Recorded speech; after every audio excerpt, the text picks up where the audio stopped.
Nā kei te rite tātou, mō te tukinga e kainamu mai nei.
E te te, e te tā, e te wī, e te wā, tēnā kauta katoa, kua hono mai ki tēnei whakapāhotanga.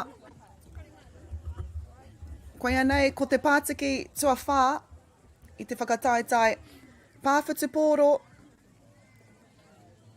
mō te Huinga Tamariki ki konei,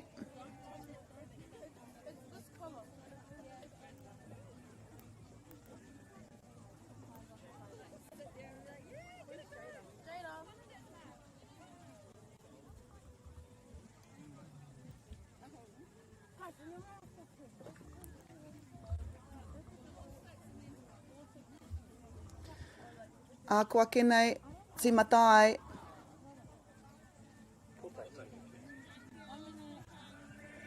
a kua kenei, timatai, ngā tukinga, koia nei, kei te pātiki nama whātātau e te iwi, he tukinga e wainga i te kapa o wainui o mata e tuki atu ana kia Ngāti Tūwhare toa.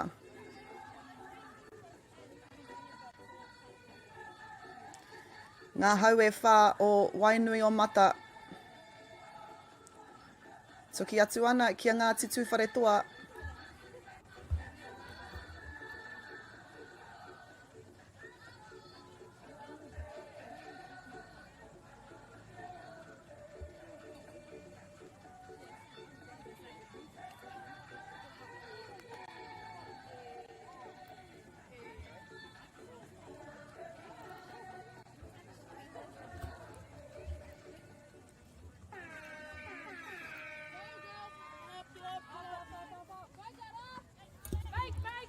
Reira ko tīmata te tukinga nei, ko ngā hau e whā o wainui o mata e tuki atu ana kia Ngāti Tūwhare toa. Te ahua nei, kua raru.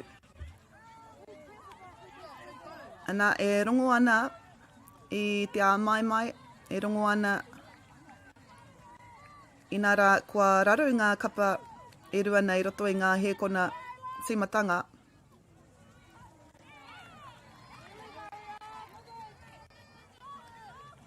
And we are down to the nitty-gritty now i te whānau.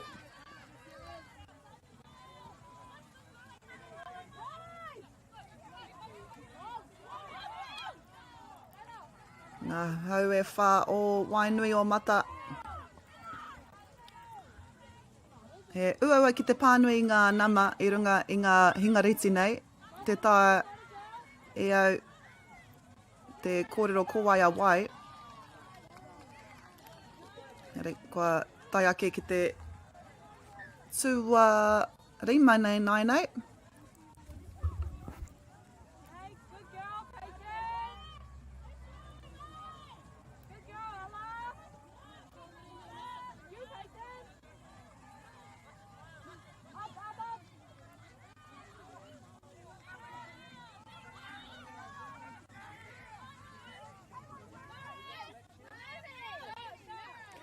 Nei, a Ngāti Tūwhare toa, kua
Ko tahi ki ia kapa I tēnei wā. It is 1-1. Kua hipa ngā miniti e rua I tēnei haurua tuatahi.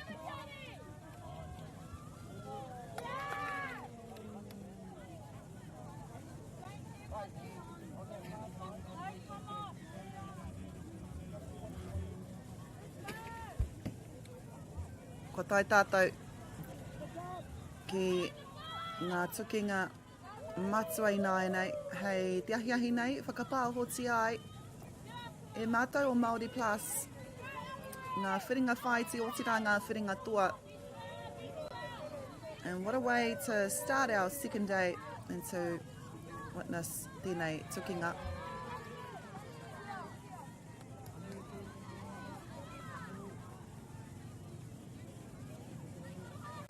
Ko tauranga tēnei.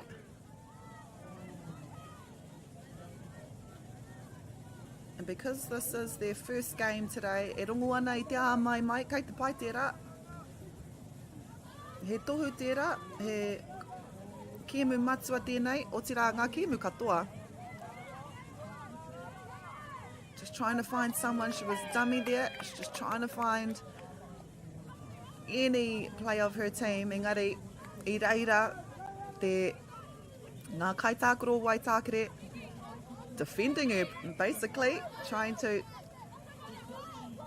not only touch her, but also to stop that pass from going because they would have scored. Oh, strong running here from Waitakere. And they koki ana ki te rārangi. Oh, I tata.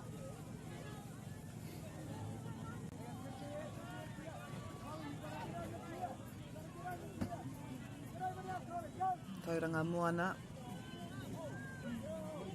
Kua iti ake I te 1 miniti nai nei e toi ana.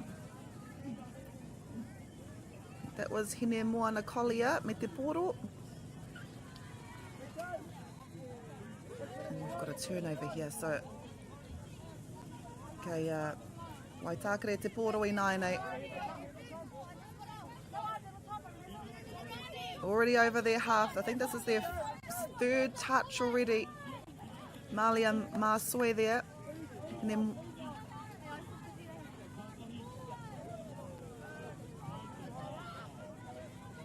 Saili Allen. Kiani J. Ngari Kōraru. And you can just hear, if you can hear the expressions, e rongo ana I ngā kōrero I tēnei taha. We've got Waitakere by our camera and you can just feel how important this game is for them. Nei a tauranga moana. Great defence here from Waitakere. Kua whāpā ana kua hipa I te rārangi. She wanted to catch the defence while she was still offside.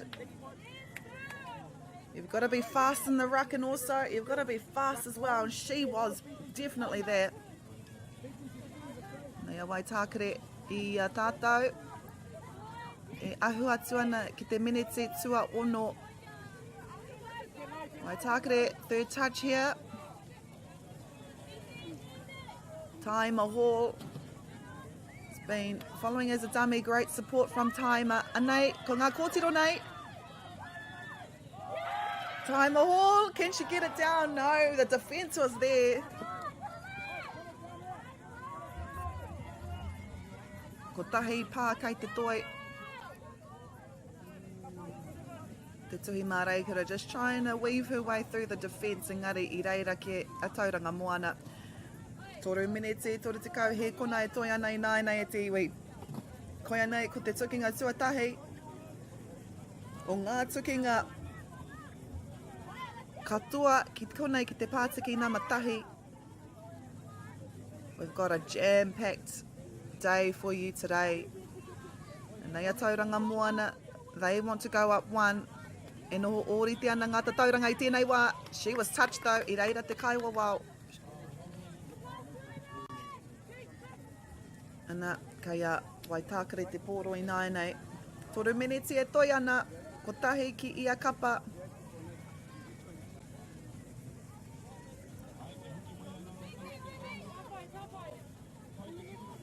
Anei, ko Waitakere. Running strong with the ball. Ko te kōrero a te kaiwawa, kaore I tika te tau o te pōro. Can I get someone to Rua miniti, rua te kau he kona I toi ana I nai nei e te iwi. Tauranga moana ko tahi, Waitakere ko tahi. Ko tahi anake, te kapa. Ka koke ki ngā tukinga e kainamu mai nei ko te pātaia ko wai. If a reset here for Tauranga Moana, what are they going to do? But if a cheeky pass to the inside, I reira hoki te kaiwawao. And nā kua whai hua ai a Tauranga Moana kia paki ake ki te rua tatau. Ko tahi miniti, whātekau he kona e toi ana, plenty of time for Waitakere to come back. Engari kei reira te taumahatanga I nai nei kia whai hua. I tēnei huinga pā. 3 miniti e toi ana ai ki te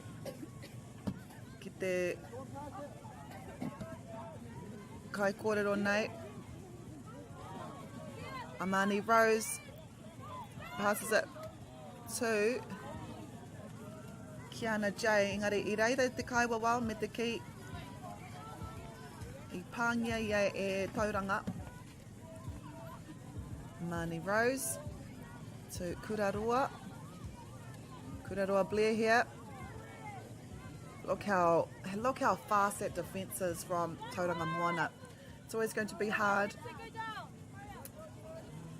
to stay connected and also to be able to break that defence when it is a strong goal line defence, especially because they weren't panicking as well, just holding their shape and making the touches count. Ko Tauranga Moana tēnei e ahu atu ana ki te rārangi. Great touch.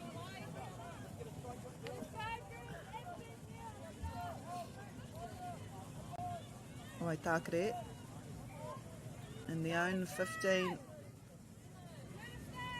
and they look to get out as much as possible. Strong running here from Waitakere. Na ko hauma e tahi kai tākaro hau ki te papa. Saley Allen on the left here. She's a tall player. She'll be a great netballer too. Ellery Davey with the ball. Gives it to Saley. I reira hoki tētahi kai ārai.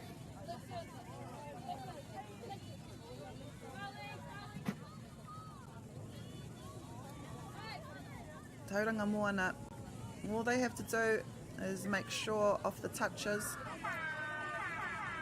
And this will be the last play of the match. Ko Tauranga Moana tēnei, kua toa I tēnei tukinga tuatahi e rua ko te tahi, ki te tahi kia Waitakere. Coming up we have the under 14 boys between Ngāti Hine and Ikaroa ki te raki.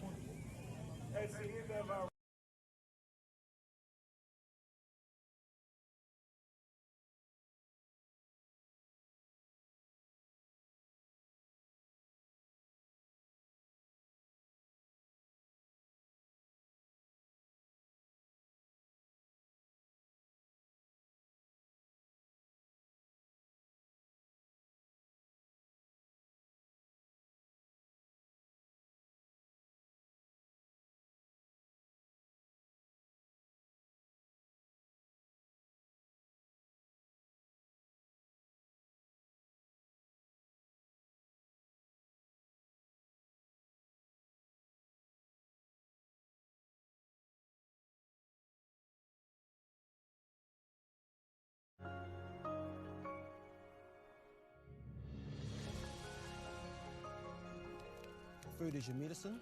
If you really want good health, know where your food's coming from. We wanted our children to grow up in the wilderness. The world needs kids like that. Māori have always understood the best way to live on this harsh land. We can hold on to our tikaka, our practices, our traditions, and bring them into this day and age.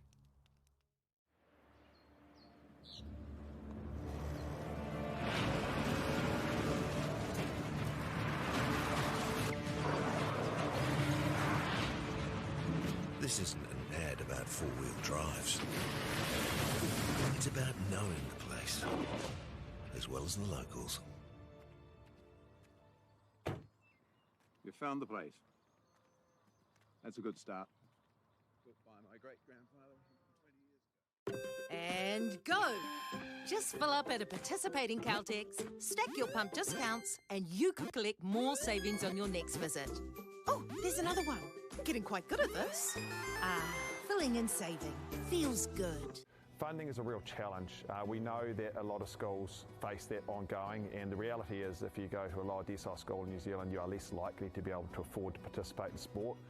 Obviously, having come through it myself with kids and being one of those kids myself who played sport, I know how much it defined who I was. And now being able to go, I can't fix it all, but we can help and try and give to those people who are going through tough times. Get the Māori Plus app. Download now on Google Play or the App Store with exclusive viewings and 100% ad-free. Quite like top tier. Watch us anywhere, anytime. Make Māori Plus your mate and stream now.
Oh, I just hit the screen.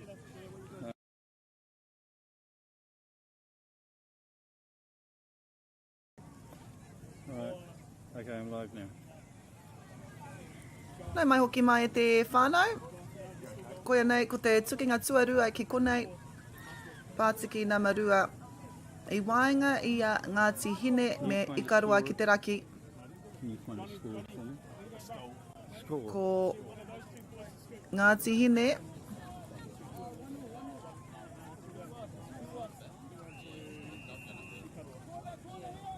Koia nei hoki ko tā rātou tukinga tuatahi o te rā. Ana, ko Ikarua ki te raki e arahi ana i tēnei wāma ngā tatau. Rua ki te tahi.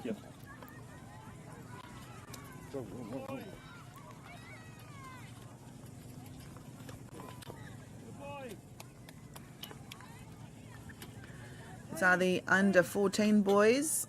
Ngāti Hine. Known for not only their kids teams but also their adult teams. I believe their open men's team made the final this year. Te whakataitai pāwhutu pōro.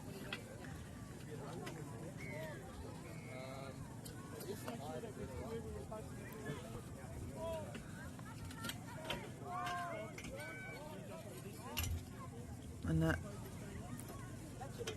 just kua hipa ngā miniti e rima i nai nei. O reira, kua hawhiwai tātou i tēnei haurua tuatahi. This is only the first half.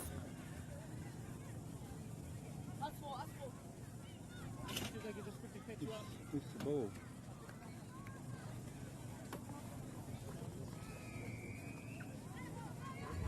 A bit of skills on display here. Ka tu ana i ngā momo pukenga katoa.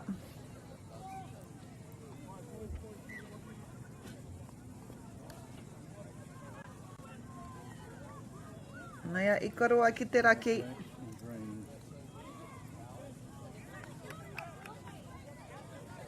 Nā kua raru, no reira. He tūpuna no tā rātou.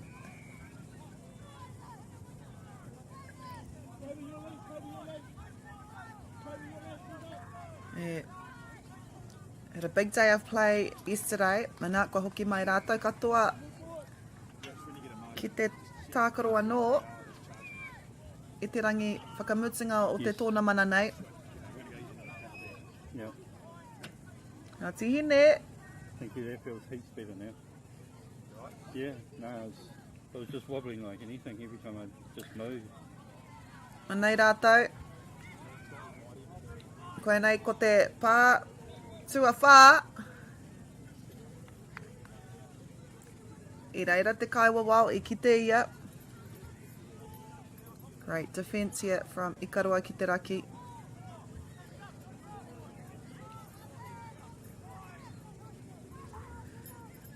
Now that is Keelan Torpine. What? Defence here from Ikarua ki te raki. E ahu atu ana me te pirangi kia puta I tā rātou haurua. Ikarua ira ki te raki, you'll notice that their team is closest to us. Cassidy here, o atu kia Pure Thompson. Cassidy.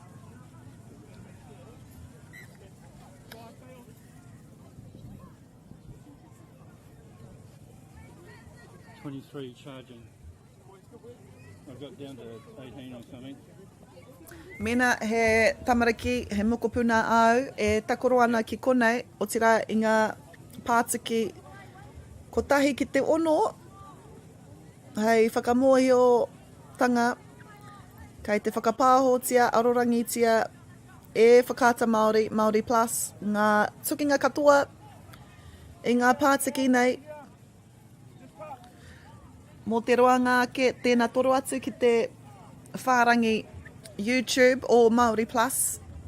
Ki reira ki te ai, ngā whakapāhotanga katua, tahi ki te ono e hoama. A mō ngā kōrero, me te kimi hoki i ngā tukinga e kainamu mai nei, ko Māori Touch te whārangi ipurangi. E pātata ana tātou ki te wehenga rua o tēnei kēmu, ko ikarua ki te raki, ko rātou e arahi ana i tēnei wā Ngāti Hine with the ball now. Ball hatu Randall. Freddie Chapman kia nama te kaimatahi. Backdoor there. Auare ake. Oh no, he gets it down. So, kua ori te ngata tau.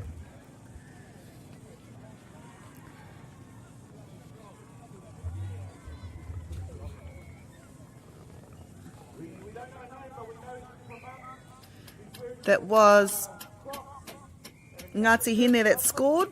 So it is 2-2. Kawe aro ki te papatātai. Kua pā mai e tahi raruraru ki tēnei pātiki, no reira, kei te rape, kei te rongo koutou.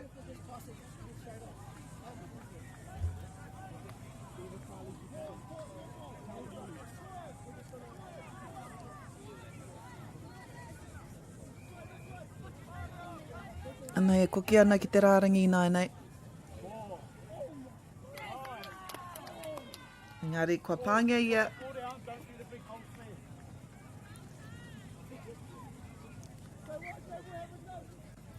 Ko te tukinga e kainamu mai nei, whai muri I tēnei tukinga e hoama. Ko Gold Coast Māori, under 16 boys, they will play two whare tua. It'll be around 20-7 at the moment in Gold Coast, but no doubt ka hono mai e tahi o ngā kaimā taki I reira.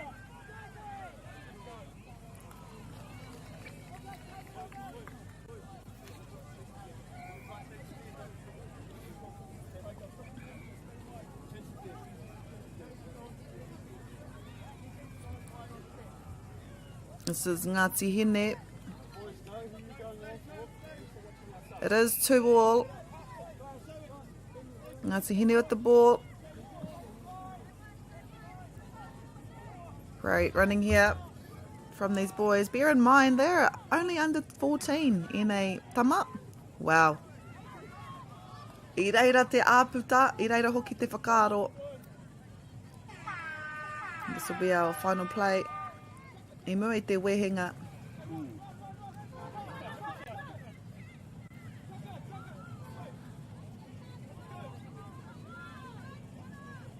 Draw and pass there. But that is it. So, Ngāti Hine, I think it's 2-2. Kia ikarua ki te raki, kia mautonu mai mo te haurua tuarua.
Tēnā koutou katoa, welcome back. It'll be ikarua ki te raki that will start off our match. Ko rātou e noho pātata nei kia mātou.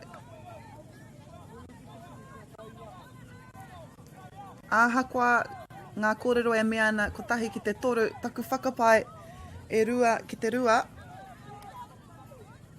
Nō reira e noho ōrite ana ngā tatauranga i tēnei wā. And just like our game in the first match, kei te pēnei hoki ngā huatanga i konei. E noho ōrite ana ngā tatau, ana ko tauranga i whakawhiti i te rāringi piro kia toa i a rātou tērā tukinga. I tēnei wā, rua ki te rua. So there's Ngāti Hine with the ball. Ngāti Hine are on that side. You'll be able to see, I think I saw about 4 of their players make their way onto the field. There they go. He made his way. He was still able to reset.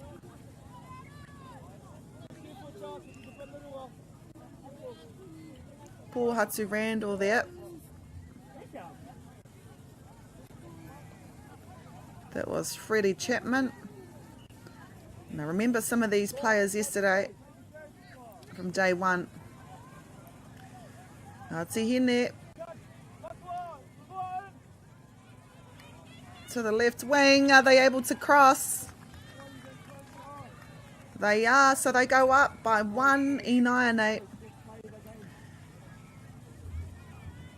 It is Ngāti Hine 3, Ikarua ki te raki 1,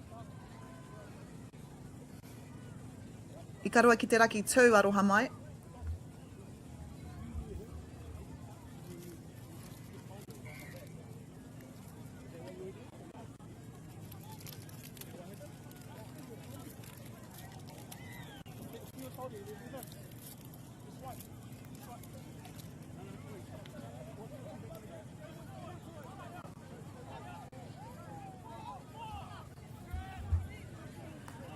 Koenei ko ikarua ki te raki.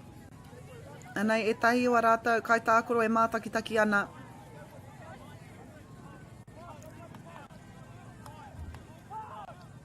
Ikarua ki te raki. It is Tautari Lawton. Engari, Ngāti Hine tēnei. Cassidy. Ki te nama te kaumatahi, kia Cassidy anō.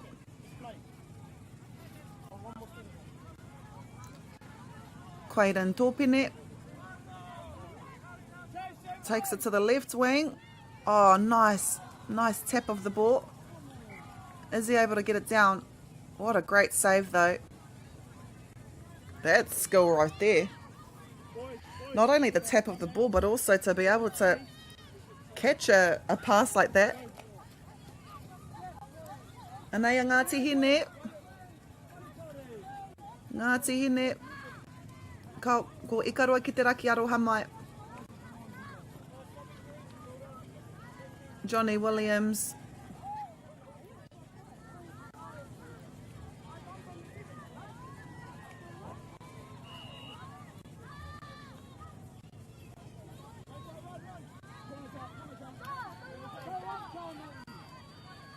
But if it takes it back, Johnny Williams. Ngare, auare ake ko Ngāti Hine tēnei. Kei tā rātou haurua. Ngāti Hine. Just needed the support there. I reira ia me tana ko tahi. Whāmenete, tore te kauhe kona kua hipai nāenei. I karua raki.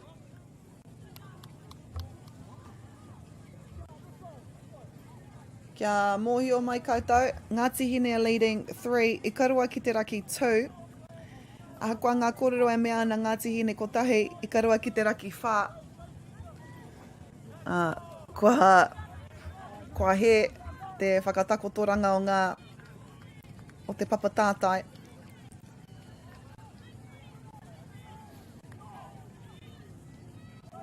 Oh, he got through. It was still the dummy though.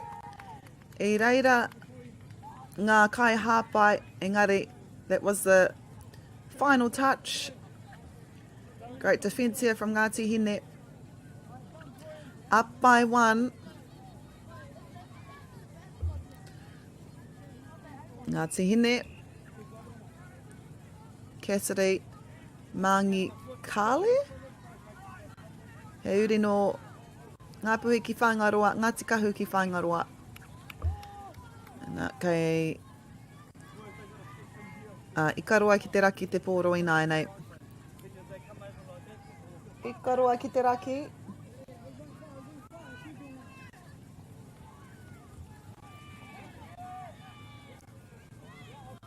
Yeah, with the ball. Waikato Strickland. Johnny Williams. Kobe James, Waitiri White. To Matua Nicholson. It's a better set here. No ikaroa ki te raki, ngari. Kua hamne here, a Ngāti Hine. They were offside. Kaori hoki ki te tā rātou rārangi piro. So it is a new set for ikaroa ki te raki.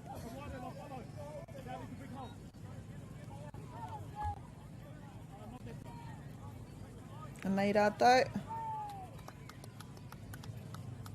Koki ana. And that is a try. So, ikaroa ki te raki now. E noho orete ana ngā tatau. It is Ngāti Hine 3, ikaroa ki te raki 3.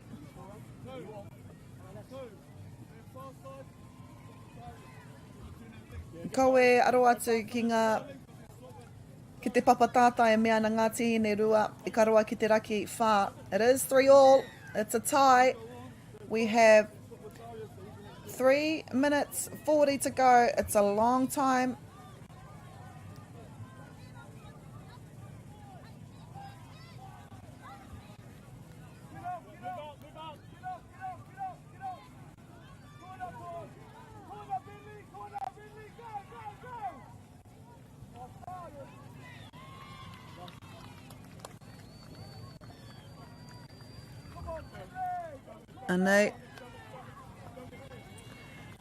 And just like that, Ngāti Hine, they reply with their own. Sure.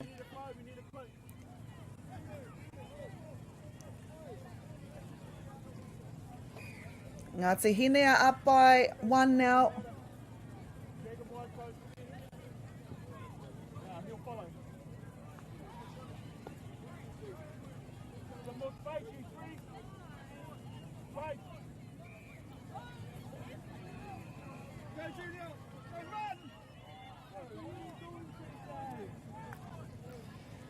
Ia tātou e pātata ana ki ngā he kona whakamutunga. It is tied once again, e te whānau. It is 4-all. 4-all. Kao kua hamne hi aroha mai. But they will be able to, they will have the opportunity to equalise scores. And nei ikaroa ki te raki. This is their second touch. Still have a few opportunities got to go. Ia tātou e ahu atu ana ki te miniti whakamutunga. Nā kua raru no reira. Ngāti Hine great on defence there, defending their line.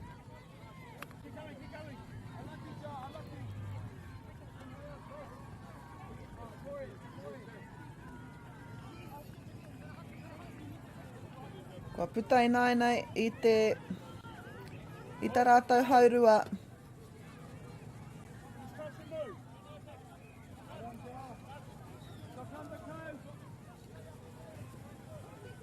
Not long now to go at te whānau. Ngāti Hine me te pōro. They are Up by 1. 4-3 the score at the moment.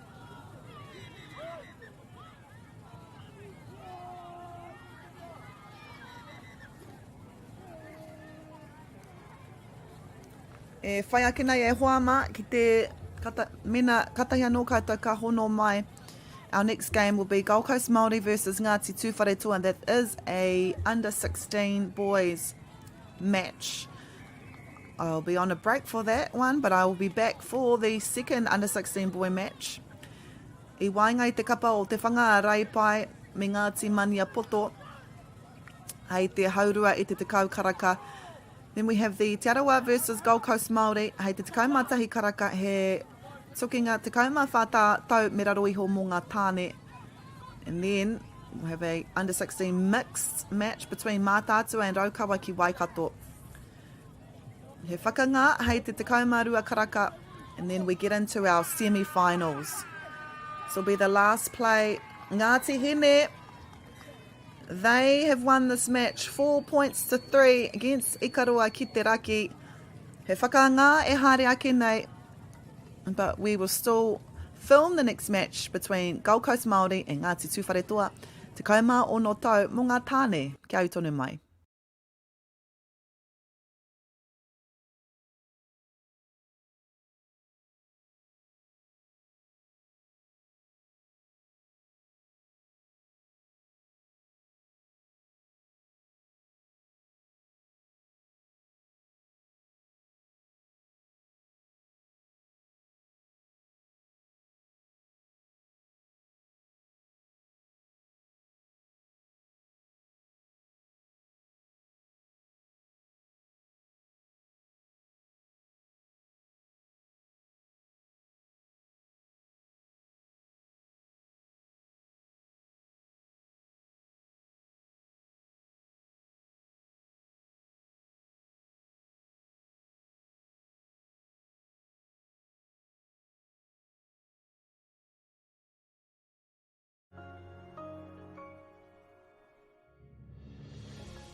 Food is your medicine.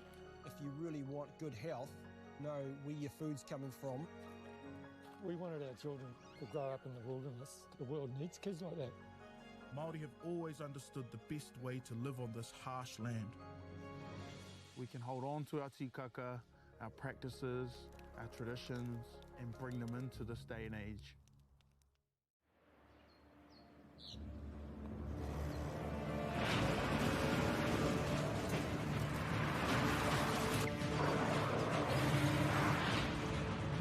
This isn't an ad about four-wheel drives.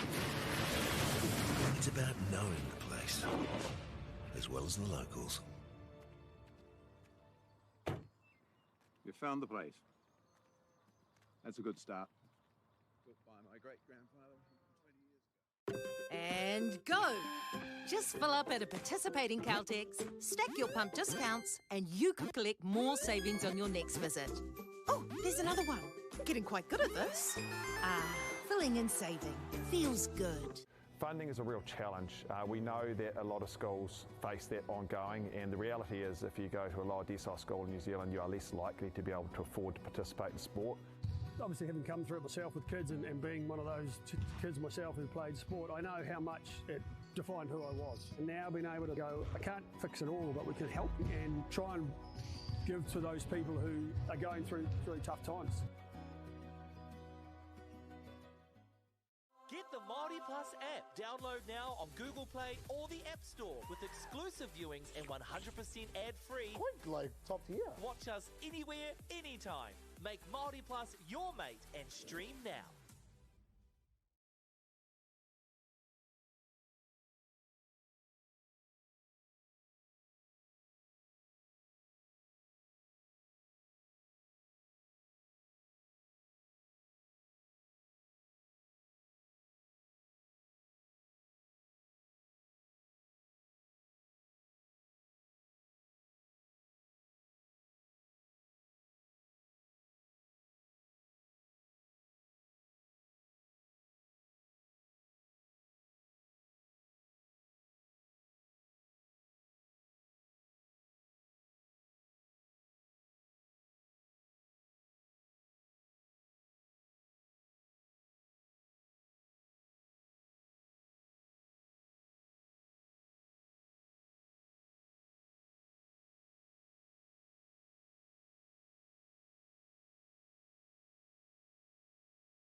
Hapū!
The hole!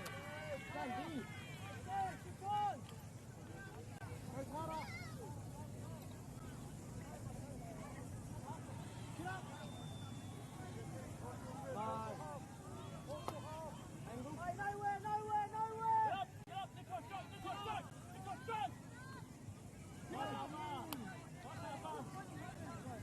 Good D-point! Talk! Your main Kara. Forward. Oh, get on. Someone take it.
last coming!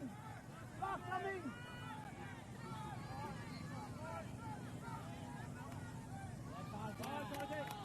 Hey, nice and clean, eh? Go, Jay. Clear up. Get that extra pass to me.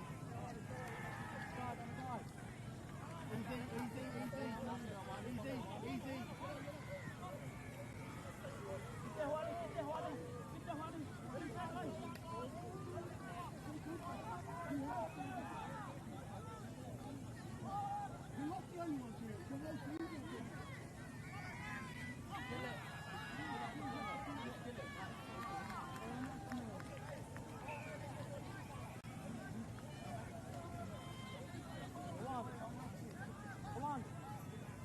Thank you guys.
Food is your medicine.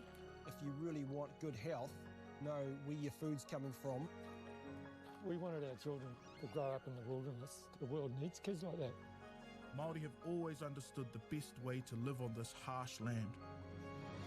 We can hold on to our tikaka, our practices, our traditions, and bring them into this day and age.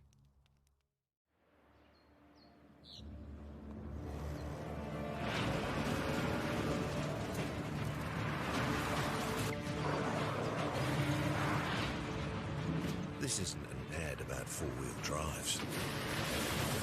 It's about knowing the place, as well as the locals. You found the place. That's a good start. Built by my great-grandfather 20 years ago. And go! Just fill up at a participating Caltex, stack your pump discounts, and you could collect more savings on your next visit. Oh, there's another one. Getting quite good at this. Filling and saving. Feels good. Funding is a real challenge. We know that a lot of schools face that ongoing, and the reality is if you go to a lower decile school in New Zealand, you are less likely to be able to afford to participate in sport. Obviously, having come through it myself with kids and being one of those kids myself who played sport, I know how much it defined who I was. And now being able to go, I can't fix it all, but we can help and try and give to those people who are going through tough times. Get the Māori Plus app. Download now on Google Play or the App Store with exclusive viewings and 100% ad-free. Quite like top tier. Watch us anywhere, anytime. Make Māori Plus your mate and stream now.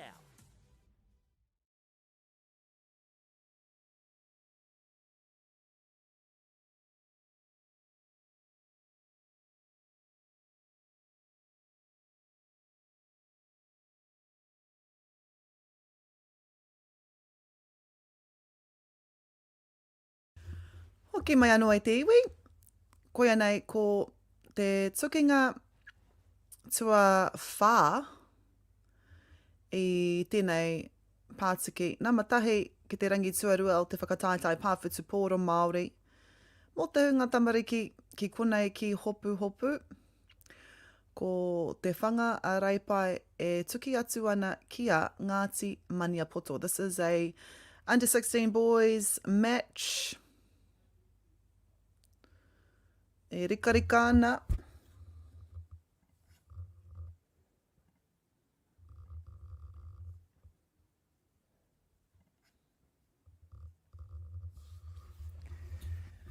Ko Ngāti Maniapoto, kei te kākariki, ko te whanga a rei pai ka tīmata i te tukinga nei.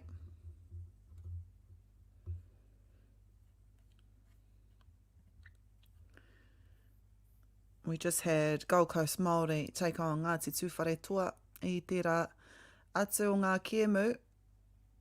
Following this, we will have another Gold Coast Māori team. Under 14 boys, ka tuki atu ki Aotearoa. And around 12:35 is when our semifinals start. And 20 past 2. Hei reira, timatai ngā whiringa toa. So on this field here, we have the under 14 boys final. Then have the under 16 boys final, and then the under 16 girls final. That'll be around half-past 2.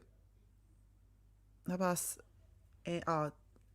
3. Hei te takiwā i te haurua i te toru karaka i tēnei ahiahi. That'll be our last game of today. Engari, ko te tukinga i tēnei wā ko te whanga a reipai kia Ngāti Maniapoto. Ana, kua tīmata te kiemu nei. Ko te whanga a reipai tēnei. E ahu atu ana ki te rāringi piro.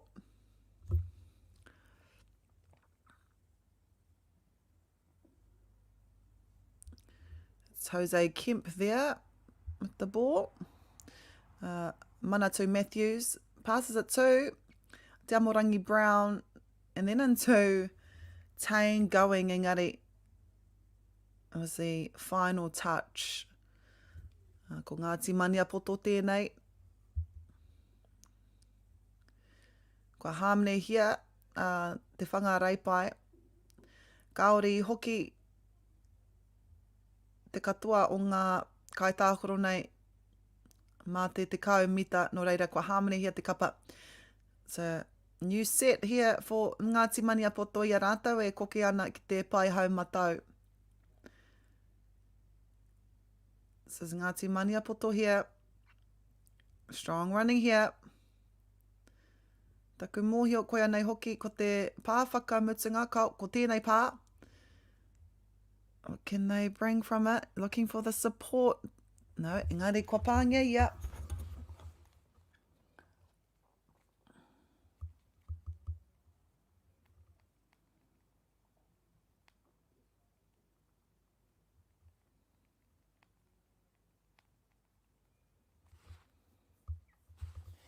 Nei te whangarai pai. They've got strong runners as well.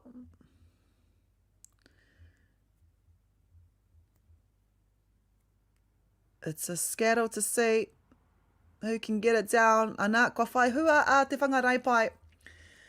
Ai ngā miniti e rua, kua whai hua tētahi o ngā kapa I konei. Kia piki whakarunga a te whangarai pai. Great start to this match. Ngā timania poto. Kaore rātou mō te takaroa. Me te timata wawe I te kēmu nei. Ngā timania poto. They find themselves in the te wāhanga piro o te whangarai pai ngari auare ake.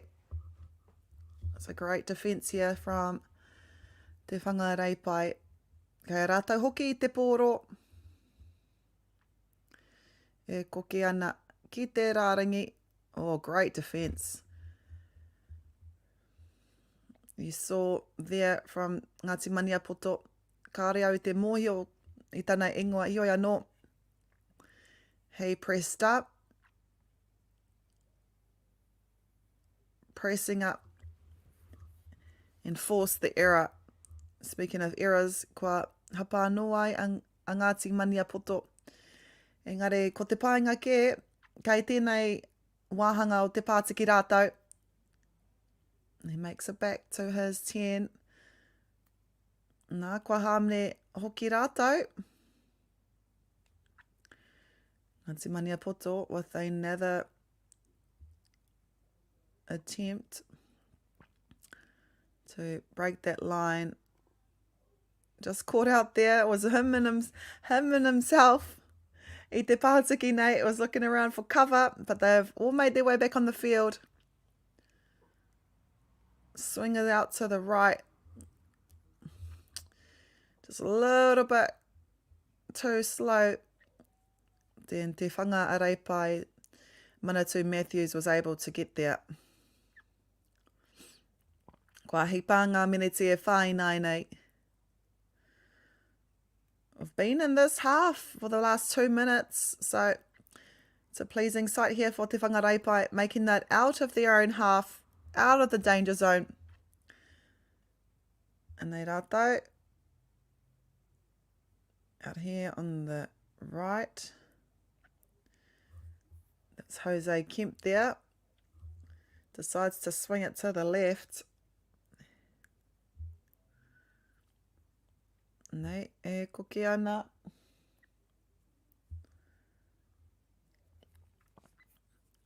I te rārangi. Ngāti Mania Poto. Nei rātou. Ngāti Mania Poto. Who's there though? Oh, unfortunate there. Kua hipa ngā minete rimai nai nei. Halfway through this first half. It's been an exciting half as well.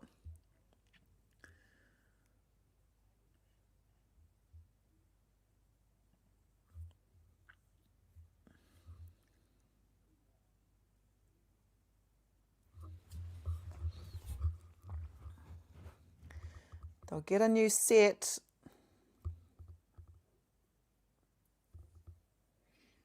And nei rātou. E koke ana. I te rārangi.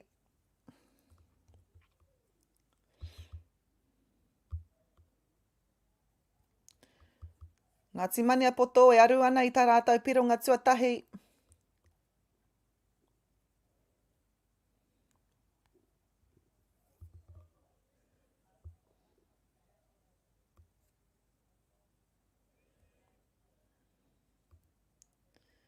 Nei, e koke ana.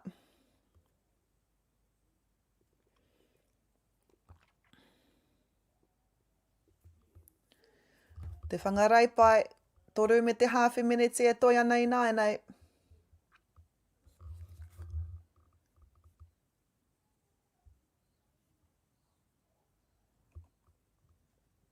Kei hia rātou.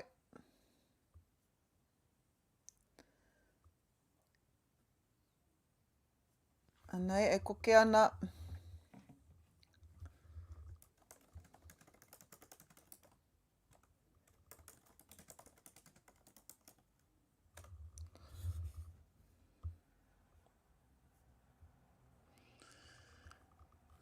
Tore minute e toi ana. Ana e reira tētahi o ngā kai ārai. E tatari ana. Kia kore aia e heipa i te rārangi.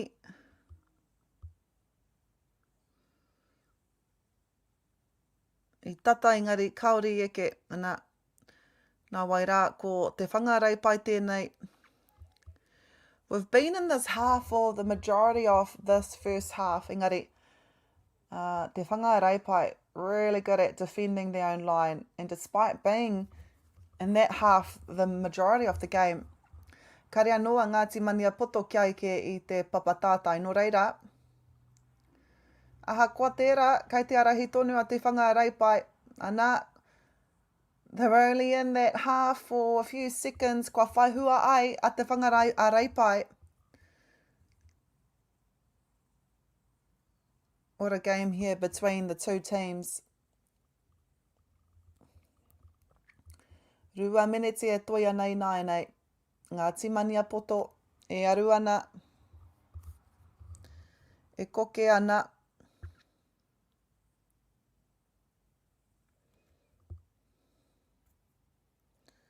He goes for it himself. Oh, what a try. That's a try. That's a good try too for Ngāti Mania poto. Kua eke rātau i te papatātai i nāenei. Tahi minute tore te kau he kona e toi ana i tēnei wā.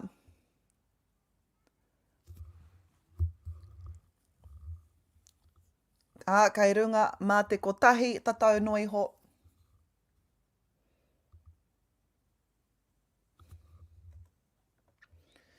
E koke ana i te rāringi. Tata ki te kotahi minute e toi ana i tēnei haurua. This is an under 16 boys match. Koia hoki, ko rātou e tahi o ngā tuakana kei konei, kei te whakataitai i tēnei taunei. Hei whakamohio hoki kia koutou, hei te kauminiti hipa i te tahi tuai te whiringa whai te tuatahi. So we will have the semi-final for this grade here on this field at around 1:10. I will update you when the results are out. And then at 5 minutes to 3, that's when the final will be for this grade. E te whānau, ko ngā tuakana e nei. Koia nei hoki ko ngā pakeke i tēnei whakataitai mo te Huinga Tamariki. I tēnei wā ko te whanga arei pai e arahi ana mā te kotahi tatau. Ka whakanga mo te wā paku, nā ka hoki mai mo te haurua tuarua I kainamu mai nei. Great support there, shown by Tyron Going, number 67. Kua ara mai pēnei ki tēnei paihau. I tata ingari kaori eke, great defence here from Ngāti Mania poto. Ngāti Mania poto. Nice late pass there, great touch there. That was a try-saving touch. He would have been away if he wasn't. Nei, Ngāti Mania poto. Tiaki Bennett.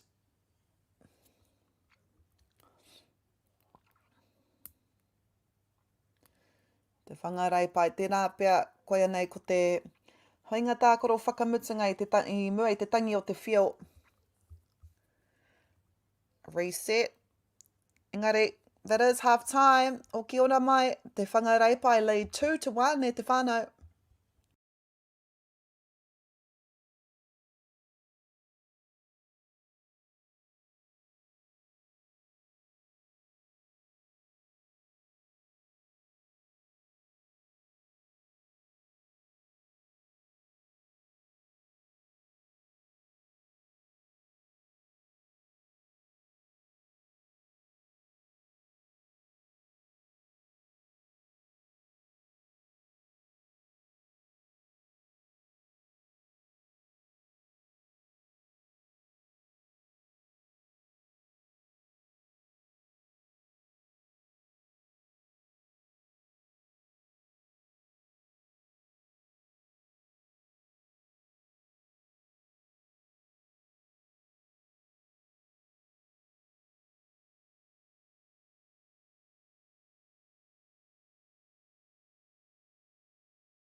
Hoki mai anō, ki te wāhanga tuarua o tēnei tukinga I Wainganui a te whanga ārai me Ngāti Mania Poto. Ko te whanga ārai kei te pango me te whero. Ko rātau e arahi ana I tēnei waingari, mā te kotahi tatau noiho. Te kaumeneti I tēnei wāhanga. Lots of time for Ngāti Mania Poto. The great yards here from te whangaraipai. Te wāhanga suatahi rā, e hara I te mea I noho rātau ki te haurua o Ngāti Mania Poto. Engari, I ia te wā I kuhu rātau I tērā wāhanga ka whai hua ai rātau. A touch has been called. Did he get touched? Yes, he did. I reira, tētahi o ngā kaiwa wao, e mea ana ai. Tyrant going there. He's been strong on defence and also attack. Ngāti Mania Poto with the ball. Ruarua noi ho ngā ingoa kua whakawhiwhia I au. It's Eden Maxwell Pukeroa. He uri no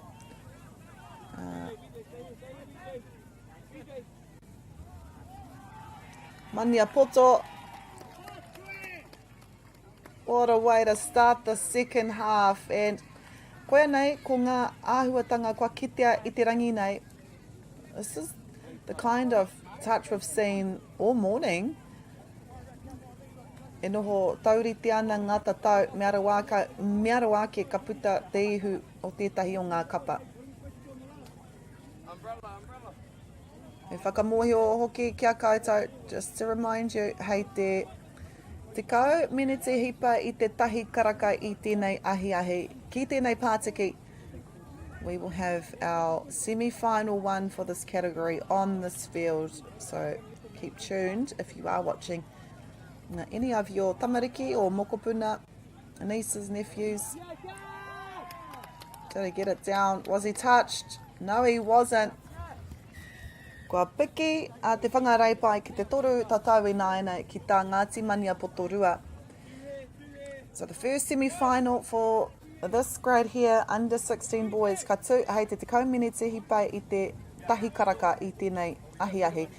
10 past 1, the first semi-final will be held. A kua ke nei, mōhio ai tātou kōwai kaieke. And then on the second field here, on our coverage, will be the semi-final 2 for this category as well at the same time. Nō reira, keep in tune and hono atu ki te tau ki te pai tukutuku or Māori Plus. Be able to watch your tamariki in the semi-finals if they do make the semi-finals. Hei te ahi nei, mōhio ai tātou ko wai ka iki ki te whiringa toa.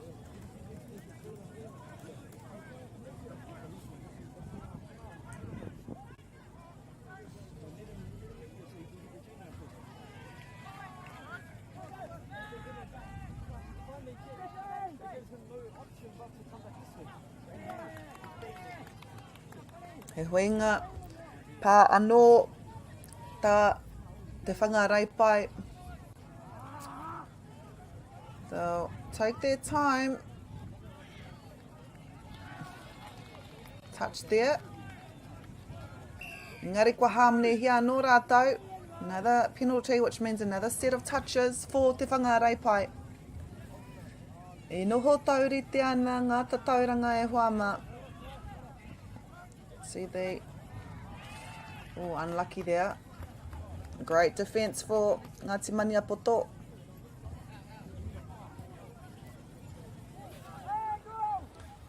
Want to get out of their half, Ngāti Mania Poto. Nei te tuatori o ngā pā.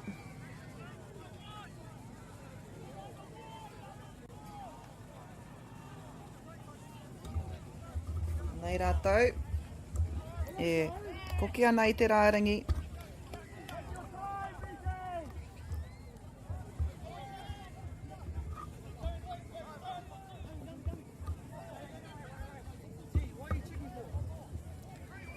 them here.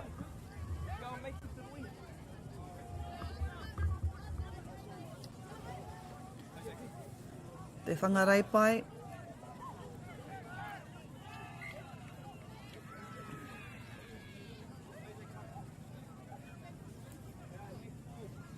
Whāmeneti, tore te kauhe kona e toi anei nei. Kia u tonu mai e Huama e hare ake nei ko tētahi tukinga te kaumawha tau me raro iho i wainga i ngā kapa o te arawa me Gold Coast Māori. Whai muri i tērā, hei te haurua i te kaumā tahi karaka, he tukinga hanumi, te kaumā ono tau me raro iho i wainga i a mātātua me raukawa ki Waikato. Nā he whakangā, engari ka whakapāohotia tonutia tērā tukinga ko Waikato Tainui ki a Gold Coast Māori hei te kaumātahi karaka i te kaumārua karaka i tēnā ahiahi. We just saw there te whangarei pai, kua piki anō mā te kotahi tau kaute. Ana, whai muri i tērā, hei te 25 miniti ki te tahi karaka i tēnei ahiahi tūai te whiringa whai ti tuatahi. Ka kitea i tēnei tōna mana nei, mō ngā tama, te kaumā whātau me raro iho. A kua ki nei mohi wai tātou ko wai e rā kapa ka tuki atu i tērā wharinga whaiti. Hei te tekau karaka, hei te tekau meneti hipa i te tahi, ko te wharinga whaiti tuatahi mō tēnei hunga, ma te hunga te kaumā ono tau me raro iho. Whai muri i tērā, te kaumārima miniti ki te rua karaka i tēnei ahiahi, ko te wharinga whaiti tuatahi, mō ngā kōtiro kei tēnei reanga, te kaumā ono tau. Nā wairā, rua te kauminiti hipa i te rua, ko te whiringa toa mō ngā tama, te kaumā whātau me raro iho. Whai muri tērā, ko te whiringa toa mō tēnei reanga, te kaumā ono tau me raro iho. Ko te whiringa toa whakamutunga mō ngā kōtiro te kaumā ono tau me raro iho. Hei te haurua i te toru karaka tērā tukinga. Engari, ko te anga o ngā kapa e rua nei, te whangarei pai Ngāti Mania Poto, ko te whainga kia riwha i tētahi turanga, i aua whiringa whai tira. Te whangarei pai. He got it down, I think. He did. Ka piki whakarunga mā te rua tatauranga i nāenei, ko te whangarei pai tēnei, leading by 2 minutes ago. Still got time, Ngāti Mania Poto, engari. Ko te taumahatanga kai ngā pokohiwi o Ngāti Mania Poto, i nāra, me riwha i a rātau, me riwha e rātau, tētahi piro, tētahi kaute.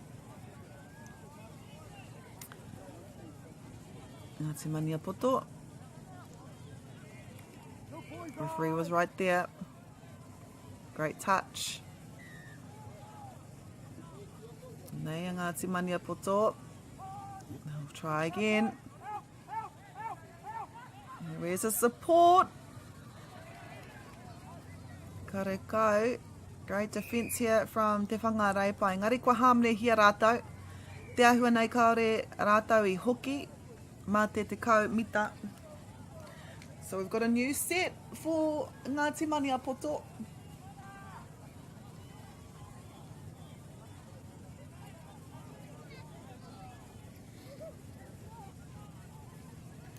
Ngāti Mania Poto me te poro. What can they do? Oh, and they're penalised forward pass ai ki te kaiwawao. Great defence here from te whangarei pai. Me tā rātau hia kia puta I te haurua nei. Taku mōhio, if they complete the set of touches, that might be enough, might have used up most of the time. Inara kei te arahi rātau manga kaute e rua. Te whangarei pai already in that dangerous part of the field. Kei hia tana hoa. touch.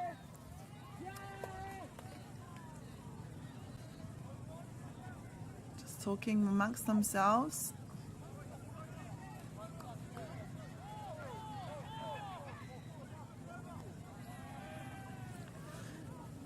Great defence from Ngāti Maniapoto. Iti ake I te kotahi mineti e toi ana I naenei. Ngāti Maniapoto. Kua raru. Kua ke nei, rungo ai tātou I te tangi o te whio whakamutunga mo tēnei tukinga.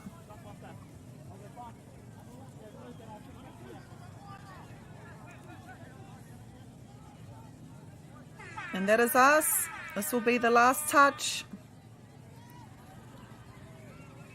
Nā kua toa ia te whangarei pai e rima ki te toru e haere ake nei. We have an under-14 boys match between Te Arawa and Gold Coast Māori.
Koe rā, ko ngā haka, ngā kapa e rua nei. Gold Coast Māori, kei te taha matau. Te arawa kei te taha maui. Ki tēnei reanga, te kaumā whātau me raru iho. I believe the time in the Gold Coast at the moment it is around, I think it's 8 a.m. now. A big mihi to all of those that are tuning in from the Gold Coast. Ki te mātakitaki o koutou tamariki. Just got the toss happening in the background. Mō te tukinga nei. A kuake nei ti mata ai te kemu.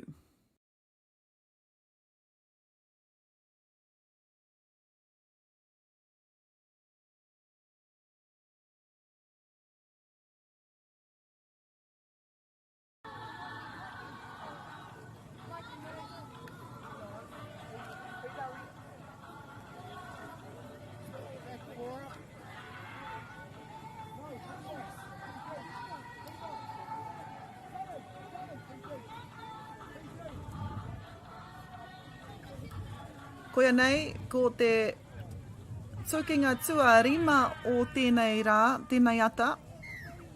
Gold Coast Māori with the start. Ko rātou hoki I toa I te toss I nā tata nei. To Massey Williams, to Sonny Nichols, aroha mai. To Massey Williams here. Tairik huru nui, no Ngāti Rua nui. To Massey Williams. And nā kua whaihua a Levi Teika he rino Ngāti Pro. Kia piki whakarunga a Gold Coast. Ngā he kona toru te kau. O tēnei taking a great start here from Gold Coast Māori. I'll try and name all of their iwi as well. Because they are representing their kāinga where they live at the moment. But they also represent their mini iwi that they come from. Ko te aroa tēnei. Great attack here from te aroa. Ferretti, Salofa, Cairo, Uri. Ko wai tēnei ko Zion, Hirinen, McLean. Cairo, kia Zion. Ka hoatu ki te pai hau. Oh wow, on the outside. That is clear. What a try to te aroa. Kua ori te ngāta tauranga. This is under 14 boys. Kei pōhehe ko ngā tuakana e nei. Ehe, these are only under 14 years old.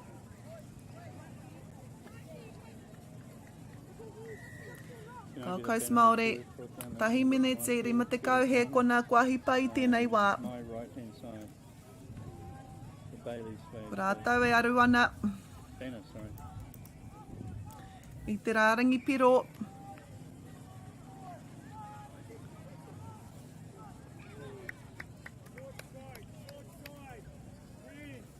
Great defence here from Te Arawa.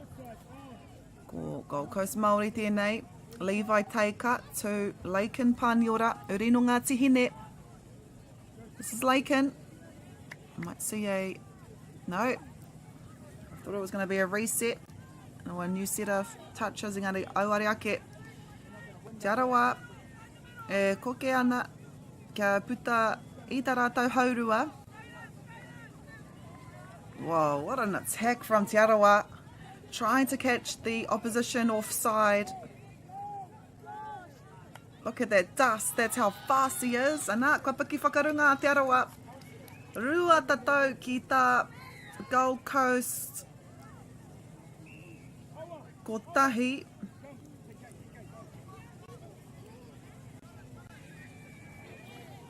How handy is that? Gold Coast Māori, if you look closely, ko rātou ingoa whānau kei ngā tuara, representing not only their place where they live at the moment.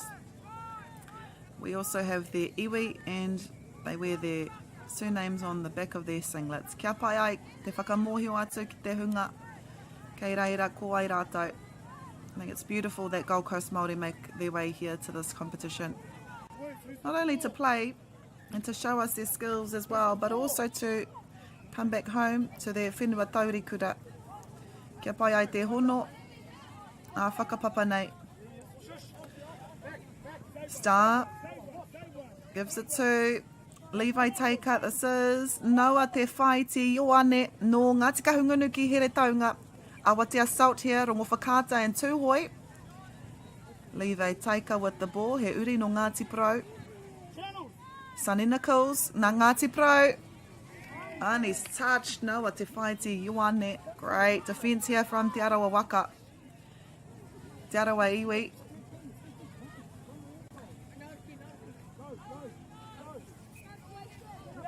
Nei, e koke ana I te rārangi.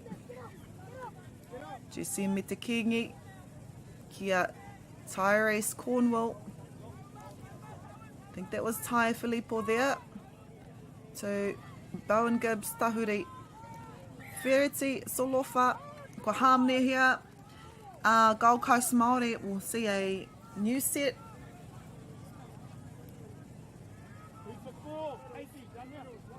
So a two-man drive here between Vereti and Jesse. Expect it to swing this way though. He's the link as well, Vereti. Here we go, big pass here. Nice pass, but I reira tētahi o ngā kaiārai e noho ana. Sticking man on. Look how fast that defence is. I think in the last two touches, Kaorea Te Arawa I tata ki te rārangi in Gold Coast. Look to get out of their own half. They look dangerous. That might be a reset call. E ai ki te kaiwa wau. Te Arawa have another chance to score once more. Whereti Solofa. No Ngāti Mania poto me tūhoi. Dame Tai Filippo. To Jesse. Out to Jesse here. He's got a wing on his left. Asking for someone to come back door. But it does swing to the right. Tai Filippo here. Anei, Ajiti Mitakingi. And that is the final touch. No reira, Gold Coast Māori kua ora no rātau. Me te hia kia puta I tā rātau haurua. Look at that. In about two touches. Te kaumita kua riwhai a rātau. Gold Coast Māori. E noho ana ki tēnei taha. It's Koia Woodruff, he uri no Ngāti Awa me Ngāti Pro. Toru minute a toi ana I tēnei haurua tuatahi. So this is the first half. Mō ngā tama te kauma whātau me raro iho. Ko te arawa tērei e arahi ana I tēnei wā. Two-man drive, looks to the left, finds Tyrese Cornwall. And a great touch there. Chaz Portini Taiaroa. He uri no ngā tūwharetoa ki taupō. Just celebrated his birthday too, Chaz. Number 1 for Gold Coast Māori. He's a Christmas Eve baby. And nei, ko tana kapa, Gold Coast Māori. Koke ana. Star Villa here. Back to Chaz. To Sunny Nichols, back to Tomasi Williams. Awatea Salt looks to reset. Those are to the left. Oh, what a save too. What a save. Tarek Hurinui I reira ia I te paihaura. Engari auare ake ko te arawa tēnei. They defended their line well.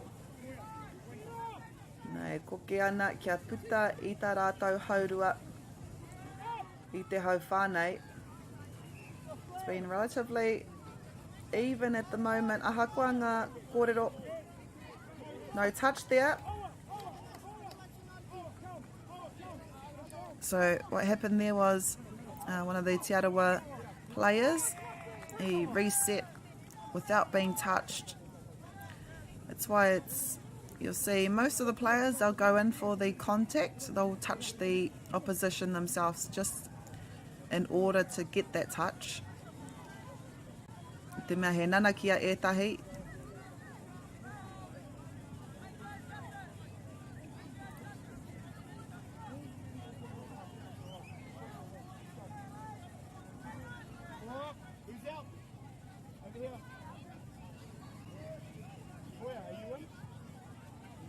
Kei te miniti whakamutunga tātau ina nei tēnei tukinga I Wainganui a Te Arawa me Gold Coast Māori. I tēnei wā ko Te Arawa tēnei e arahi ana mā te kotahi tatau nui ho. Te Arawa will be penalised. Kaore e pai te whakawhitinga o te poro ki te hoariri. Anei a Gold Coast Māori.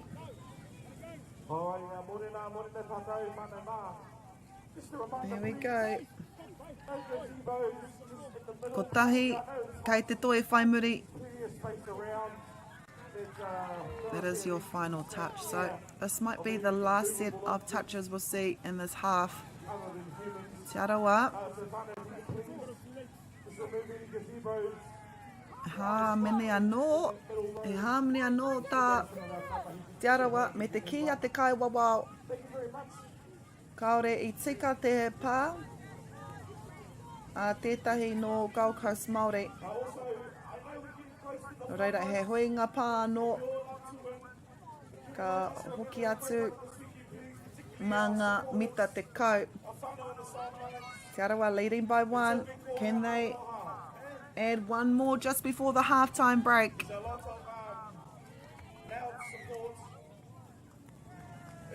E hamne anō tā Te Arawa.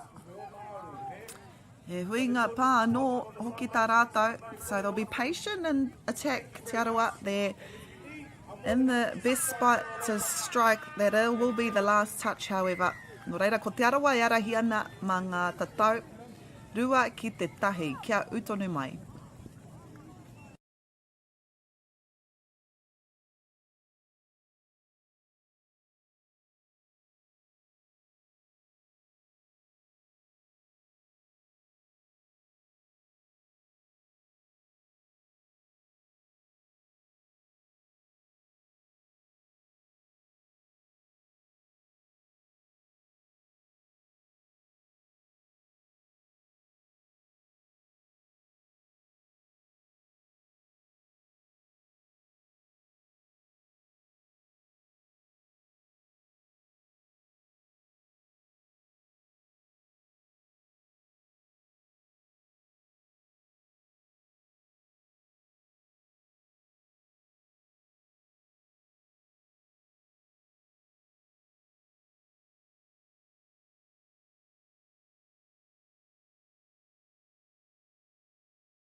Nai mai hoki mai ki te wāhanga tuarua o te whakataitai nei o te kēmu nei. Now come back to the second half of this match. I wainga I te kapa, Gold Coast Māori, e pupuri nei I te poro, I tēnei wā, me te kapa o te arawa.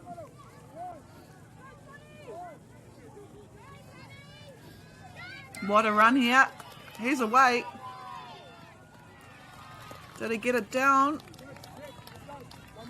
He did. That's Sonny Nichols. He uri no Ngāti Parau. He just celebrated his birthday not so long ago as well. What a start to the second half. Ko ori te ngā tatau I nai nei. Rua ki te rua.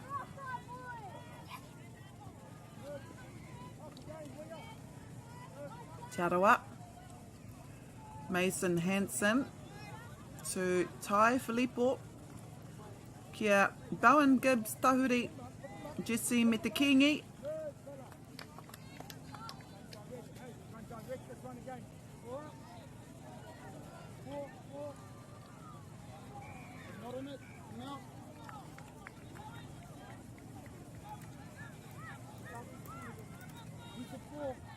Nei a te arawa. Tira pia koina nei te pā whakamutunga.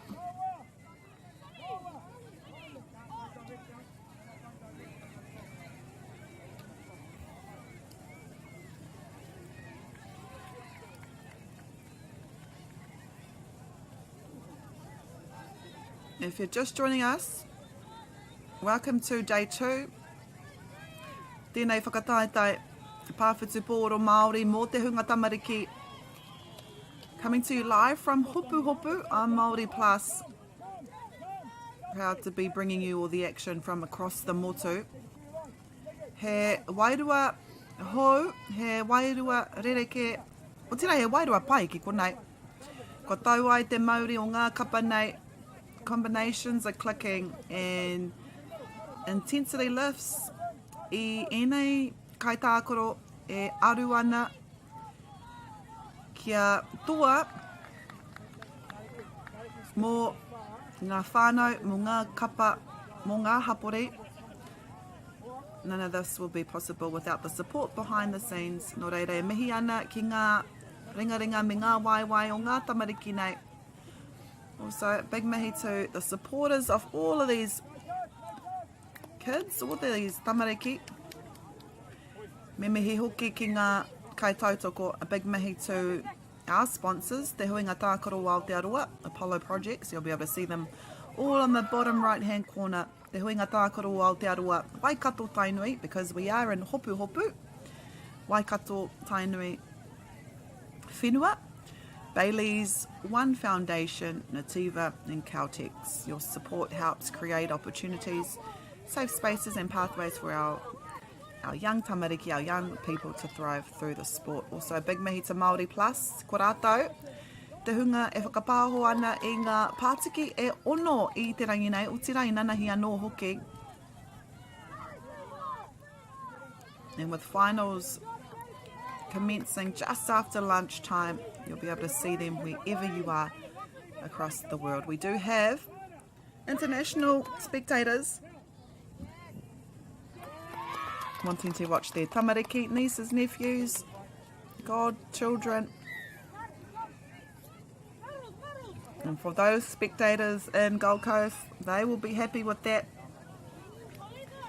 Kua whaihua a Gold Coast Māori, kua piki whakarunga mā te kotahi tatau I nai nei. A kai te arahi mā te kotahi tatau, toru ki tā te arawa e rua. Kua hipa ngā meneti whā me te hawhe I nai nei. Whai muri I tēnei tukinga, he tukinga hanumi I wainga I ngā tuakana o te whakataitai nei mā tātua me raukawa ki Waikato. That'll be another good game. Nā he whakangā hei te tukaumarua karaka hei te paupautanga o tēnei rā. Ka hoki mai mō te wheringa whai ti tuatahi. Mō te hunga te kaumā whātau me raro iho. Hei te rua te kaumā 5 miniti ki te kotahi karaka I tēnei ahi. Halfway through the second half, ko Gold Coast Māori arahi ana I tēnei wā mā te kotahi tatau. This is Te Arawa, ko rātou, e pirangi nei, ki te whai hua. Nā tētahi hapa paku I raru ai rātou. Kei te pai tērā, still got plenty of time to go.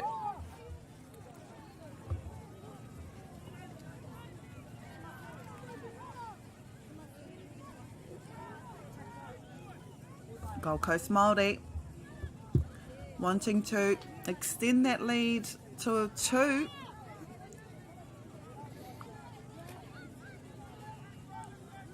Aotearoa assault there. Urinunga rongo whakaata me ngai tūhoi with the ball. He was dummy as well. Nei Aotearoa. Toru miniti. Whātekau he kona e toi ana I tēnei wā. Ko te arawa tēnei e aru ana me te pōro. Like in pāni ora there, ngā tihine, no te tai toki rau. Kairo uri. Gabriel Temara was to the ball. And that kua whakawhiti kia Gold Coast Māori 9-8 as fresh new players make their way onto the field. Casey Best there. Uri no Ngāti Kahungunu ki Tamatea. But if a wrap there, a nice wrap there by Levi Taika and Gold Coast Māori. Uri no Ngāti Pro also there with the touch as well. The touches are getting a little bit more, just a little bit, a bit of force on there. No reira kua hamne here. Gold Coast Māori just on their halfway as well, so they're already in the dangerous part of the field. Kairo Uri there, number 14, directing traffic. Here he is.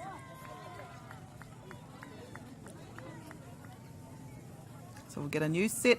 That was Kairo Uri. Goes into dummy. Zion hitting the McLean with the ball. Back to Kairo. Marley Matthews with the ball here. Did he get it down? He got it down. Wow, e te whānau, kua ore te anunga, ta tauranga I konei, toru ki te toru. We have a game on our hands, e te whānau. We've got about, I would say we've got around 2 minutes of play. And it's whoever scores next, I would say. Gold Coast Māori. Tomasi Williams, Ngāti Whātua Ōrākei is his iwi. Get a penalty in as well. Kua hamne hea te arawa kauri I hoki tika. Te katua o ngā kaitākoro nei ki te rārangi. New set of touches here. More Gold Coast Māori. He calls no touch. Oh! He did call no touch. And these players just been subbed. Kia tau ai te Māori. Bit of pressure on both teams here now. This is, I mean, touch is always exciting, engari. Kei taumata nui nai. He was touched, I ki te kaiwa wau. Toru, the counters toru. Gold Coast Māori. It's the final one now. He gets it down. Gold Coast Māori. Wow. What a play there. The skill level of these tamariki, so impressive. Soft hands, accurate passing, great timing, especially under fatigue too. Kia moio mai koutou. These players have been playing since 9 AM yesterday morning. We're down to the wire now. You can't see any fatigue. E arahi ana Gold Coast Māori, mā te kotahi tatau I tēnei wā. I would say there's around 30 seconds left in this match. Oh no, kei te ha, hea ho. This will be the final touch. I don't think he knew that as well. So Gold Coast Māori win this match 4-3. Kia utonu mai, we have Mātātua versus Raukawa ki Waikato under 16 mixed e kainamu mai nei.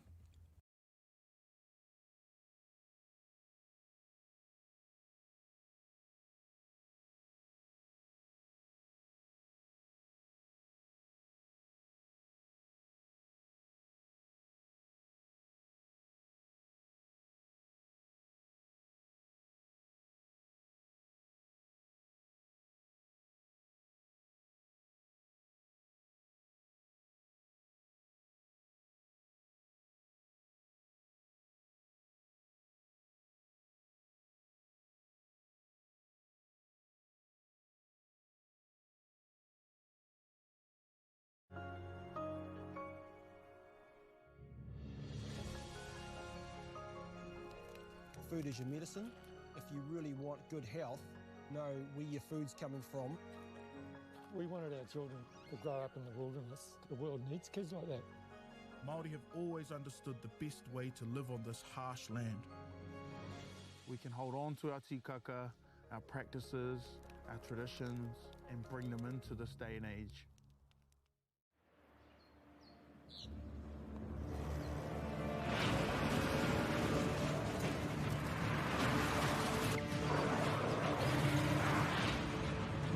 This isn't an ad about four-wheel drives. It's about knowing the place, as well as the locals. You found the place. That's a good start. Built by my great-grandfather 20 years ago. And go! Just fill up at a participating Caltex, stack your pump discounts, and you could collect more savings on your next visit. Oh, there's another one.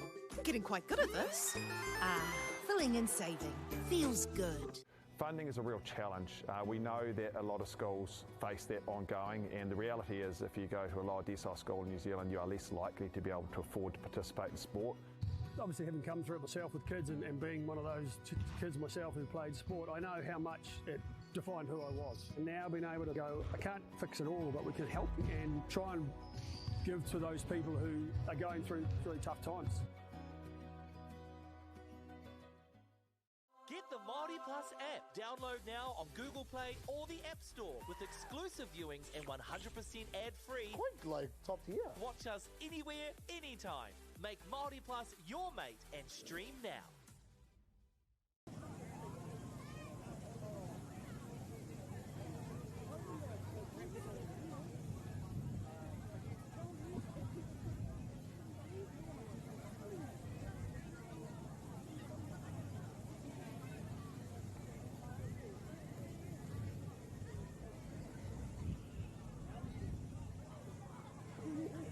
Nau mai hoki mai te whānau.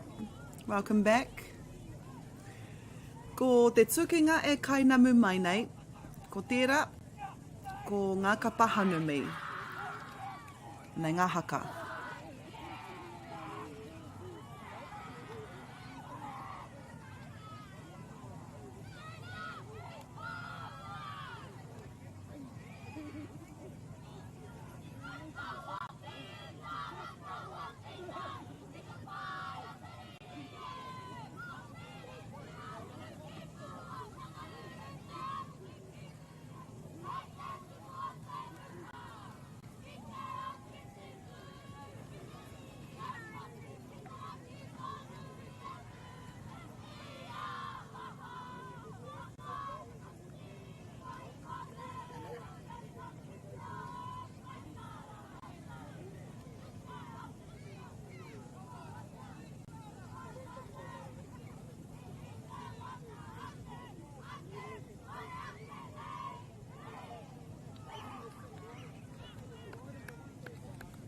Koia rā ko te haka o Raukawa ki Waikato.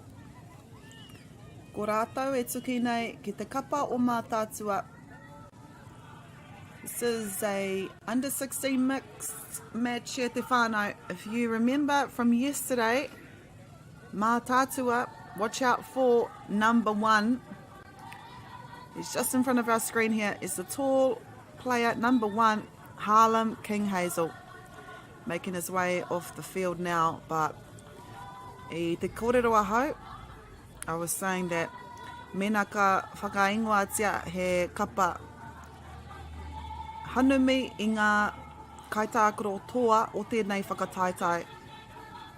You would choose him. Tana mō rea me te pōro. Me tana kaha ki te arahi I tana kapa. This is going to be an exciting match. E harai te mea he whiringa toa. This isn't a final.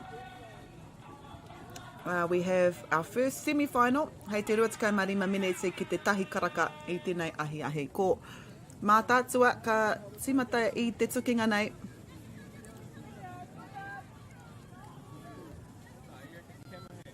Ollie Boylan there. So I think that's Phoenix Ngahiu. Great start here from Rōpū Waikato. I ara I tā rātou rārangi. Ana, ko ke whakamua ana. 3 touches to make it over that halfway mark. Rōpū Waikato. Great defence here from Mā Tātua.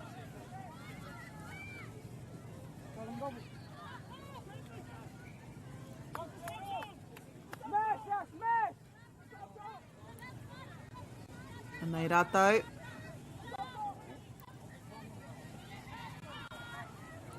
Toru ngā kōtiro toko toru, ngā kōtiro toko toru, ngā tāne anō hoki, kei te papa. Here he is here, Harlem King Hazel. Te tamata roa I te pātiki nei, watch what he does.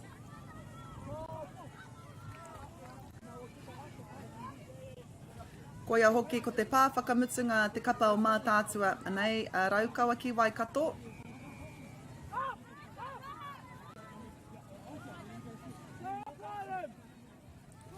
Toko toru noi ho ngā ingoa kai au mō tēnei kapa. Barkley Borham. Tino Cody Peel. Tasia Dixon. Taylor Fruin. Nevaeh Harris. Passes it to Dave Gass. Ko nama whitu tērā, Kātau Mana. Tā hua nei kei te he nei kōrero, kei te he ngā ingoa nei. So won't. Karai mō te whakahinga, whakahua I ngā ingoa o ngā kaitākaro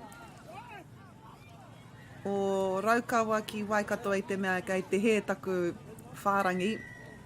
Engari, ka whakaingoatia kia e au.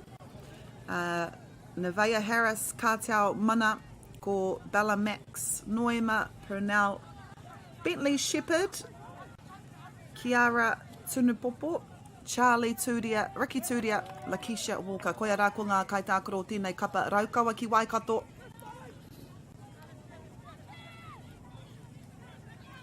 Kare anō tētahi kia whakawhiti te rāringi pero, but you can feel kei te tata Raukawa, koia rā hoki ko tā rātou pānga whakamutunga.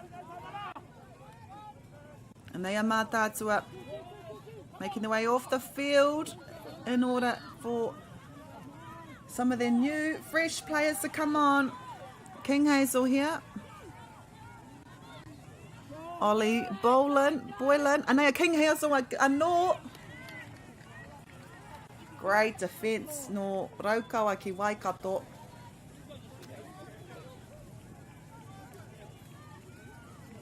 Toru me te hawhe menete kua hipa I tēnei wā. E noho ōrite ana ngā tatauranga I tēnei wā. Ko kore ki ia kapa, kare anō tētahi kia whakawhiti.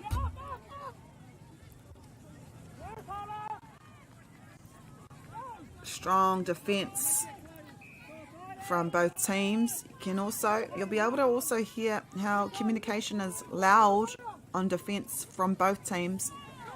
Players calling numbers, calling the inside, making sure no one is left just guessing.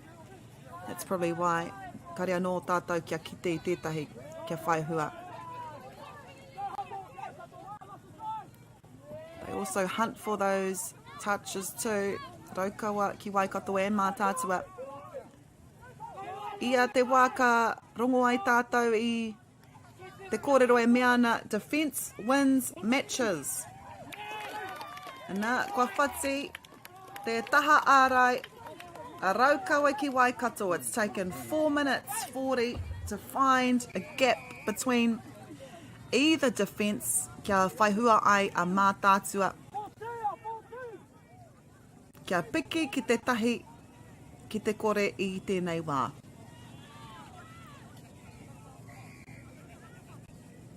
Perfect conditions here ki Hopuhopu nei. Tōna tikanga hiki ai te ua a popo, so we will miss the rain, which is great. It's been an awesome weekend of touch for our tamariki. Looks to the ref there, I mea ia I pā, tētahi no mā tātua I aia. I thought it was a try, but the referee is right there. Kei te mōhio I a great defence from mā tātua. And nei, e pirangi ana. Oh, bit of a roll there. All the skills here on display. And nei a mā tātua. King Hazel anō, kia tūpato. He goes into dummy just to make a play for his team. Engari, he pakari rawa te taha ārai a raukawa ki Waikato. Whāminete e toia nei tēnei hau rawa tuatahi. We are only in the first half of this match. Intensity is high though. And because ko tēnei reanga under 16s, koe ara ko ngā tuakana o te whakataitai. So these are the senior players of this tournament. He got it down. No question about it. Kia ore te ainga tauranga, ko tahi ki ia kapa. As I was saying, these are the seniors of the tournament here. And all of these players touch rugby intelligence, knowing when to push the pace and when to slow it down.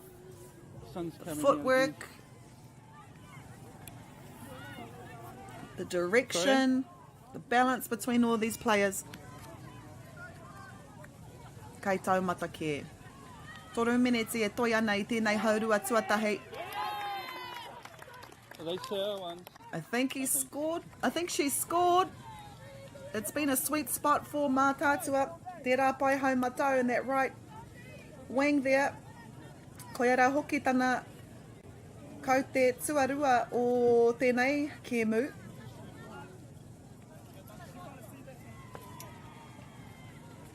Toko no ngā kai tākaro, kei te pātiki. Me toko toru ngā tāne, me toko toru hoki ngā kōtiro.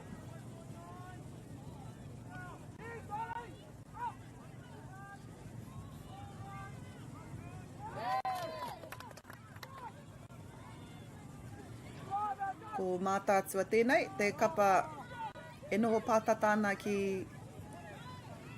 tō mātou kāmera I tēnei wā. Kei te rongo hoki ngā kōrero, me ngā kōrero aki-aki, ngā kōrero tautoko.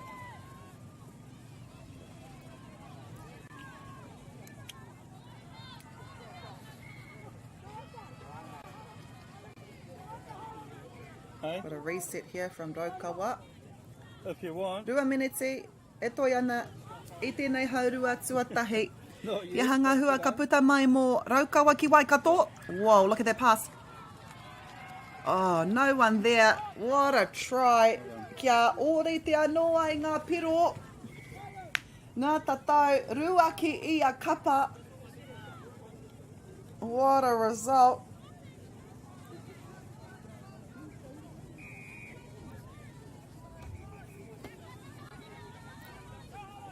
I have no doubt most of these players play in adult competitions already.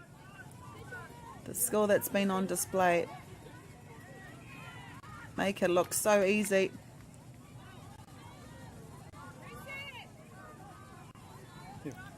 There's King Hazel again. Rāno atu ngā wā I whakaingoa tia e au tana ingoa. Wow. Kua whai hua. Kua whai hua. I said his name at the start of the match. Koe rā te take I whakaingoa tia e au tana ingoa. Time up when you're ready. Playmaker of doom. Ki te āwhina I tana kapa. They work well as a team. And you'll often see teams that stand out here are those that are connected well. Every touch, every reset. They're regrouping and refocusing together. And trust is on their side. Koe ara hoki. Kei te kite I ngā āhuatanga pērā I wainga nui ngā kapa e rua nei. So it's both Mātātua and Raukawa ki Waikato.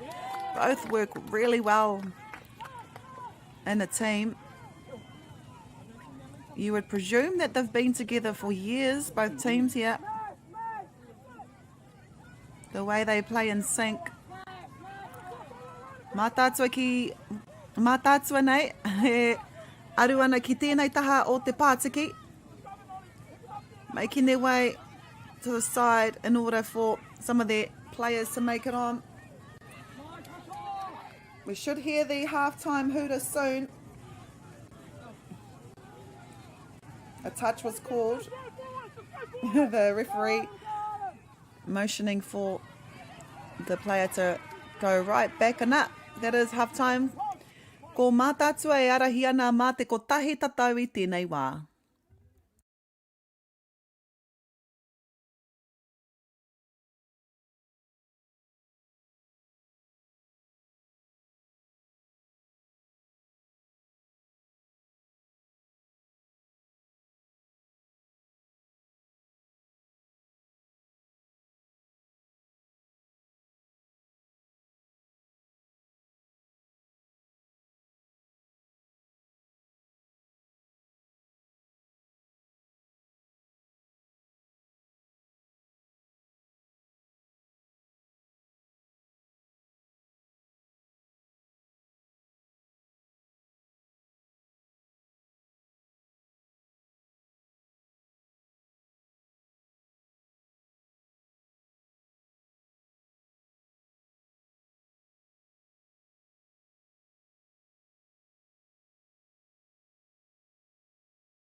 Nau mai hoki mai e te whānau. Welcome back to the second half.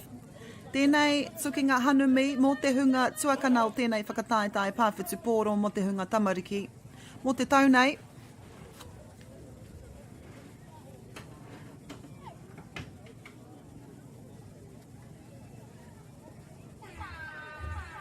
Kua tīmata te tukinga ko Mātātua e arahi ana mā te kotahi tatau I tēnei wā.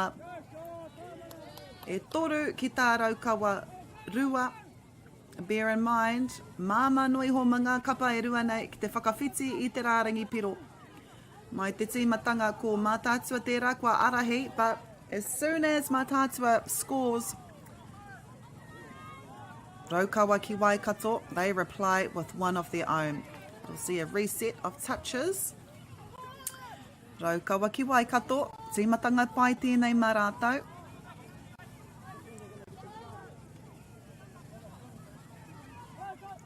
Wow.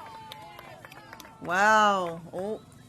Aroha mai, I pōhehe au, I whakawhiti te rārangi piro. Watch the back door e ai ki ngā kōrero a mātātua. Kei reira ia. Engari. Kua hāmene here. Forward pass e ai ki ngā kōrero.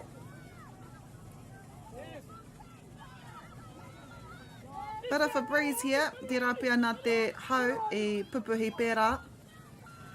Anei a mātātua me te pōro. King Hazel.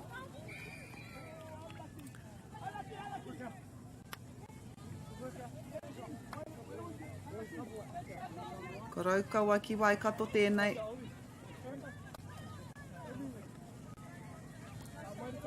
Whakawhiti i te haurua o te Pātiki. Anei rātou, great yardage here.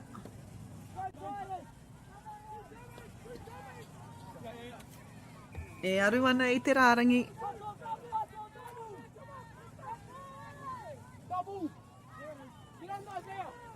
Kei te kimi, kei te whakaaro hoki. He hā te rau Takiwā i tēnei wā. Up for the left wing. I think she got it down. She got it down. Wow, what a try there.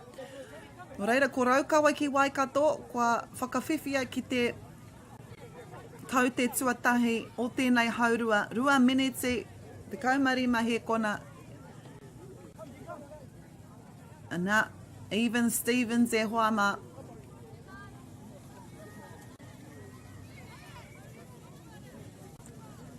That's how they would want to start this second half. Mā tātua, i ha ngā mahi kai mua i a rātou.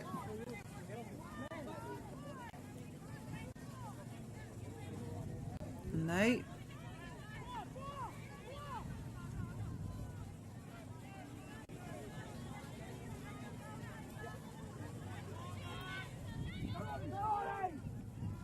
Oh, wow. Wow. And e kōrero ahau i tērā. Nā koe anō e ki i tērā. As soon as one team scores, the other replies. Nō reira i pērā i te haurua tuatahi, ngare ko mātātua ke te kapa. Ka whakawhiti tuatahi ai i te rārangi piro me ara wāke. Ka hoki mai a raukaua ki Waikato. But because it was raukaua ki Waikato, i whakawhiti tuatahi ai i te rārangi piro i tēnei haurua tuarua. Reply. About 1 minute later from mātātua. Ko rātou hoki e arahi ana i tēnei wā. Mā te kotahi tatau noiho. Raukaua ki Waikato me te pōro. Anei rātou.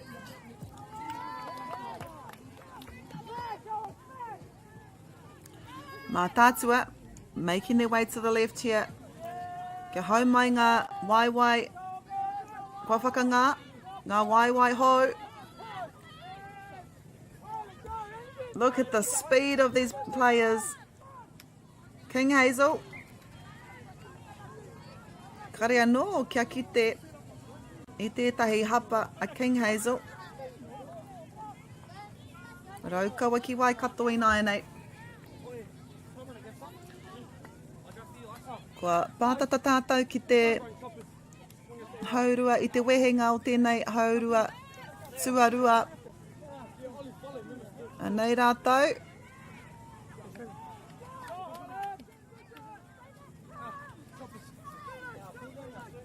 Nei koe rā te pāwhakamutunga te kapa.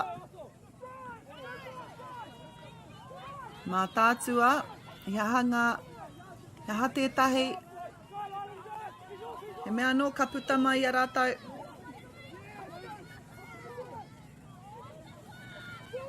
Up by 1, mā tātua. They'll want to add to that lead. I nara, kei te mohi o rātou. He toki ngā kaitākaro raukaua ki Waikato. Kia rongo ai hoki rātou i te taumahatanga.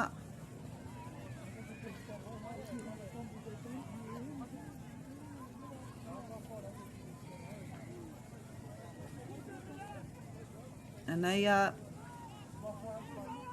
raukaua. E aru ana i te rārangi. Tua toru tēnei. Raukaua ki Waikato. He aputa kua puta mai kao. Bentley Shepherd there. Engari auare ake. Nei a mātātua. There's our 2 try scoring wing here. She's made her way off.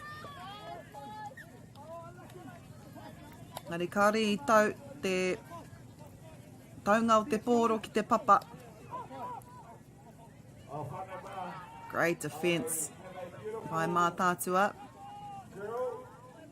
Running up, pressing up against that attack. Ono minute tore te kau he kona I toi ana I tēnei wā. Raukawa ki Waikato. Kua kitea he āputa. Oh, I tata. Pātata ana tātou ki ngā minute. Whakamutunga e toru o te tukinga nei. What can Mātātua do? Aua taikaha ngā pā. Phoenix ngā heu there. Te Waimarino Takamore. Ollie Boylan.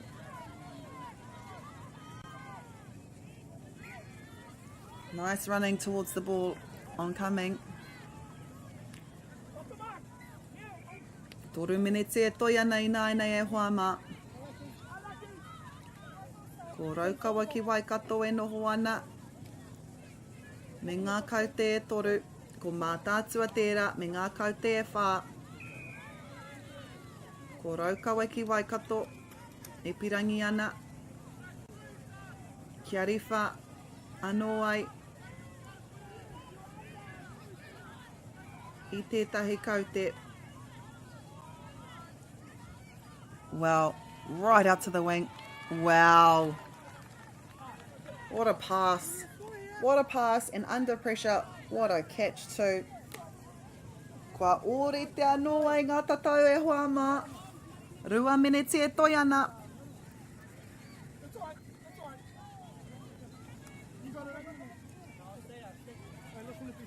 You can hear some of the kōrero coming from Mātātua's camp.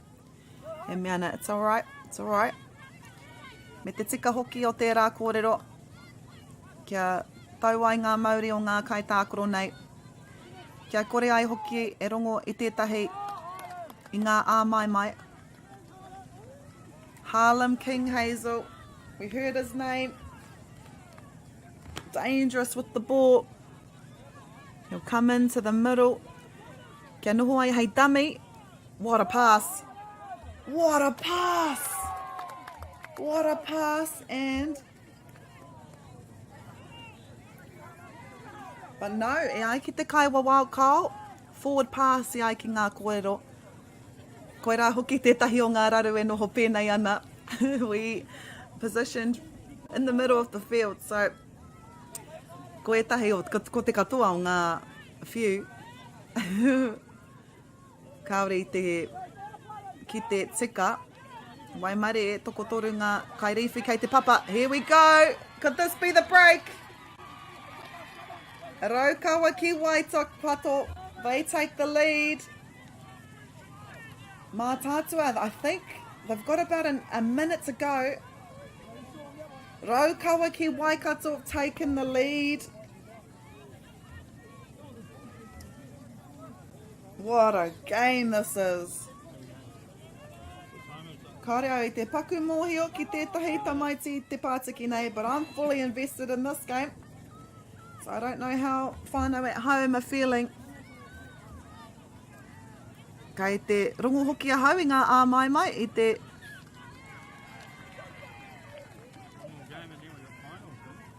ai ki te kaiwa wao, kua hāmene here a Mātātua. No reira, ko Raukawa ki Waikato tēnei. And I think if just as long as they hold the ball, ka mātua I tēnā, it'll be enough. I nara, a kunipea tātou rongo ai I te whio whakamutinga o te tukinga nei. Wow, what a run. Finds the support. No support. Or I think it was intercepted, knocked back no reira. Yep, we just saw a recount. What a save though, that was a try-saving attempt there.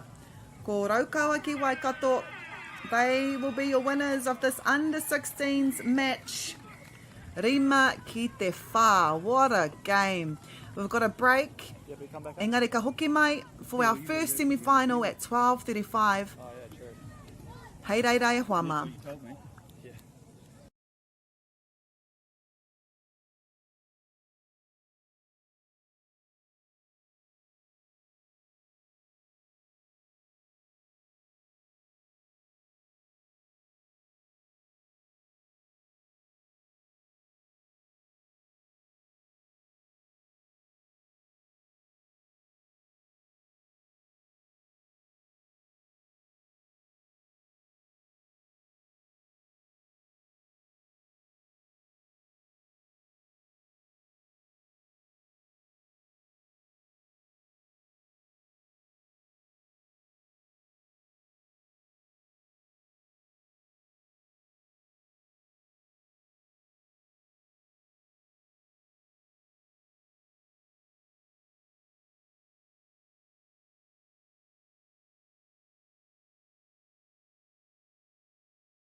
Food is your medicine.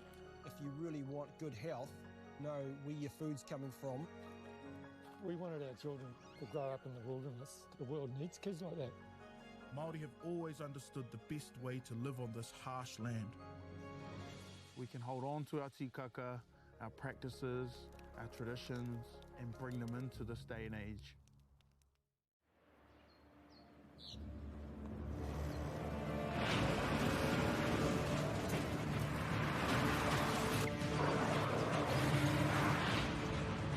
This isn't an ad about four-wheel drives. It's about knowing the place, as well as the locals. You found the place. That's a good start. Built by my great-grandfather 20 years ago. And go!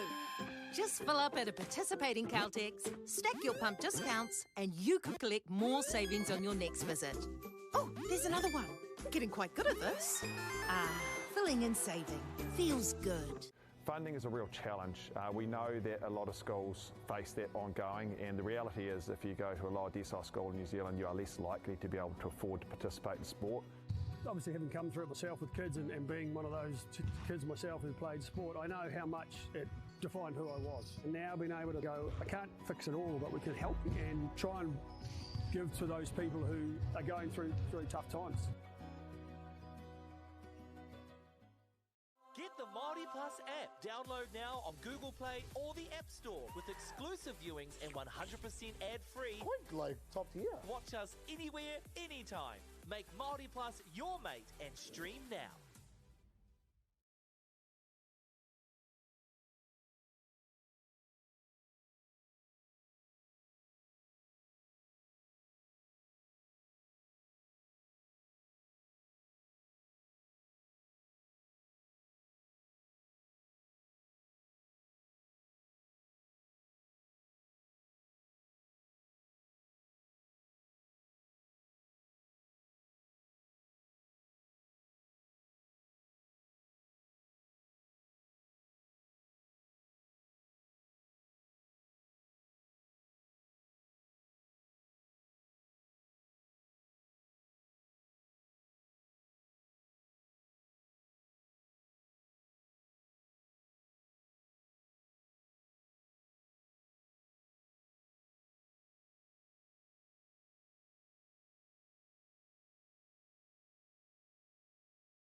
so it gets saved up there, so then you can play them later as well, and then download it later?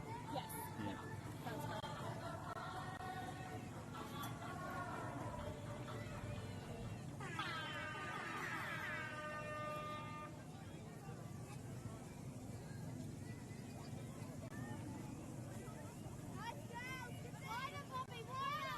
Okay, Whanau, I'm going to, I'm with Rally here from the Tamariki zone. She loves her job. She's just giving me the colouring in things. What are these called? The colouring in competition. The competition, rather. Oh, this one's good. Anyway, we're going to pick a few winners. And then I'll send you over to Cody and KBS, and he's going to give you a hand. He doesn't know it yet. Oh, look! Okay, we've got one winner. I like that one.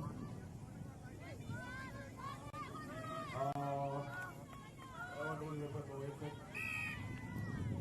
Oh, Luca Jade. Luca Jade, this is beautiful. 2 years old from Kaupapa.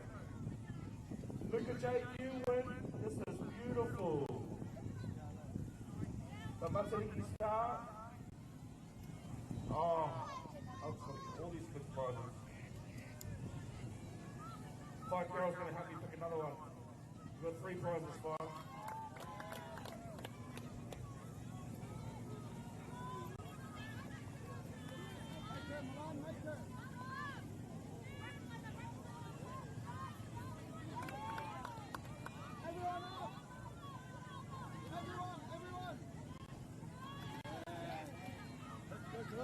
Okay, we've got another one here. Cairo Lidui from Maniapoto. You are joining Hapū. And one more. Save one. Oh, he's really solid. That was a really solid start. Really good start.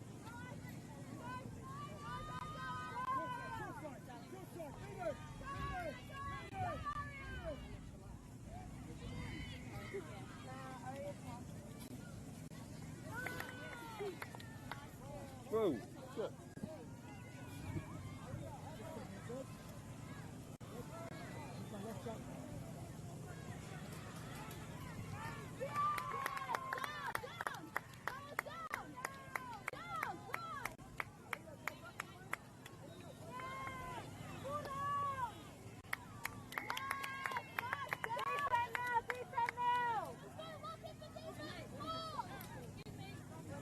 Okay, in front of that, our third winner is Takiwā Waka. Okay, so our 3 winners from our Tamariki zone, Hapū from Kaupapa, 5 years old. Well done, Hapū. Takiwā Waka, don't know where you're from, but you win. And Cairo Lidui from Maniapoto. Okay, come up to the tournament control and I will organise you a paunga. Congratulations. Everyone. All up.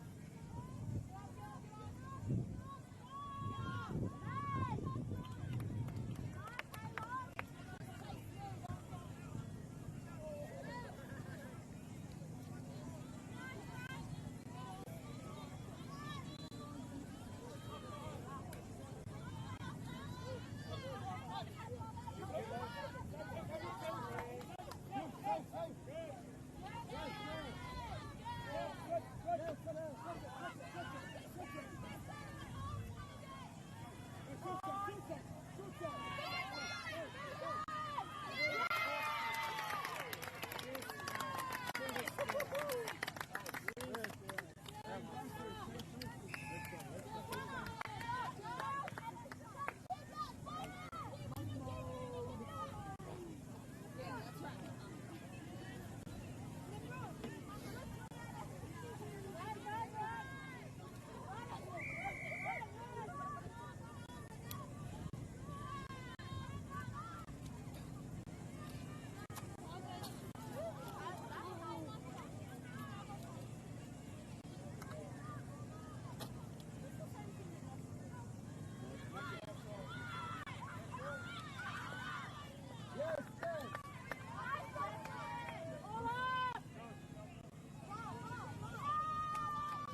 That's the lead pass, get wider. Pass, pass, pass. On the inside side of the lead.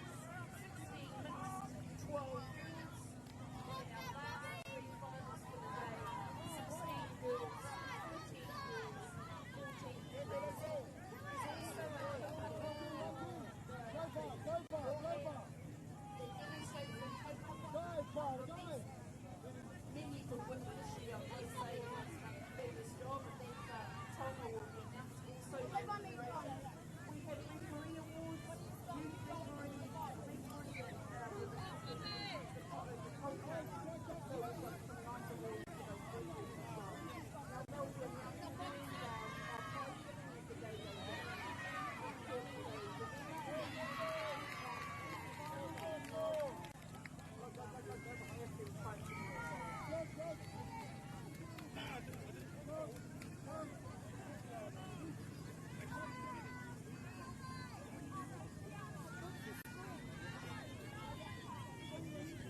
Ignore them, they're angry.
Okay?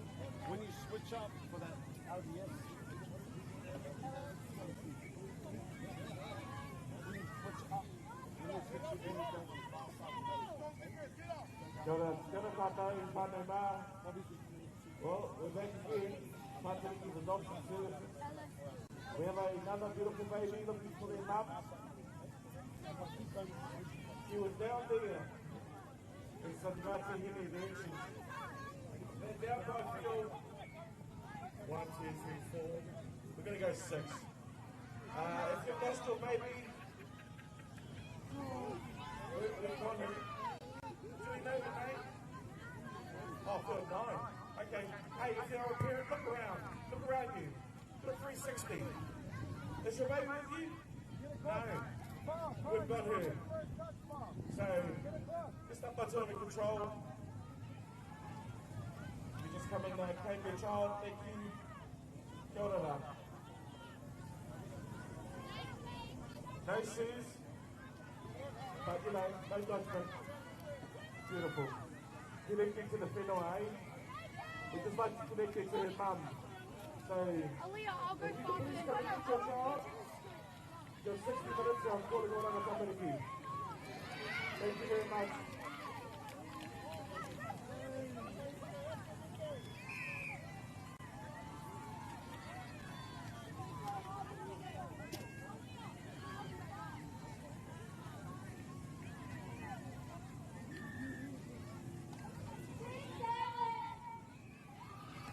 Thank you.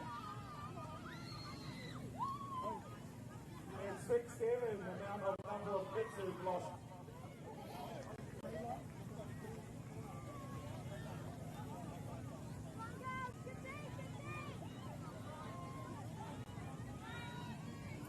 But you know, what does that say about the kaupapa? That you can just neglect your kids and be okay with it? I think that just says a lot about how safe we're providing a space, you know? No one seems to be worried, which is fantastic. Are we off to get ice cream? Okay. I see. I don't think this gets lost at all. Let's give them free ice cream. Open up, maybe she's got heaps of money. Get a Coke too. Full sugar as well. You only have yourself to blame, parents. Look on us. We're on. You go far. I didn't play far.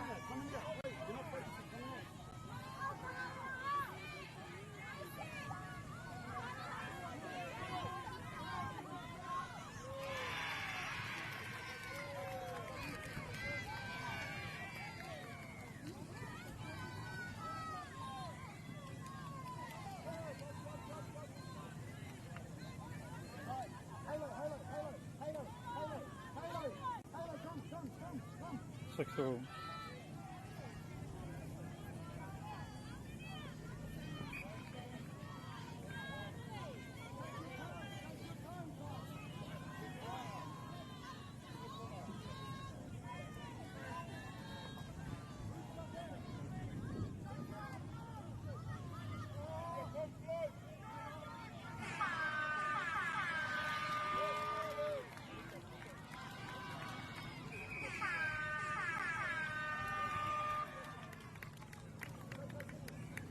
Was that a try, guys? Or?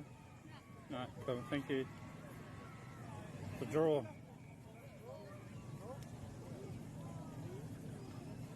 What'd you get? Yeah, same.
Food is your medicine.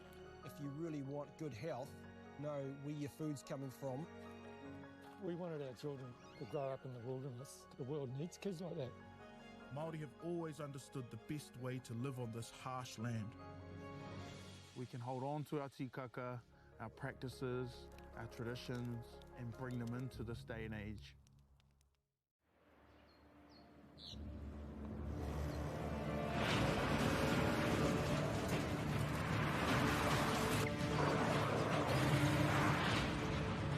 This isn't an ad about four-wheel drives.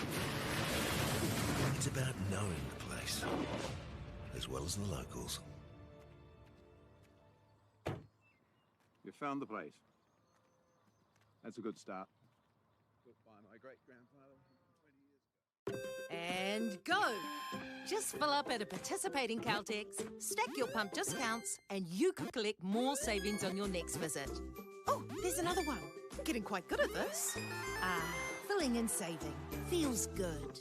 Funding is a real challenge. We know that a lot of schools face that ongoing, and the reality is if you go to a lower decile school in New Zealand, you are less likely to be able to afford to participate in sport. Obviously, having come through it myself with kids and being one of those kids myself who played sport, I know how much it defined who I was. And now being able to go, I can't fix it all, but we can help and try and give to those people who are going through really tough times. Get the Māori Plus app. Download now on Google Play or the App Store with exclusive viewings and 100% ad-free. Quite like top tier. Watch us anywhere, anytime. Make Māori Plus your mate and stream now.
No mai hoki mai e te iwi.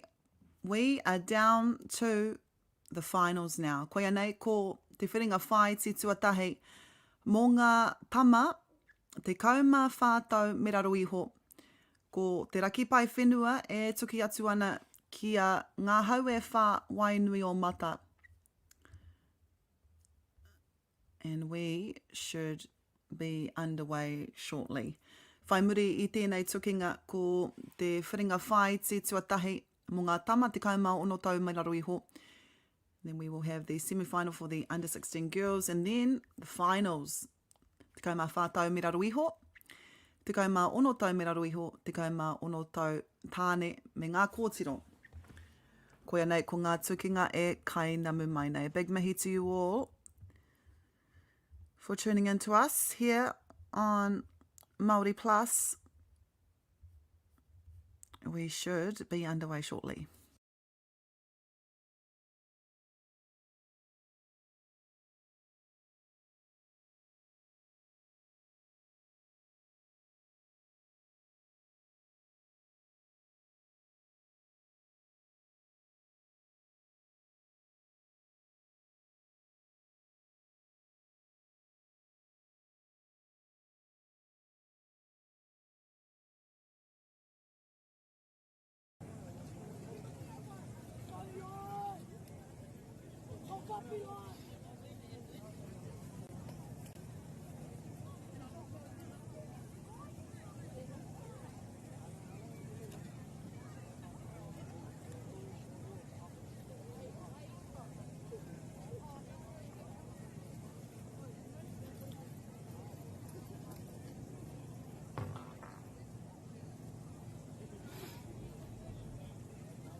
ko te huarere o te kapa katoa i tēnei wharinga whaiti will be between Gold Coast Māori and Tamatua Kirikiri Rua. Kei te pātiki nā marua rātau e tākoro ana.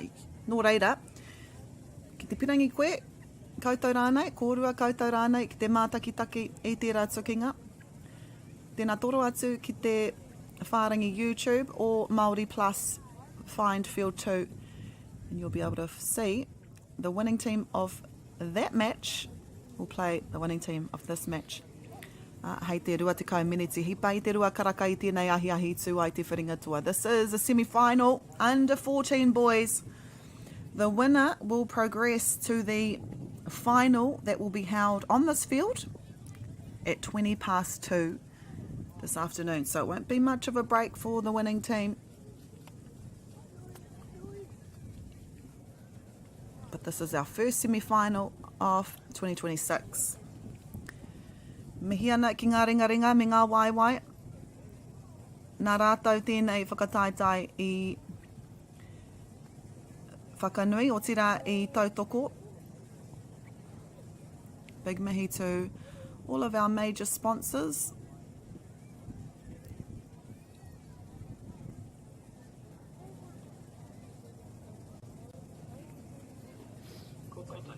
Got 1 minute to go, so we'll go through them all. Ko te Huinga Taakaro Aotearoa, ko Waikato Tainui, ko Bailey's, ko Caltex, ko Nativa, Apollo Projects and One Foundation. Your support helps create opportunities, spaces and pathways for our tamariki here to thrive in the sport. Also, big mihi to Māori Plus. Ko rātou e whakapāho ana i ngā pātiki e ono i te whakataitai nei, making sure whānau everywhere can be a part of this special weekend, committed to the support of sport putanoa i te motu nei.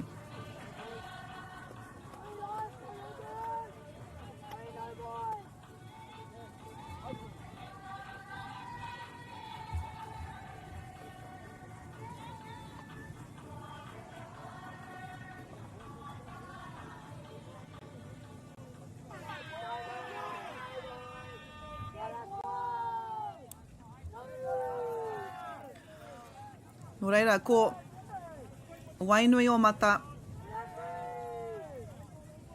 Ko rātou kua tīmata i tēnei kēmu.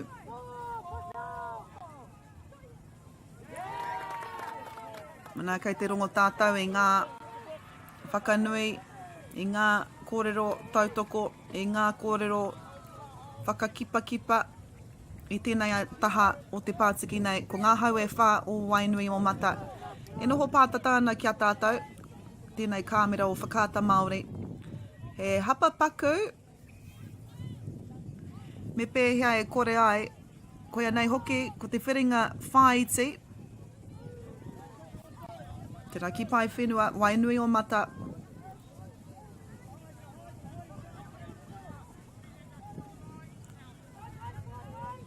No one on the wing here.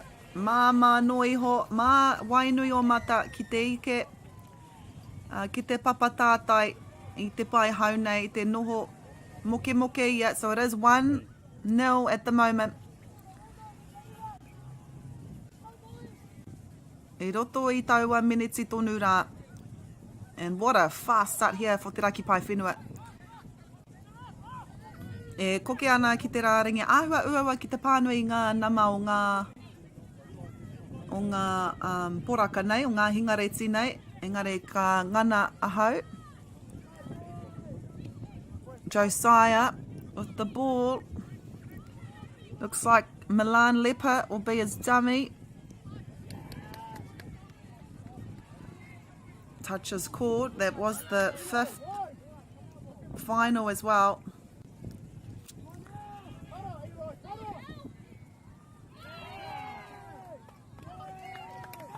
Wow, what a try from Te Raki Pai Whenua on their last touch as well. He created that from nothing, actually. It would be fair to say. Noho taurite ana ngā tatauranga I tēnei wā. E 2 minete, 20 he kona kua hipa. Wainui o Mata with the ball.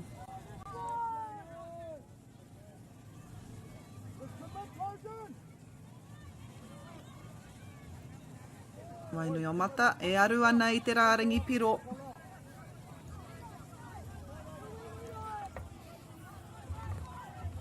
Koe anei. It was touched. I reira te kaiwa wao.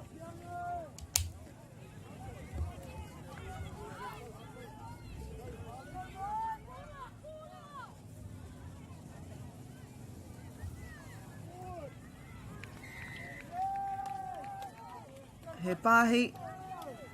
I haere whakamua forward pass. No reira kua hāmene hia a Wainui o Mata. Me te pirangi, me te hia o te raki pai whenua kia puta I tēnei wāhanga mōreare o te Pātiki I nara. E mōhio ana rātou. Engari kua hāmene hia a te raki pai whenua. Referee just calling time and motioning where the penalty will take place. It'll be a tap.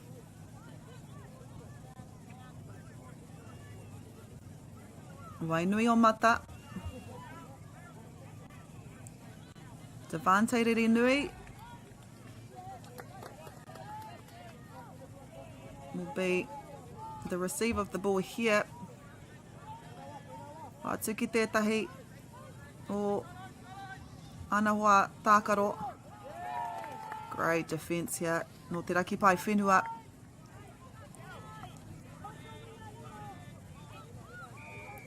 Got a few players to the right.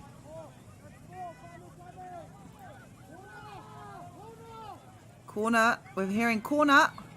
Oh, wow. Wow. What do you say to that? That is skill. I te ngana ia, ki te ruku, meara wāke, I te he kona whakamutunga, whiua ia I te pōro. Nā runga I te mōhio, I mōhio ia, kei reira tētahi kai ārai, ka pā I aia. And just quick thinking like that was able to score their second try of the match. 14 years and under. Koe ara ko ngā pakeke o ngā kaitākaro I konei. But they have skills like those players that are double their age at the whānau. Wainui o Mata e aru ana. I te rārangi pero kia whakawhiti anō ai. Wow. Anō. Ko te tuatoru tērā kei te haurua. Tuarua tātou o tēnei haurua tuatahi. 4 minute, torutikau he kona e toi ana I naenei. Kia tahuri ake tātou ki ngā hua o ngā kapa nei. No reira, mō te kapa I arahi ana I tēnei wā mā ngā tatauranga e toru, ngā hau e whā, Wainui o Mata, their first game of this competition, I nanahi nei, they beat Tauranga Moana 11 points to 2. I ori te ngata tau kia tamatoa kirikiri roa, they are actually in the second semi-final. And if both teams tied yesterday, imagine how close it will be in a final ki te eke ngā kapa e rua nei. Ngā hauewha then played Muri Whenua and won by 9 points. They played Ngāti Hine and won by 4. They played the Ikaroa ki te raki, won by 5. And their last game played Raukawa ki runga and won by 1. Koia rā te take, kua eke rātau ki te whiringa whai tinei. That is why they have reached the first semi-final in this under-14 boys. Mō te raki pai whenua, kia tahuri ake kia rātau hua I nei rangi E rua ko Tahake nei, their first game was against Tūranga Nui a Kiwa, Gisborne team, winning 9 points to 4. Ko tā rātou tukinga tuatahi ki ngā Wairau Waikato Tainui, I toa ia rātou tērā tukinga mā te kotahi piro noa, 6 to 7. Nā wairā, ka tuki ki a Raukawa ki Waikato, ka toa mā ngā tatauranga e ono. The fourth game was against Te Raki Pai Whenua, winning that game against Te Arawa, 6 points to 3. They played East Gold Coast Māori, actually, I wairua toa I tērā tukinga mā ngā tatauranga e rua. And Gold Coast Māori are in the at semi-final with Tamatoa Kirikiriroa on field 2. They lost that match 6 points to 8. Engari, ko tai mai rātou ki konei, also beat Waitakere 5 points to 0. Koe ara hoki ko te take. It is first place after round play. Ngā hui e whao Wainui Mata taking on Te Raki Pai Whenua, who placed 3rd overall after prelim pay. And that makes your first semi-final. So 2 and 4 will be playing against each other on field 2. 1 and 3 are here at the moment. It is number 1 after round play. Wainui o Mata. Kare anō rātou kia rongo I tētahi wairua toa. Kare anō rātou kia hinga. Kare anō rātou kia pauri whai muri I tētahi tukinga. They have won all their games so far, and can they add one more to make this final katu hei tēnei ahi nei. E arahia nā Wainui o Mata, mā ngā tatauranga e rua I tēnei wā, āhua tahi minute e toi ana I tēnei haurua. Nā wairā, ka hoki mai anō mō te wāhanga tuarua e kainamu mai nei. Wainui o Mata.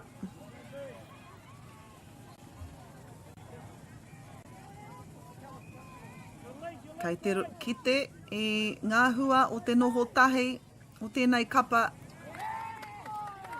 Great on defence there, Te Raki Pai Whenua. And nei rātou, they're closest to our camera here as well. Nō reira ka pēnei pātata pēnei mai rātou. Ko hāmne hea te Wainui o Mata. Taku mōhio I āhua mō rearea te pā a tētahi o ngā kaitākaro o Te Raki o Wainui o Mata. Aroha mai. Te Raki Pai Whenua. Great yards here. 3rd touch. And nei rātou. Did he get it? He did. Kua piki ki te rua kautei nai nei Te Raki Pai Whenua. Only down by 1 now.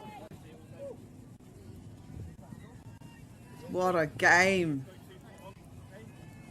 We might hear the halftime hooter soon, but that's how they would want to end the first half, especially against a team as strong as Wainui o Mata, who have not lost a game here this weekend. Te Raki Pai Whenua only lost 1, and it was a close game as well. This will be the final touch. Wainui o Mata look to create something from it. Great defence. So it is Wainui o Mata leading 3-2. We've got the second half coming up next.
ki mai anō e te iwi.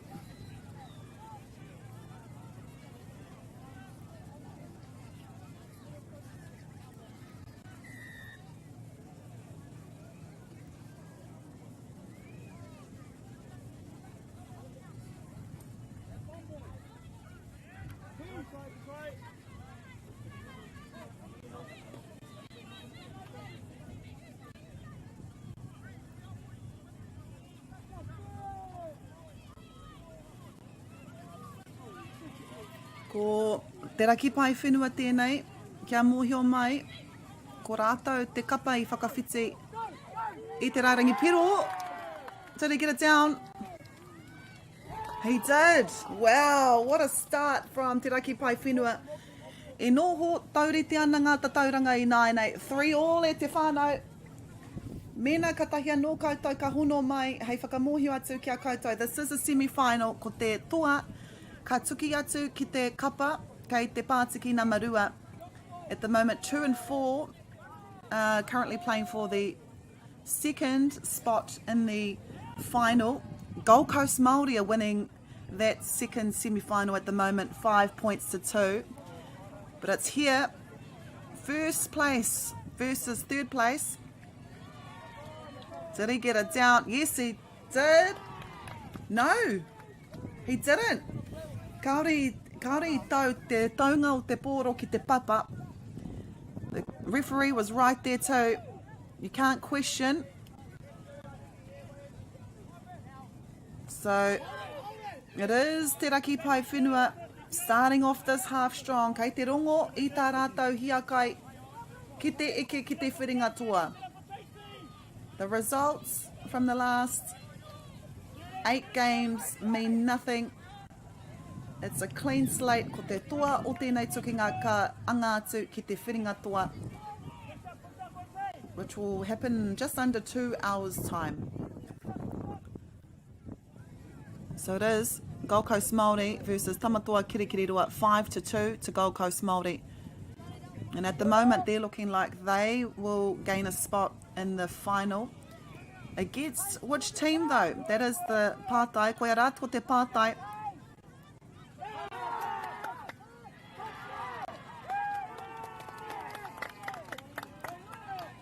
Anā kua hāmene here.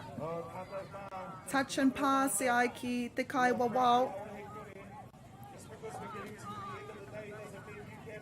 Te raki pai whenua. Koe nei rātou, e koki ana I te rārangi. Mō tētahi kapa, koe nei tā rātou tukinga whakamitinga o te tōna mana nei. Wainui o mata me te pōro. He hanga hua ka puta. See all new players come to the field. They say no touch. Kaore tētahi pāhi aia. Aha kua te kōrero a te kaitākaro non wainui o mata e meana. I pā ia I te huarere auare ake.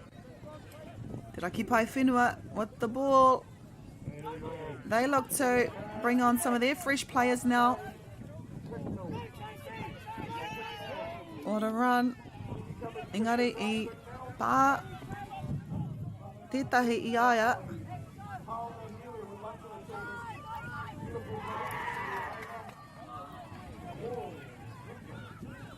Love seeing the reaction too from our players here. Wainui o mata. Nei rātou.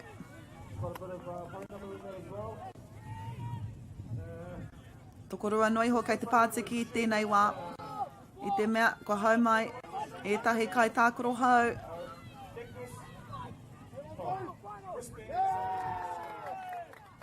Defence here. Te raki pai whenua I nāinei. Kei a rātou te pōro.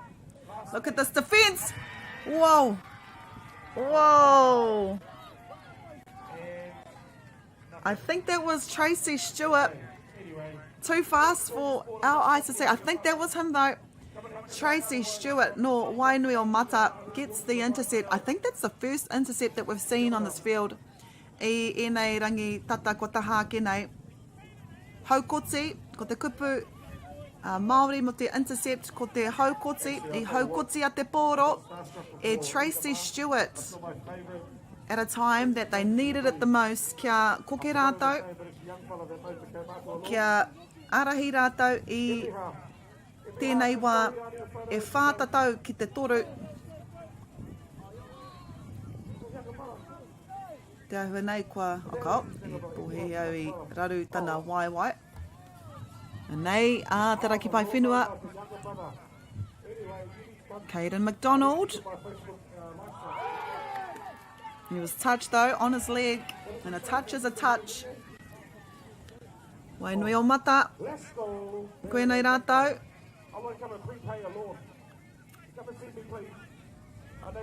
Third touch here. In the Te Raki Pai Whenua half now. Wainui o mata. I hanga hua ka puta mai. Great defence no Te Raki Pai Whenua. Nei Te Raki Pai Whenua me te pōro. E whāmeneti e toi ana I tēnei kēmu ko te toa. Ka whai. Ka riwha I tētahi turanga ki te whiringa toa ka tū hei te rua te kau meneti hipa I te rua karaka I tēnei ahi. So at 20 past 2, one of the teams here will play in the final against, I'm going to have a look at the score now, 7-3 to Gold Coast Māori. They're playing Tamatoa Kirikiriroa at the moment and leading by 4, so I'm going to say it'll be Gold Coast Māori that plays the winner of this game at 20 past 2 on this field, field 1. Kei te kimi I te huarere o Gold Coast Māori. But anything can happen. We've still got, what's the time? 3 minutes to go. Te Raki Pai Whenua, kei raro mā te kotahi tatau. Kua hāmnehia, hoki a te Raki Pai Whenua. Kaore I tika te whakatakotoranga o te pōro. I whakaroa I ahau te rapia ko tētahi no te huarere I pā, hioi anō, I reira te kaiwa wau. Anei, wainui o mata, leading by 1, touch there. Touched on the shirt, e ai ki te kaiwa wau. Nui ake, just over 2 minutes to go now in this semi-final.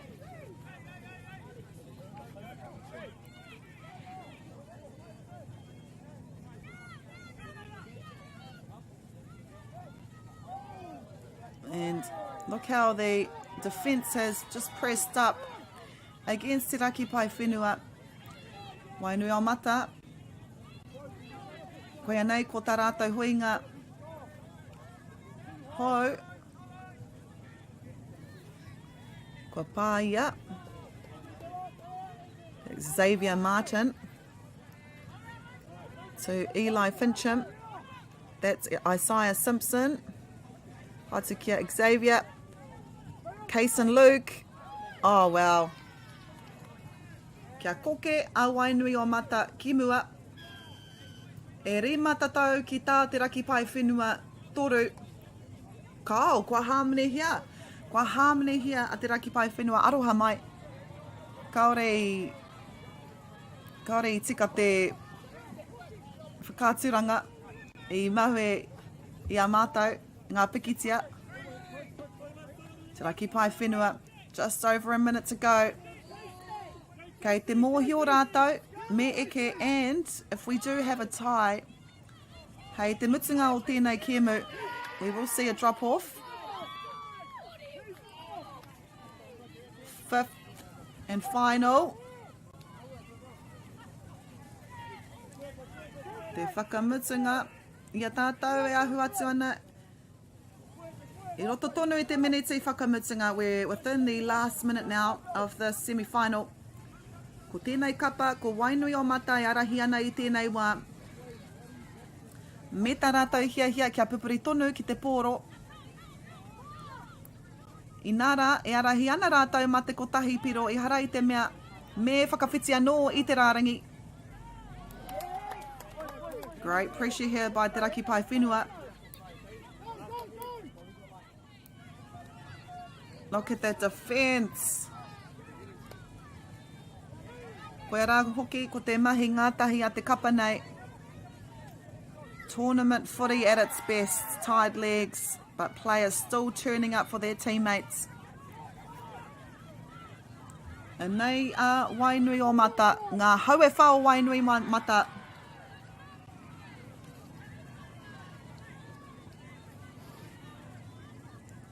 Kei ngā hēkona whakamutunga tātou i nāi nei.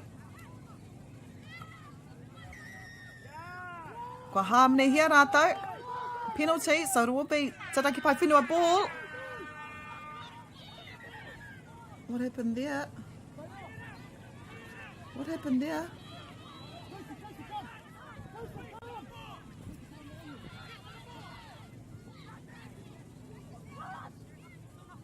Is this the last touch?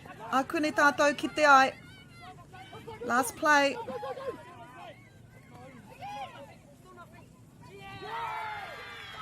And that will be it. Wainui o mata. Ngā haue whao wainui mata. Win this semi-final under 14 boys. They will play Gold Coast Māori, who won their semi-final 9-3. They will play in the final. Hei te rua te kaumeneti hipa i te rua. Coming up next, we have the under 16 girls semi-final. Kia au tonu mai.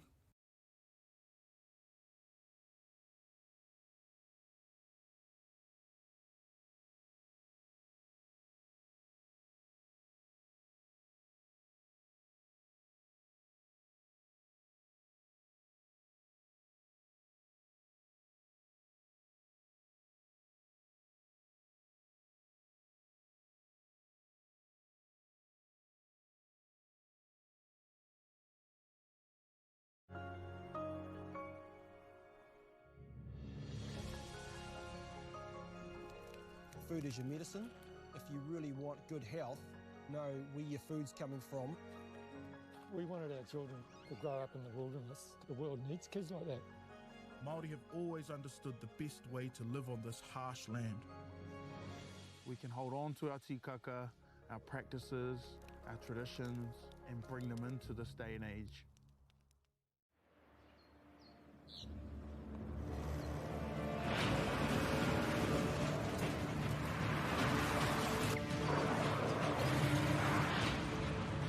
This isn't an ad about four-wheel drives. It's about knowing the place, as well as the locals. You found the place. That's a good start. Built by my great-grandfather 20 years ago. And go! Just fill up at a participating Caltex, stack your pump discounts, and you could collect more savings on your next visit. Oh, there's another one. Getting quite good at this. Filling and saving. Feels good. Funding is a real challenge. We know that a lot of schools face that ongoing, and the reality is if you go to a lower decile school in New Zealand, you are less likely to be able to afford to participate in sport.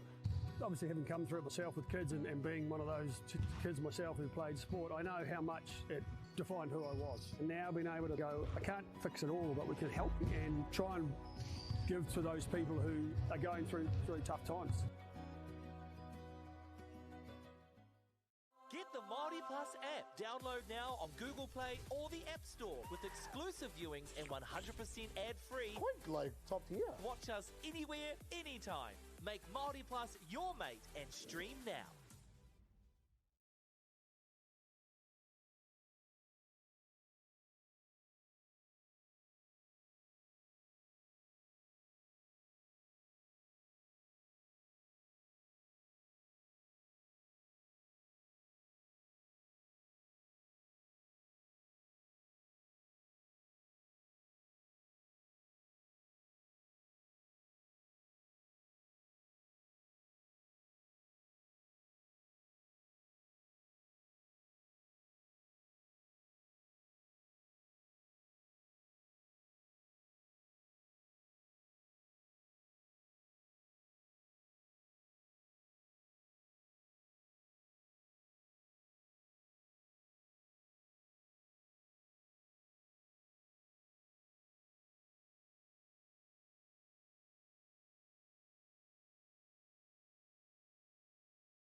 There's plenty of semi-finals and playoff games happening, folks. Just another reminder, just be putting them up against the sideline. So please, no ho-ha on the sideline for the sideline. Also, big thanks to our amazing friends. We've got foundation for their support. Also to Huinga Taakaro, Aotearoa Waka, for the Hapū as well as Whakaata Māori, Māori Active, Māori Plus. I'm sure I got one of those names right. And of course, our hosts with the most, Waikato Tainui, Takiwā Waka. It's been an awesome couple of days.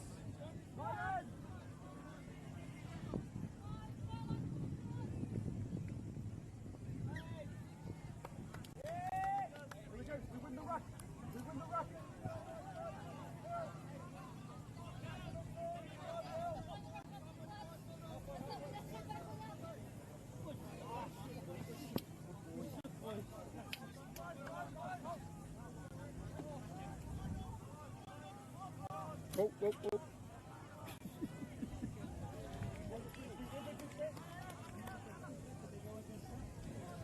I just lost the umbrella.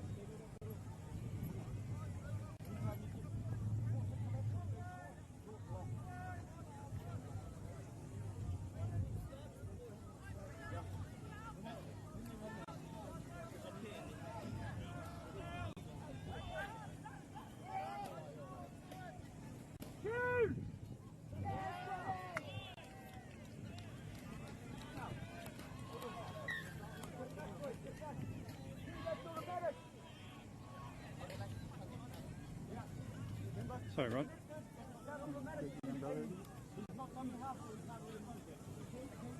When caught it.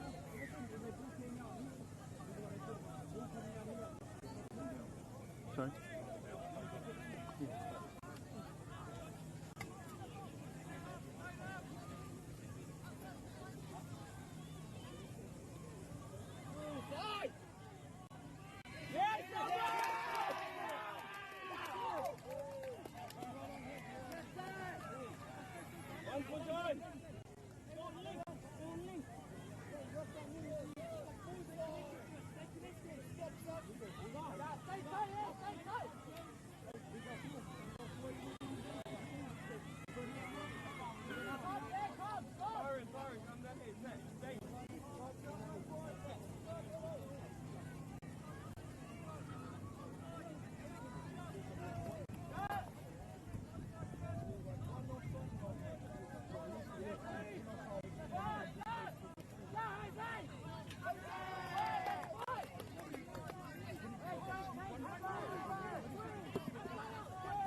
See how the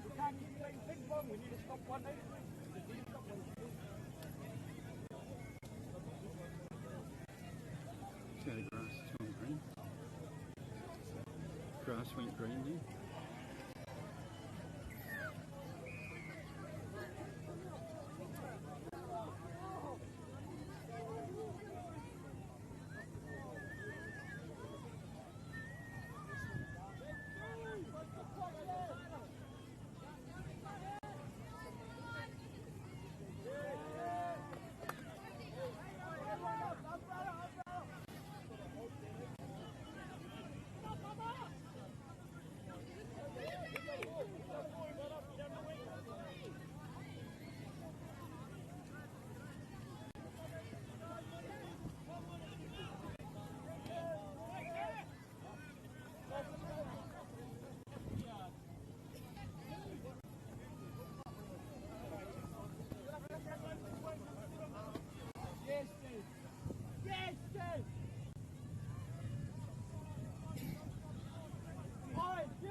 tighten the boot. Well, now, boy, half time, we'll get you some.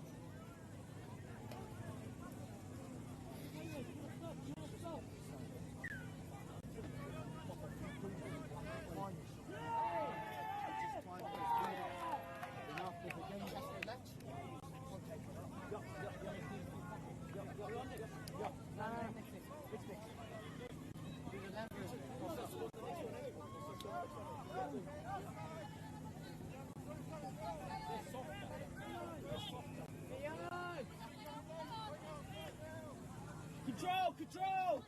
Control!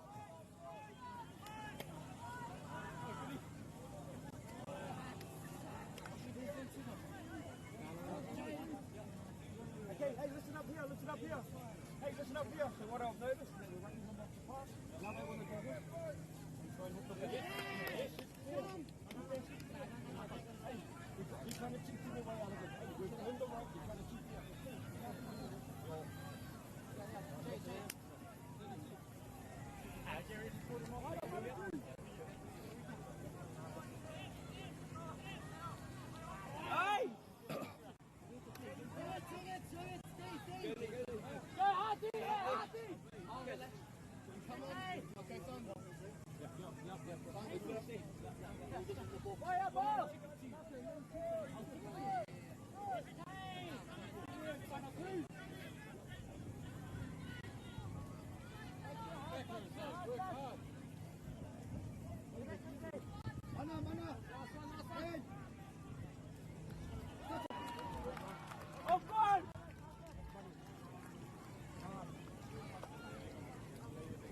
Don't think about it.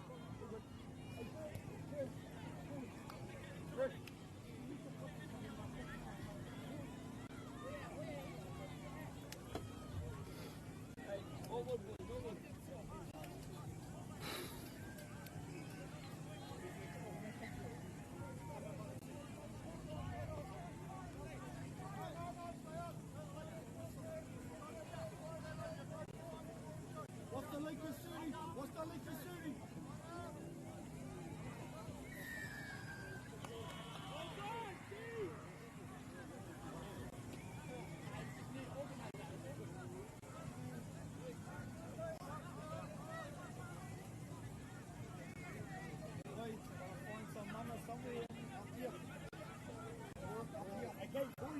Okay, now we're trying to go. Handy's on the go to hit them. They're still in control.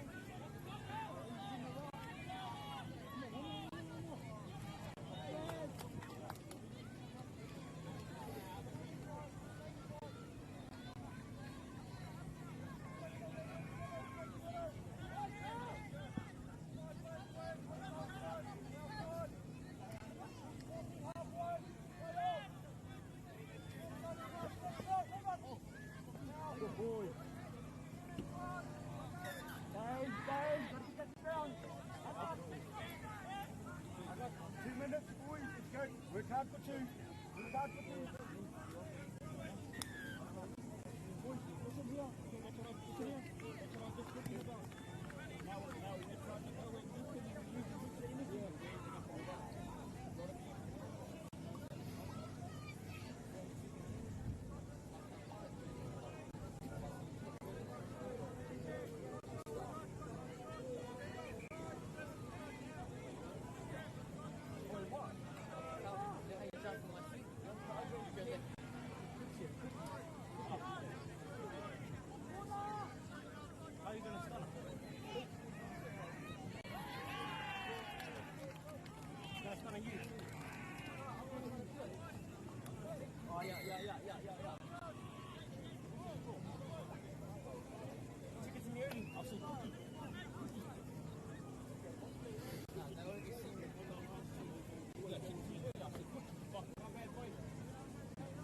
BJ, you need to get over and help him on that.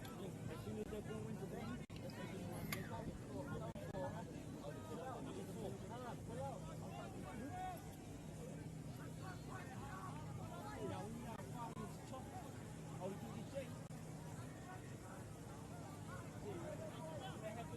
have it, Jam! Not rolling, not rolling!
Come on, clock's going.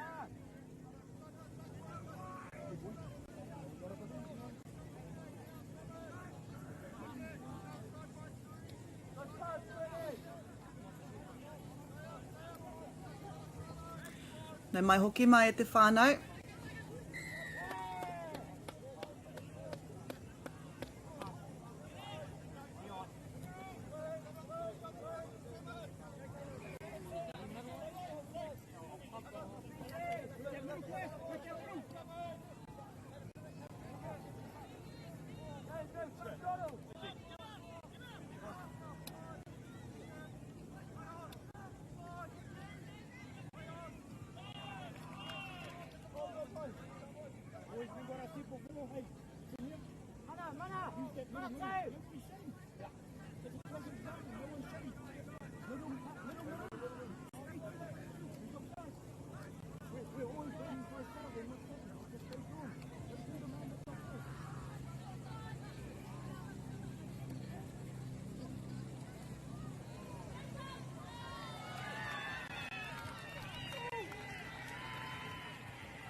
I'll stop on the end of this.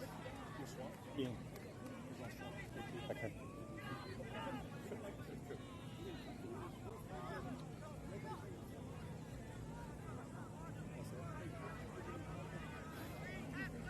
Five, 6, 56.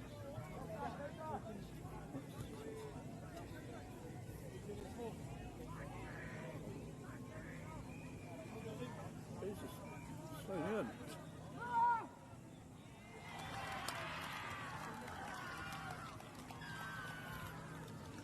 Yes.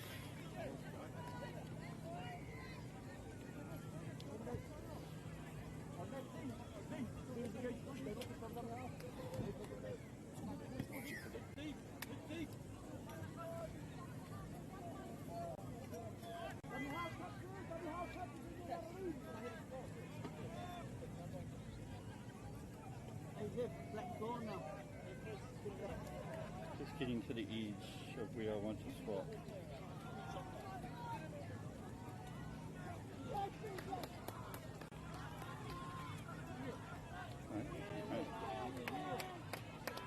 Oh, just heads up, I know a few teams and rōpū are finished for the day. State your party.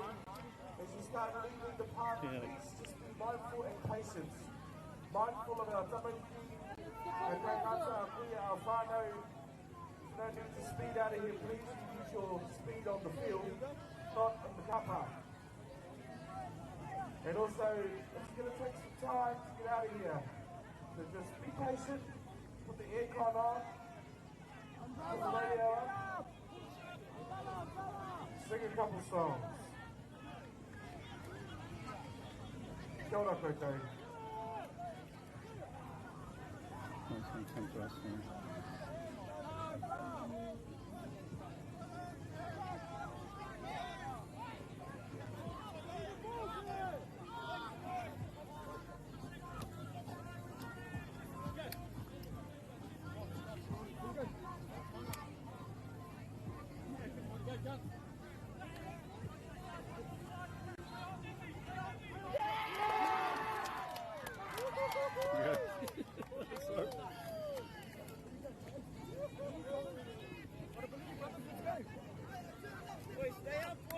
See, you watch this, it goes down, see how it goes quite dark, and I go back up, it goes doop.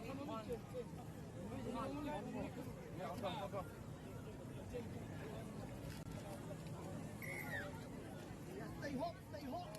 Hot hands. Stay hot, stay hot.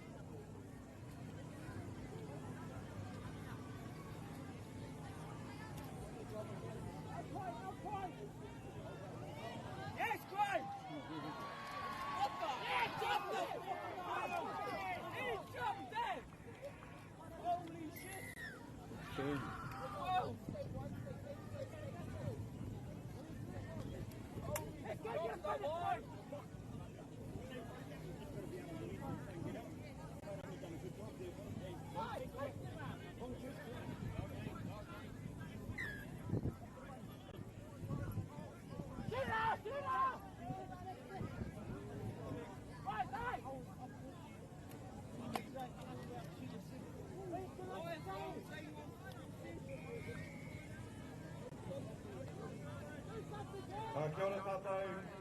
Kingston, referee Kingston, please start making your way to field 10. Kingston. You need to be on field 10 next round, please. Thank you very much, Kingston. Don't make me come and find you.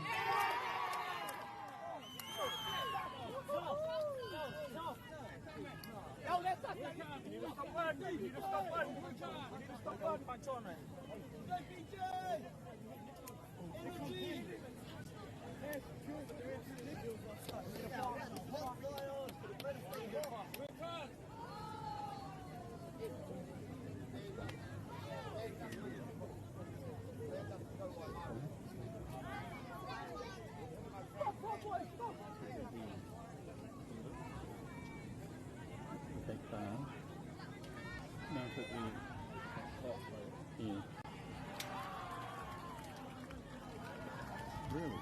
Another one? Oh, not so now.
food is your medicine. If you really want good health, know where your food's coming from. We wanted our children to grow up in the wilderness. The world needs kids like that. Māori have always understood the best way to live on this harsh land. We can hold on to our tikaka, our practices, our traditions, and bring them into this day and age.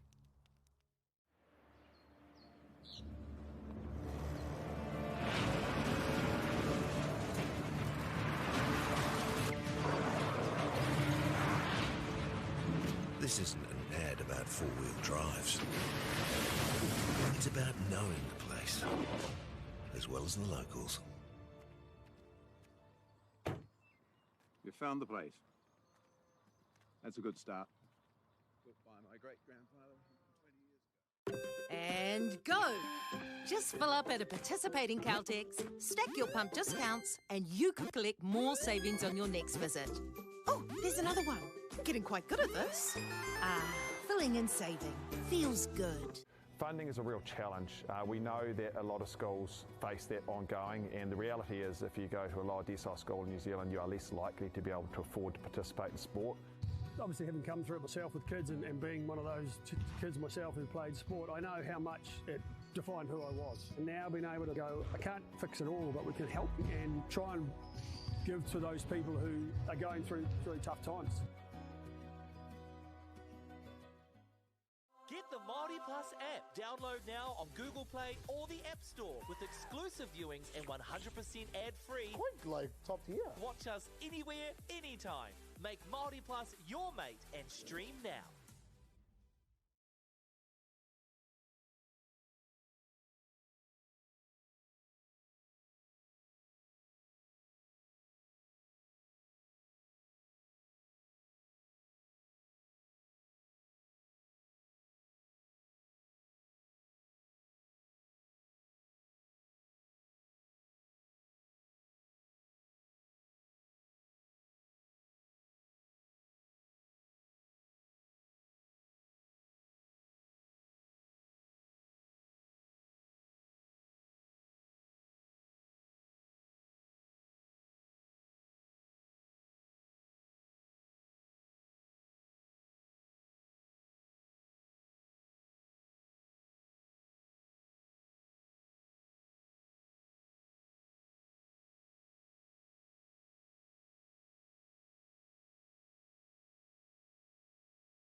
Nei mai hoki mai te whānau. Koe rā, ko ngā haka a ngā kapa e rua nei, mō te whiringa whai te tuatahi, i waenga i ngā kapa i karoa ki te raki me wainui o mata, āhua ōrite ngā kākahu. He pango me te kākariki.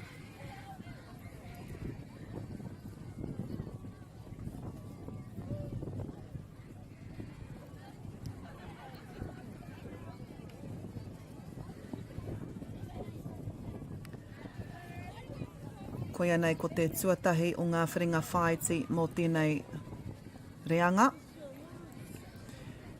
Ko te tua o tēnei tukinga ka tai ki te whiringa tua ka tū hei te haurua i te toru karaka i tēnei ahi tonu. So in just under 2 hours time, one of these teams will make the final for the under 16 girls mō te tau rua mano rua te kauma o no e rere ana ngā mihi kia kauta katoa. Thank you for tuning in to us here on Māori Plus. Te kāinga o ngā hā kina te tanoa i te motu nei.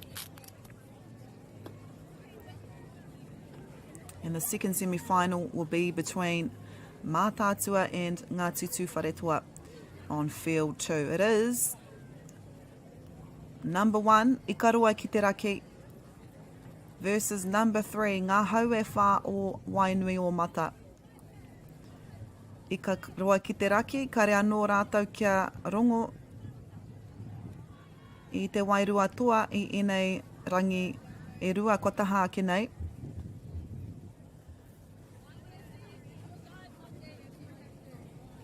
Can they win one more? Koe rā te pātai.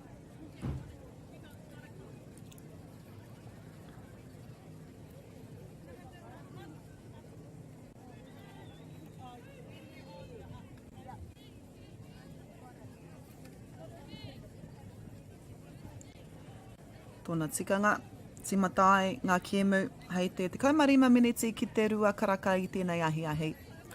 And if you're tuning in to us, welcome to day 2 of the Māori Touch Tamariki Tournament held here in Hopuhopu, Waikato Tainui, brought to you by Māori Plus. E whakahihia ana, we're proud to bring you all the action from all 6 fields. E rongo ana i te āmaimai, e rongo ana i te hikaka, as these players chase strong performances and proud moments for their whānau and hapori. Mei kore ake ko ngā kaitautoko, te Huinga Taakaro Aotearoa Waikato Tainui, Bailey's, Caltex, Nativa, Apollo Projects and One Foundation. Kei te kitea ngā ingoa ki te kokonga matau, kararo nei, Bailey's, e rere ana ngā mihi kia rātou katoa. We are nearing the timatanga o tēnei tukinga.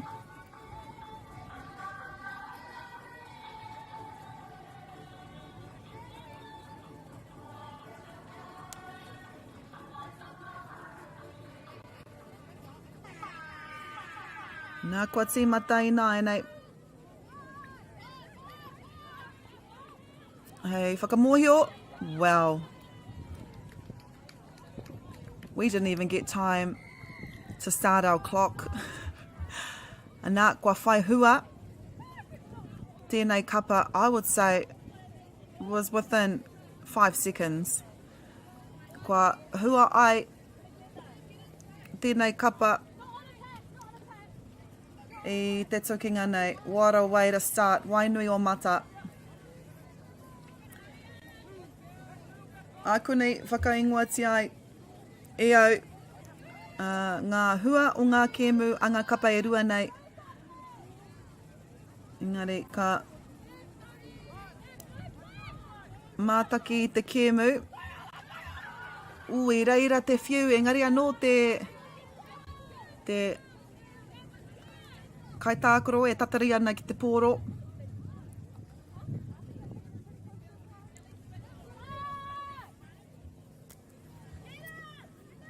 Nerves can do a big part in this.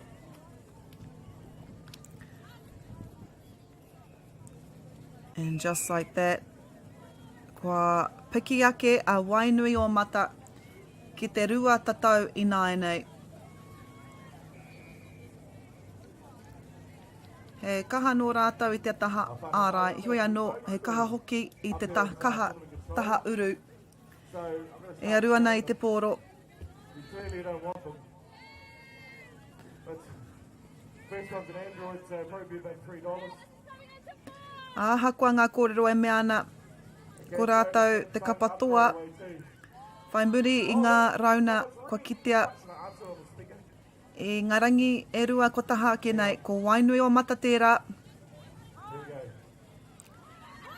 Wainui o mata strong in the under 16 section. Kua ki te kē tātou i tā rātau kapatāne. Very close game in their semi-final as well. Someone handed it in, that's all under control. And nei, e aru ana. Okay, Dan, we'll see you soon.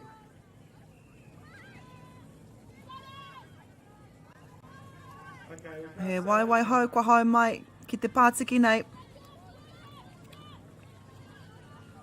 So the left wing, ngari auare ake. One of them's the Android. Wainui o mata. I think that's ikarua ki te raki. Aroha mai. Ikarua ki te raki. Ka pai. And nā kua whaihua anō. So it is 3-0. Kāre mātou i te mōhio i te wā, i tēnei wā hioi anō. I tīmata tēnei tukinga. E toru miniti kua hipa i nāenei. Anā, kei runga mā ngā kaute e toru i tēnei wā. Kia mātiro ake tātou. Ki ngā hua o ngā kapa e rua nei. Kia tai mai ki te whiringa whai tēnei. So for ikarua ki te raki, ko tā rātou tukinga tuatahi ki a Waitākere i toa mā ngā tatauranga e iwa.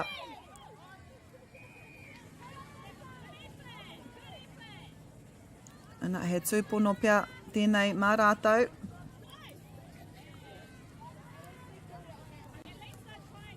Great touch there.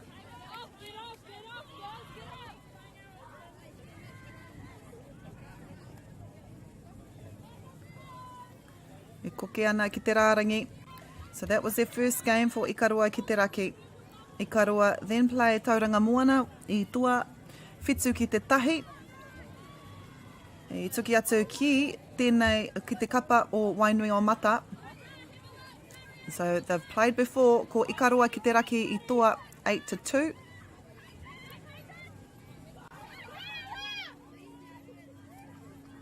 Touch and pass, kua harmony here. Te kapa nei. Can't pass the ball once you've been touched. And that kua harmony here. Ia no reira e koke ana. Tēnei kapa. On the right wing has been their special spot.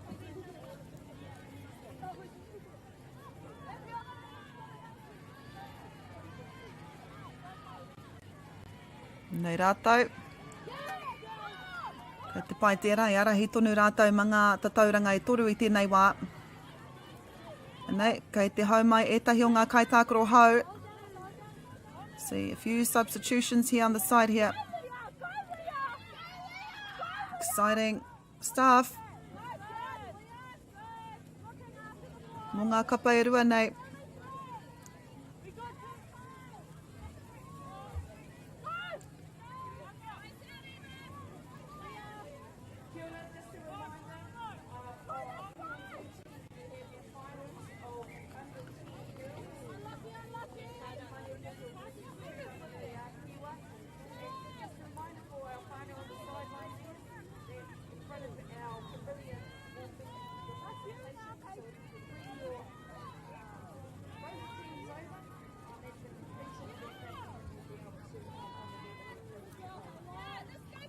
Nei.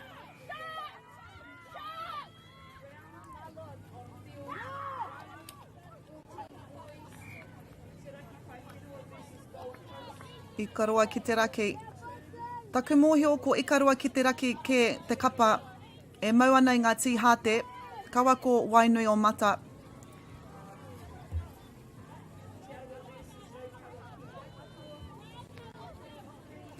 No reira, ko ikaroa ki te raki e arahi ana mā ngā tatauranga e toru.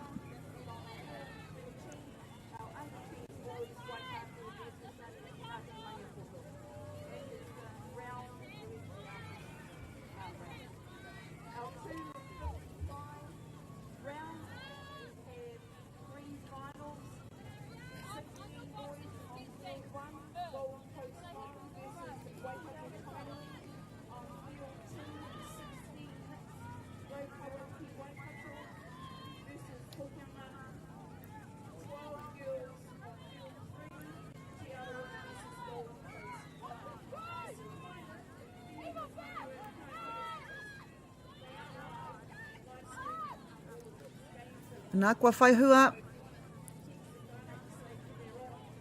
It was a 6 touch, no reira, ko te anga i nāi nei.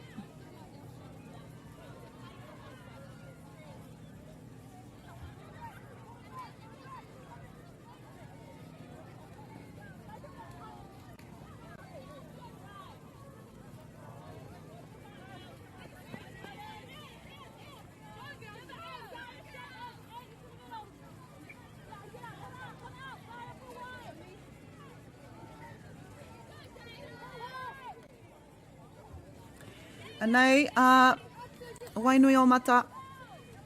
No reira, ko ikaroa ki te raki ke, tēnei, aroha mai, kei te he ngā kōrero e meana ko wainui o mata e arahi ana ma ngā tatauranga e toru i tēnei wā, kei te whakatikaina e au, ka tahi anoa hau ka tuku karere, kia ngā kaunui mai. Nā te rereke hoki o, nā te ori te hoki o ngā kākahu, o ngā kapa e rua nei. So this is ikaroa ki te raki. Ko rātou hoki te kapa kare anō kia rongo i te wairua toa. She was so fast, she even confused our cameraman. Kia whaihua anō ai rātou. Ikaroa ki te raki 4. Wainui o mata kare anō kia rongo i te kakara o te rārangi o te hoarere. Ana kua hipa ngā miniti e waru i nāi nei.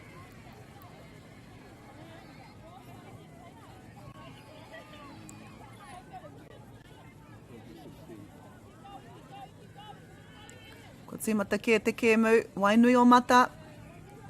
E koke ana ki te rārangi o ikaroa ki te raki. So it is wainui o mata in the singlets, black and green singlets, ko ikaroa ki te raki kei te mau i ngā tīhate. Koera pia te painga o ngā kara rereke, ana, kua whakatikaina i nāi, ka pai. So it is this team here, ikaroa ki te raki, ko rātou hoki te kapa tuatahi i mua i ngā whaiti nei. Kare anō rātou kia hinga, ana kia pānui tia e au ngā hua o te kapa nei. They have played this team before and won 8-2. Bear in mind, it's a total different story when you play in semi-finals.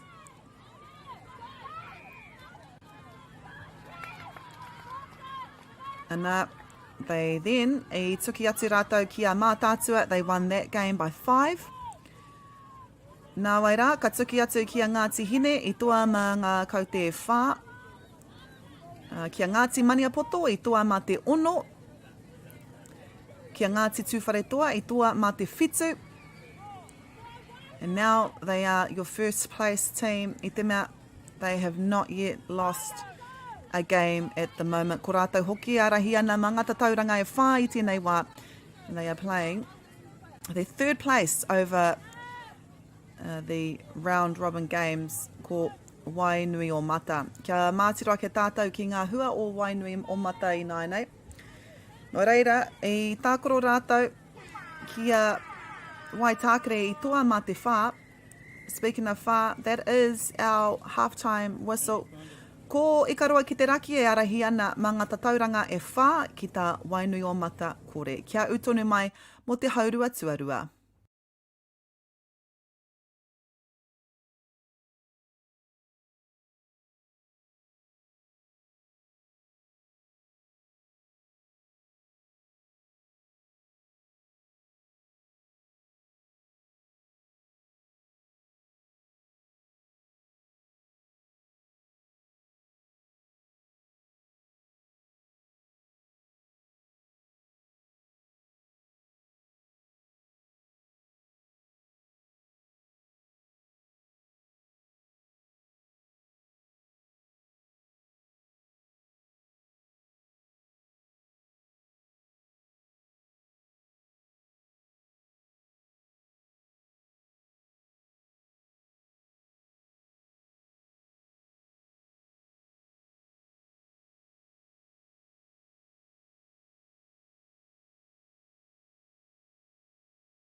Koe rā te whio, hei whakamohio atu ki ngā kapa nei. Ka tīmata te haurua tuarua. It is wainui o mata, koe anei ko rātou. I tīmata i te haurua nei. Nā kua hāmne hia i karua ki te raki, kaori hoki ki te tekau mita, no reira ka he huinga pā anō tā wainui o mata. Unfortunate there, just the placement of the ball to reset kaori tika. Nei, i karua ki te raki. E koke ana ki te rāringi piro me te hiahia ke puta i te haurua nei. Rawe te tīmatanga tēnei kapa i tēnei whiringa whaiti.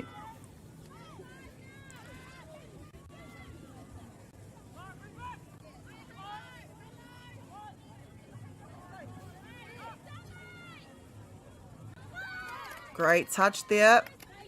Was the final one too. Ko wainui o mata tēnei. Speaking of wainui o mata, we were going through their results. I roto i ngā rangi e rua kua taha ke nei. E tākura rātou kia Ngāti Hine i Wairua toa mā te toru kaute. E ori te ngatatau kia Ngāti Tūwhare toa toru ki te toru. E ori te hoki ngatatau kia tauranga moana rua ki te rua. Wairua toa kaori eke kia mā tātua. Nō reira, kua hau mai rātou ki konei. It is first versus third. And then in the second semi-final, kei te tū i te papa tuarua, ko mā tātua e tuki atu ana kia Ngāti Tūwhare toa, ko mā tātua te tuarua, ko Ngāti Tūwhare toa te tuawhā. So those are your teams. E aru ana i tētahi tūranga ki te whiringa toa i tēnei wā. It is this team right here. Great start in the first half, scoring 4 tries. Me te hiahia kia purutia tonutia e rātou tērā āputa.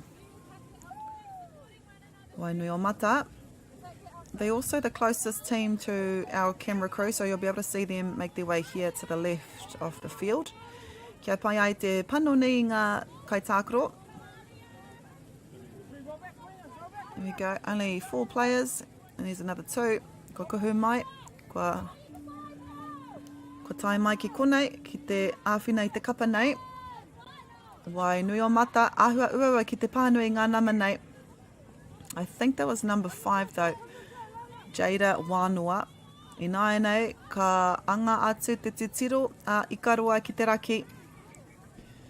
Ki te rārangi piro, rere kauia hunia. That is Kwalani Taylor. And nei, Jada Tete Vano.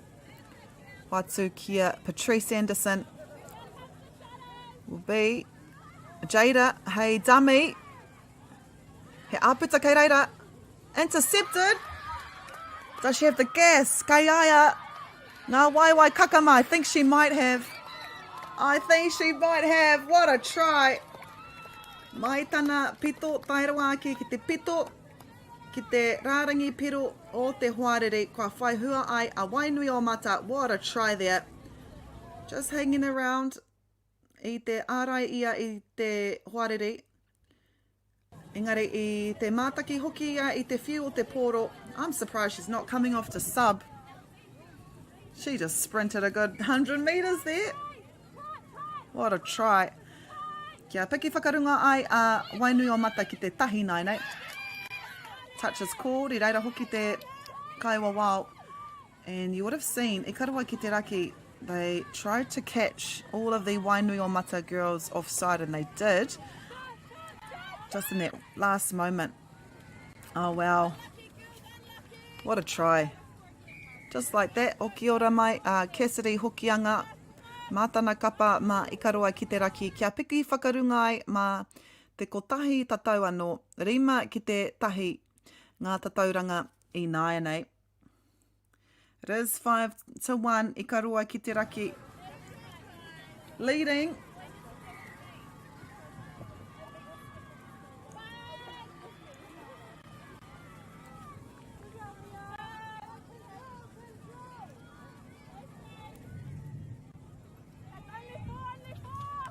Nei, ko wainui o mata.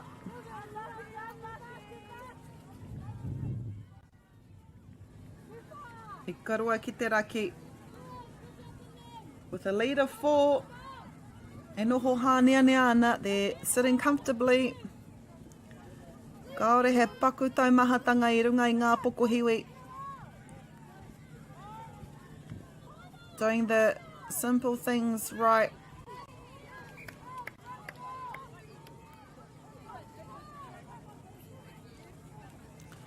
Anei a wainui o mata. We'll see a few substitutions here. Kaori hoki etahi I hau mai. That was Eva Royal.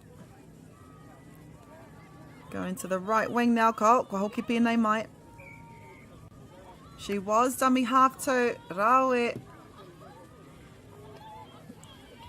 Te tere hoki o ngā kaiarai nei. Great pressure there by Wainui o mata.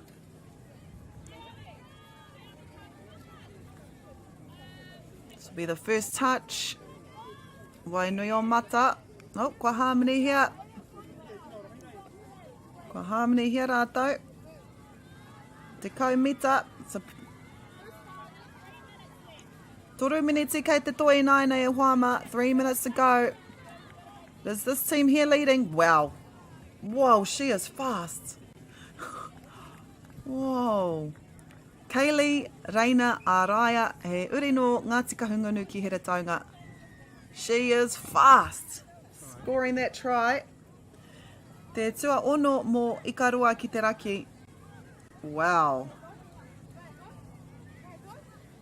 She dodged 2 defenders, was able to make her way, and she made it look so easy too.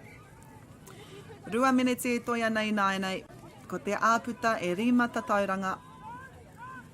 Wainui o mata tēnei.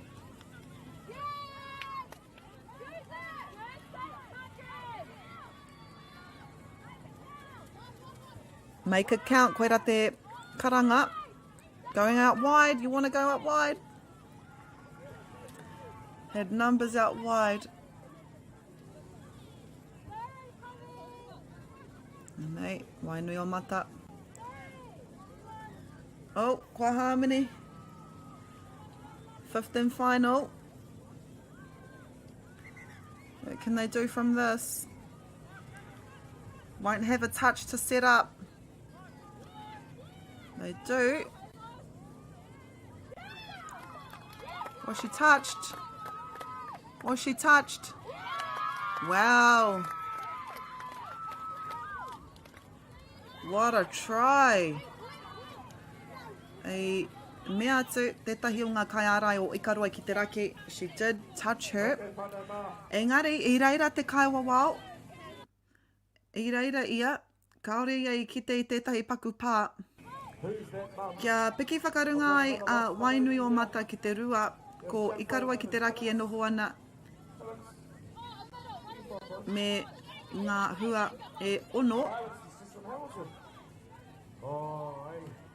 Here we go, Ikaroa ki te raki, always fast at the reset. Great defense here by Wainui o mata. I a tātou e ahu atu ana ki te miniti whakamutunga I naenei.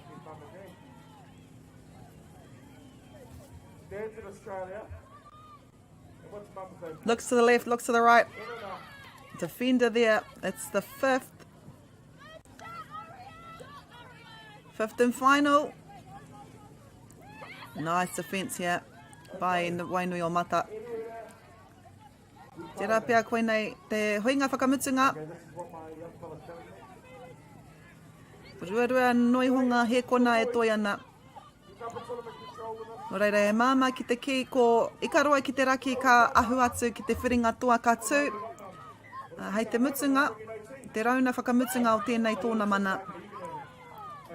E arahi ana mā ngā kaute e whai naenei. Engari, kaore a Wainui o mata mō te tū o hunua, they're still going hard. That's what we love to see. Ahakoa kai raro mā ngā tatauranga e whā. Ikaroa ki te raki. Nānei rātou. Bit of a fake there, Hannah Symes.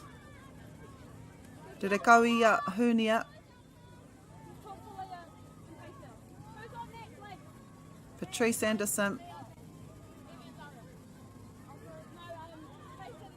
Tokai Agnatai Crab. Nice. What a try.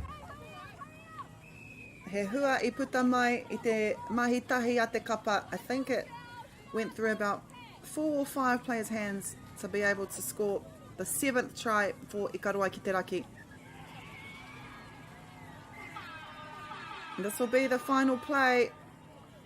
Kua matu, ko Ikaroa ki te raki katoa I tēnei whiringa whaiti, making their way to the final that will be held at 3:30. Hei tēnei ahi ahi. E haere ake nei, we have a final coming up.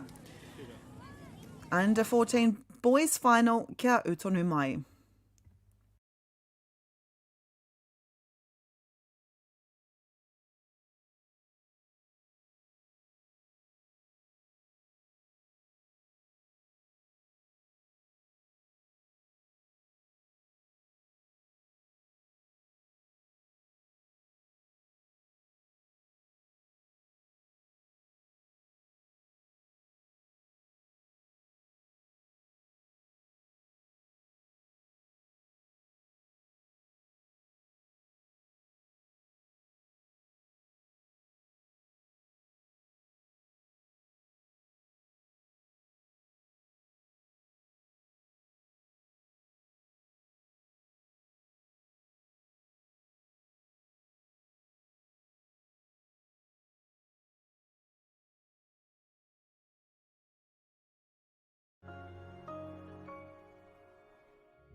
Food is your medicine.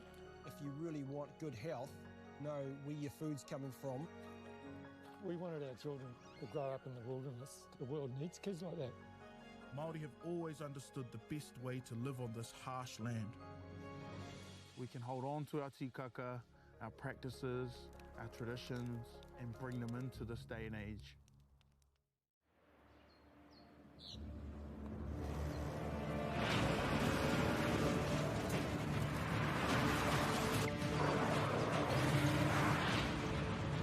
This isn't an ad about four-wheel drives. It's about knowing the place, as well as the locals. You found the place. That's a good start. Built by my great-grandfather 20 years ago. And go! Just fill up at a participating Caltex, stack your pump discounts, and you could collect more savings on your next visit. Oh, there's another one. Getting quite good at this. Filling and saving. Feels good. Funding is a real challenge. We know that a lot of schools face that ongoing, and the reality is if you go to a lower decile school in New Zealand, you are less likely to be able to afford to participate in sport. Obviously, having come through it myself with kids and being one of those kids myself who played sport, I know how much it defined who I was. And now being able to go, I can't fix it all, but we can help and try and give to those people who are going through really tough times. Get the Māori Plus app. Download now on Google Play or the App Store with exclusive viewings and 100% ad-free. Quite like top tier. Watch us anywhere, anytime. Make Māori Plus your mate and stream now.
Tēnā tātou, kua hoki mai.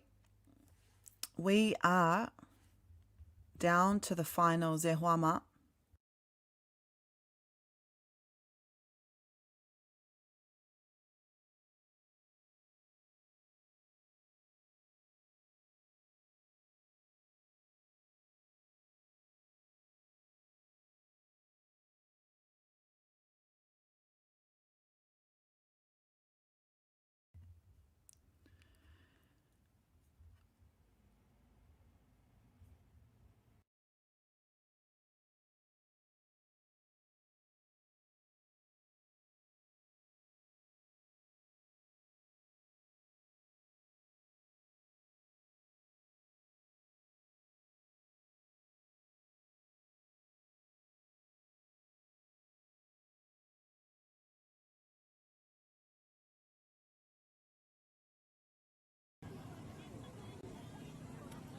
We're live. Ko tai tātou, we have arrived to the moment we've been waiting for. It is our first final here. I te Pātiki na matahi, kei wainga I ngā kapa, te kaumā whātau me raro iho. This is Gold Coast Māori.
There's Gold Coast Māori. And as always, kua whakatakotoria e rātou tētahi poraka, which is a beautiful way e whakahōnore I te hoarere. Oh, and te raki pai whenua. They have done the same. Beautiful. Beautiful sentiment here. A clash that's been building all tournament long. On one side, Gold Coast Māori travelling across the Tasman me te whakaatu e ngā momo pukenga katoa, composure, flair, confidence I ēnei tukinga kua tahake nei I nei rangi whakatā. And on the other side, ko te raki pai whenua, representing the north with pride, grit and game built on connection and resilience. Ko ngā kapa e rua nei, they have earned their place here. Ko Gold Coast Māori tērā, ko whakaatu I a rātou pukenga aru. They've impressed with their attacking shape, their quick ball movement and the ability to capitalise when space opens up. Mo te raki pai whenua, they have been relentless, strong defensively, patient in possession and willing to do the hard work through the middle before striking out wide. This is going to be an exciting match. Hei te rua miniti, tīmata I te tukinga nei. Engari, kua tai tātou ki ngā whiringa toa I nai nei. Hei whakamohio atu kia koutou, this will be our first final here of 3. Whai muri I tēnei tukinga ko te whiringa toa mo ngā tāne te kaumau ono tau meraro iho. After this game, we will have our 16 boys final. And then the following game, 16 girls final. So we into the finals. E te iwi. E rere ana ngā mihi kia kauta katoa e whakarongo maina. Coming to you live from Hopuhopu on Māori Plus. Proud to be bringing you all the action from across the motu. Ngā mihi nui ki Māori Plus. Also, he mihi nui tēnei. Want to acknowledge and thank the supporters of this tournament. Te Huinga Taakaro Aotearoa Waikato Tainui, Bailey's, Caltex, Nativa, Apollo Projects and One Foundation. Mai kore ake koutou I tū pai ai tēnei whakataitai. Your support helps create opportunities and pathways for our young people to thrive in the sport. O reira, ko te raki pai whenua ka tīmata I te tukinga nei. Not long to go e te whānau. We also do have finals on our other fields as well, but this final, under 14 boys final. Nā ko te raki pai whenua tēnei. Aotearoa Waka. Ka hoatu kia Gaiden McDonald. Nā, kua whai hua, au kau, e ai ki te kai wawau nei, kai te kōrero ia ki tētahi. I pānge ia, e tētahi o ngā kai aru. And I was going to say, within the first 20 seconds, Gaiden McDonald. Aiden passes it to Aotearoa. Kua whai hua, te raki pai whenua. Within 40 seconds, expect a high scoring match. Nei a Gold Coast Māori. Kaore kore kai te mātakitaki ngā hoa, ngā whānau ki Ahitreiria rā. They are 3 hours behind us, so it'll still be the morning there, nearing 12 o'clock. Rere ana ngā mihi kia koutou katoa.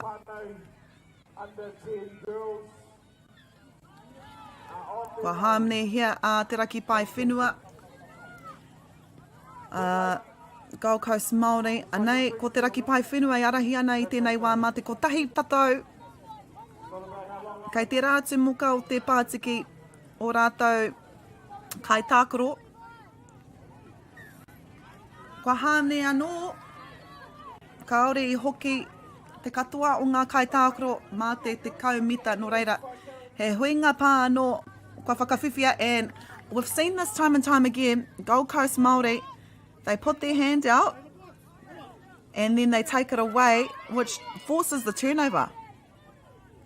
Ko ngā pukinga paku era, koira hoki te take, that's why players are encouraged to make contact, because you just never know what the opponent's thinking. As long as you make the contact, koira te mea pai. Gold Coast Māori. Kua hāmene hia te raki pai whenua. We should see another set of touches. Kaore hoki te raki pai whenua I hoki atu ki te rāringi. So another set for Gold Coast Māori. He got it down. He got it down. That was Levi take-up. He uri no Ngāti Pro. So ahakua kei ahitereiria tana whānau e noho ana. Despite living in the Gold Coast, he has connections to Ngāti Pro. So I'll try to announce all of the Gold Coast Māori iwi. He mea nui te whakapapa. Whakapapa is important. And nei a te raki pai whenua. Whoa. Wow. Step on the left was able to dodge his opponent. That was Dylan.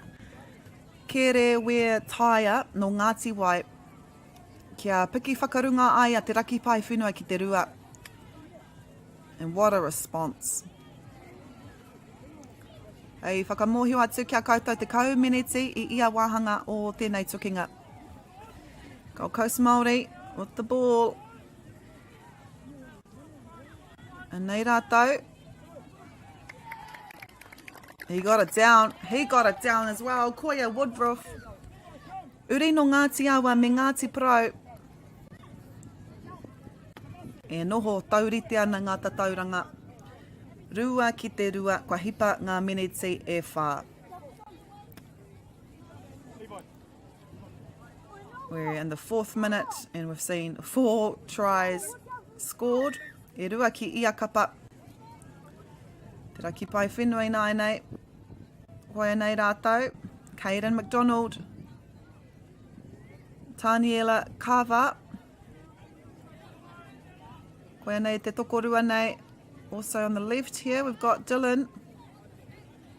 Goes to the right instead. Wow. Go, kua hāmene hia rātou. Forward pass.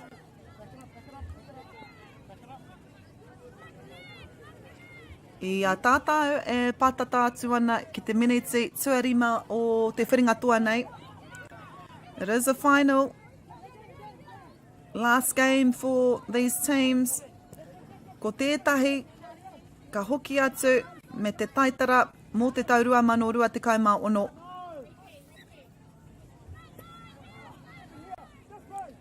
E hāmini anō Levi Taker, Ngāti Pro. Koia hoki ko te pāwhakamutunga. Nei a te raki pai whenua. Caden McDonald. Paddy Collins. Ko hau mai e tahi kai tākoro hau ki te Pātiki. Jerome Crichton. On the side here is Cora. Te taha maui nei. Back to Roman Pita. Te whakarite I a rātou anō.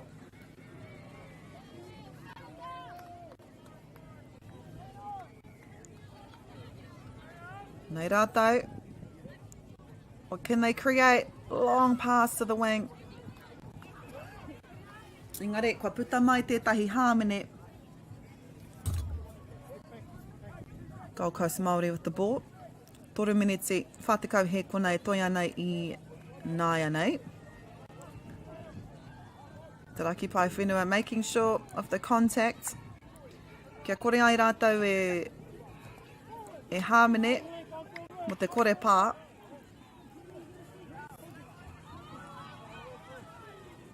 Tomasi Williams, Laiken Pāniora. Tariq Hurinui to Ngariki Phillips. Finds a player, engari, kua raru. Reira ahakua, kua ehia nei ngā wā, kua pātata a Gold Coast Māori ki te rārangi. E kaha no te taha ārai a te raki pai whenua.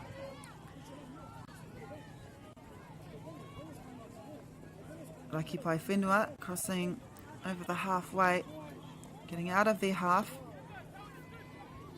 Here is Josiah to Dylan.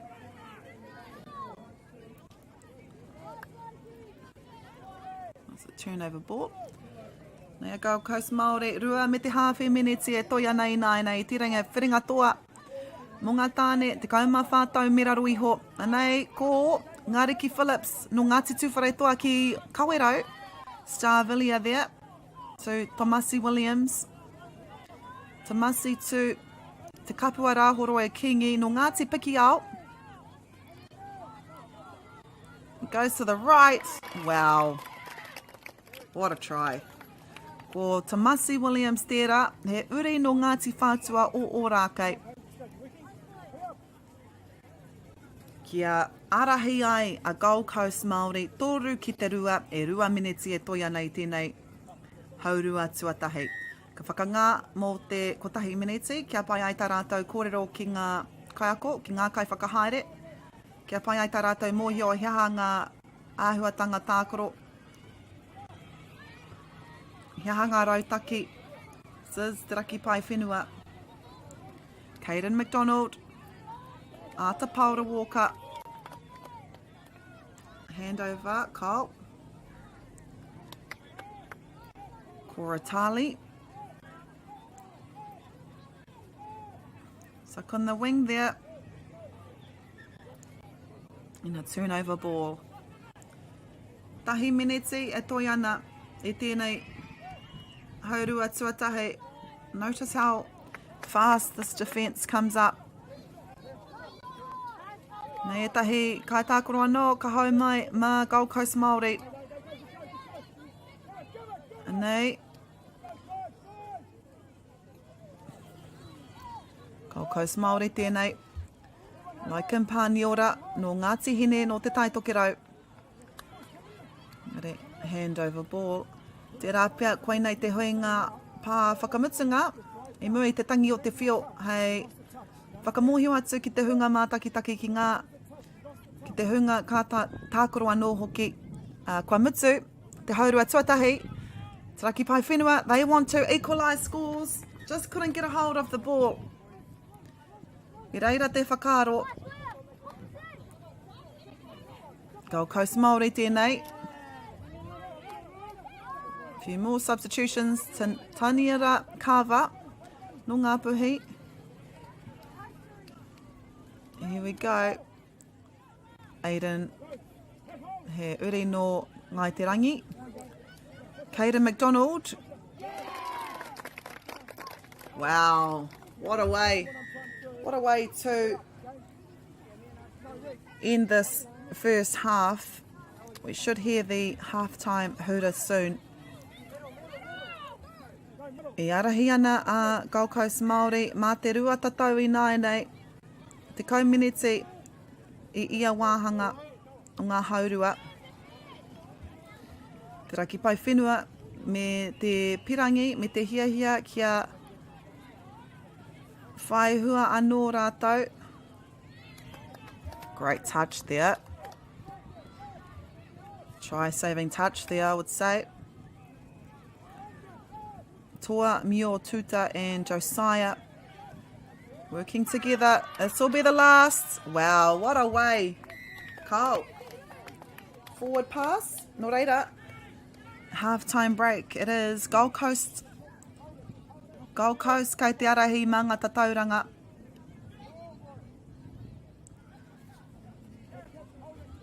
This will be the last play. And going into the break, Gold Coast Māori lead. E hare aki nei ko te haurua tuarua.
Ki mai anō, koe nei ko te haurua tuarua o te whiringa toa mo ngā tāne te kaumā whātau mera rui hoku Gold Coast Māori tērā.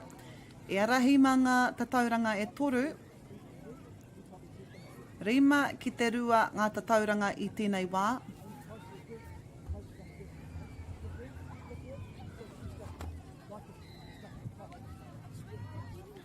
Nā kua tīmata. Nei a Gold Coast Māori.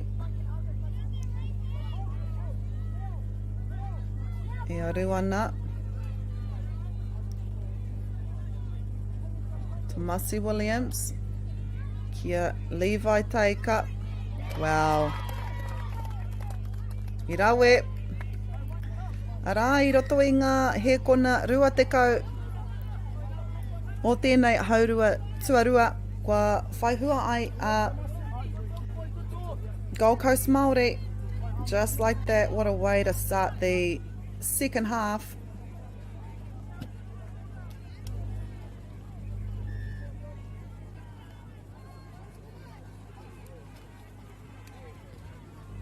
Ko te raki pai whenua tēnei.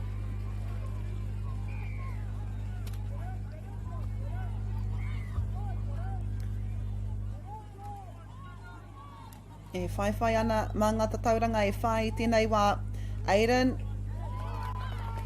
Kei reira tētahi no Gold Coast Māori e tatari ana. Aiden kia ātat paura engari. It's a turnover ball. Gold Coast Māori anō tēnei. Yardage.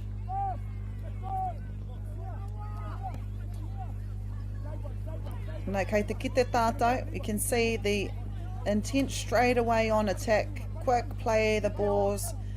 Players getting to square. Defenders being asked early questions. Clever attacking. Drawing the defender. Kua hipa ngā minete e rua i nāinei. Ko te raki pai whenua tēnei. Kei raro mā ngā tatauranga e whā, but anything can happen within the next 8 minutes. Engari, kua hāmene hia rātou.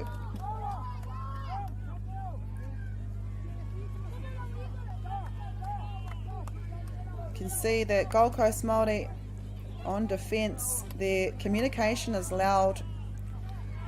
Calling numbers, calling inside, making sure no one is left guessing. Engari, kua raru.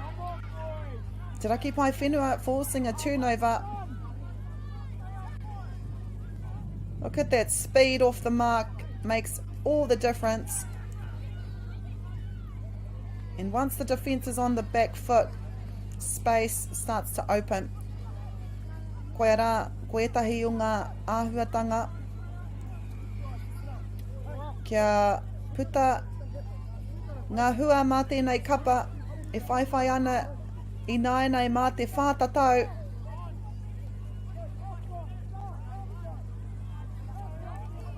Kora Tali to Daniela Kava. Look at the speed. On attack, so fast. Engari, I rangirua.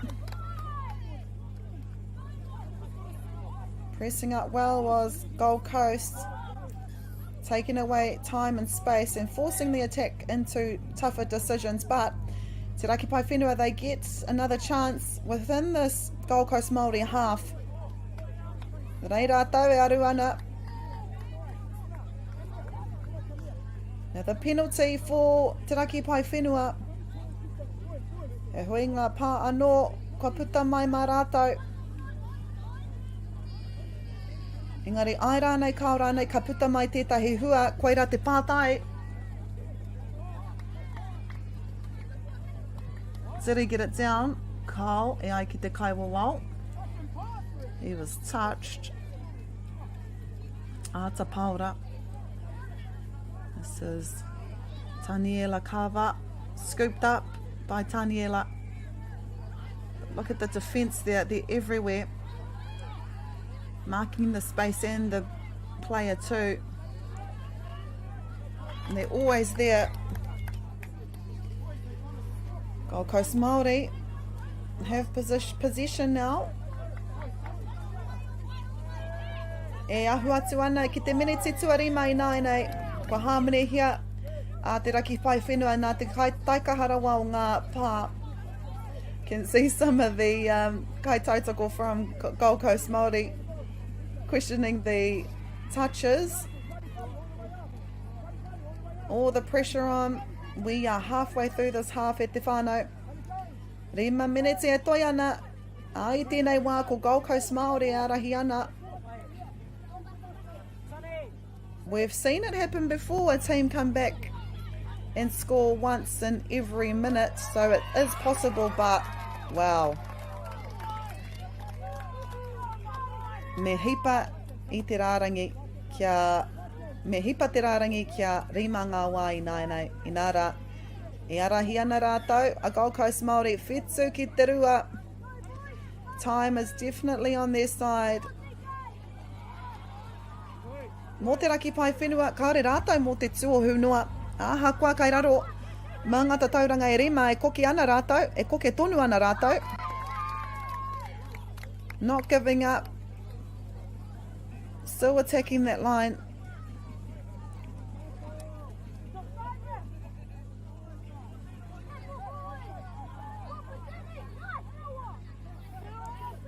Mate. A Gold Coast Māori.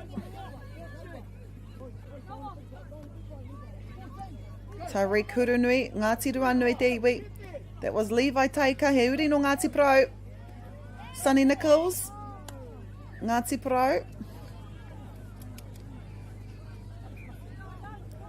Engari, kua hāmene hia rātou, I think he, kua ia hoki te dummy half. I reira tonu te whakaro. Ono miniti me te hawhe kua hipa, toru me te hawhe e toi ana. A ko Gold Coast Māori e arahi ana ma ngata tauranga e rima i nāi.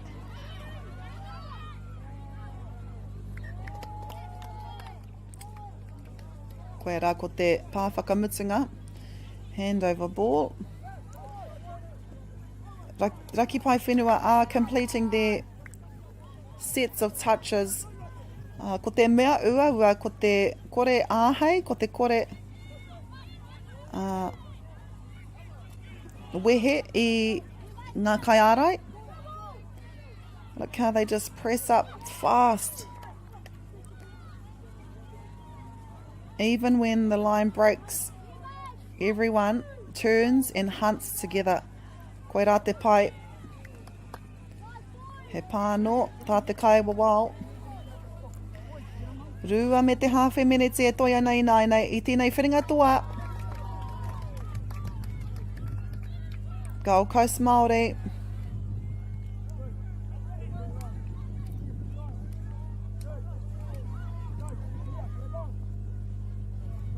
Me tā rātou hia kia puta i tēnei haurua, wanting to get out of their own half.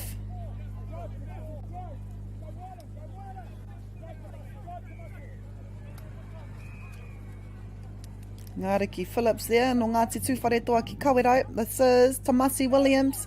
Ngāti Whātua o Rākei. Calm down, ko te kōrero i tēnei taha. Kia tau te mauri. But despite what they're saying on the side here, I have no doubt that they are happy with the result in this final. As we near the 9-minute mark. Rānu atu ngā hua kua puta mai mā tēnei kapa i tēnei haurua tuarua.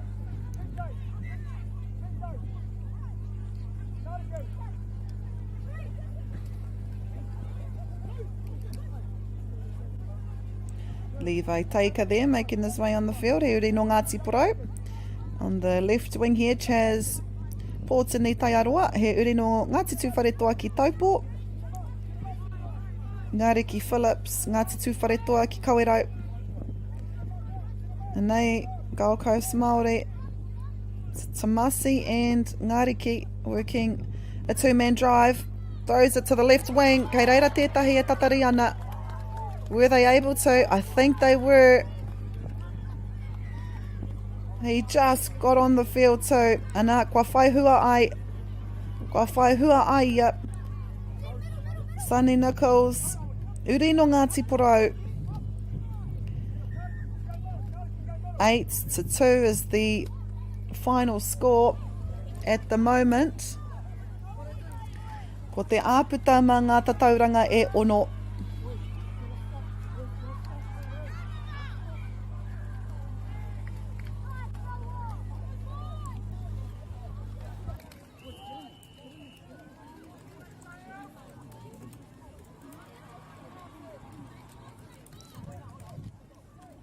Nei a te raki pai whenua. Can they split this defence? Kua uaua mā rātou ki te wehe i ngā kai ārai. And this will be the last play.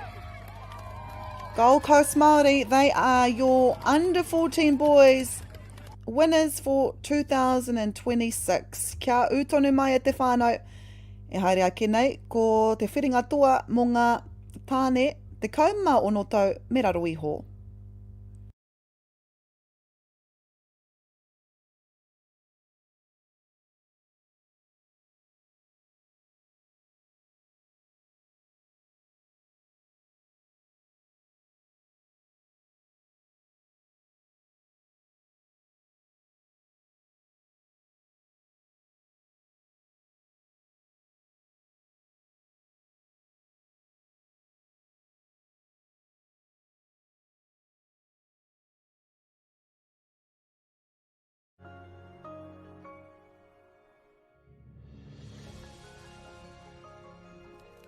Food is your medicine.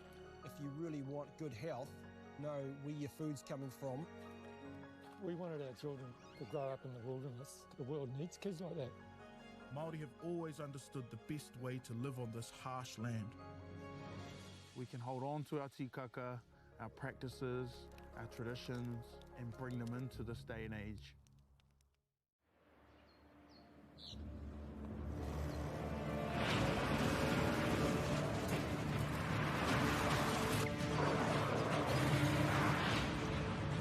This isn't an ad about four-wheel drives. It's about knowing the place, as well as the locals.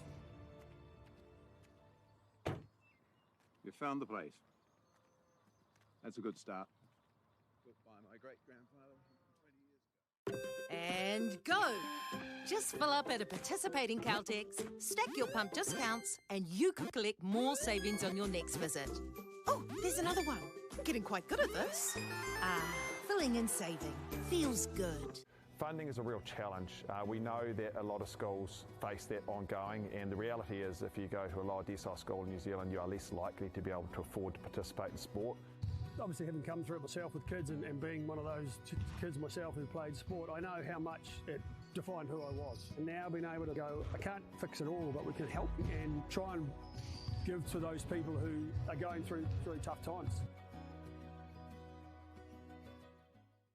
Get the Māori Plus app. Download now on Google Play or the App Store with exclusive viewings and 100% ad-free. Quite like top tier. Watch us anywhere, anytime. Make Māori Plus your mate and stream now.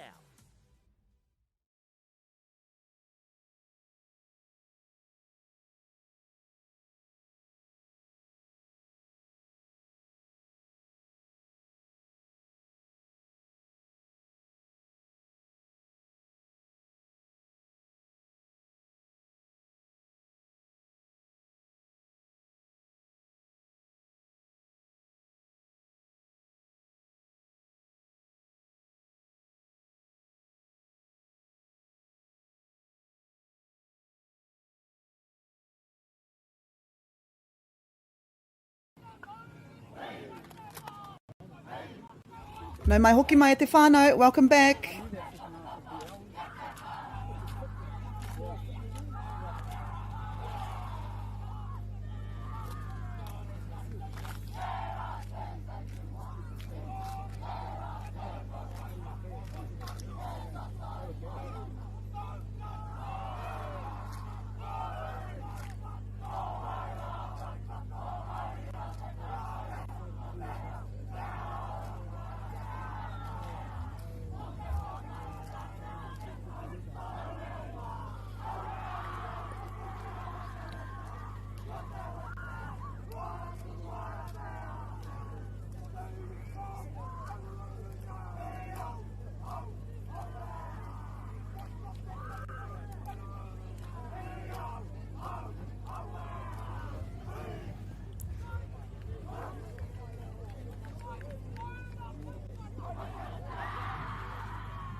Koe rā ko ngā haka a ngā kapa e rua nei. This is the under-16 boys final between Waikato Tainui and Gold Coast. We're here on Waikato Tainui whenua. On this field, it's Gold Coast Māori taking on the home side. Ko Gold Coast Māori, impressive throughout this tournament. We saw in the under-14 section, they've just won that. They play with pace, confidence and a real freedom in attack. Standing opposite them is Waikato Tainui, playing on home soil. E tākoro ana ki te whenua taurikura nei, and guided by one of the greats of the game called Mita Graham. His influence is clear in the way this side carries itself, with discipline, connection, and built on strong fundamentals. Ana whakahihi pai ana, and that's why they carry pride in their jersey, with whānau lining the sidelines here, drawing plenty of energy from the support around them.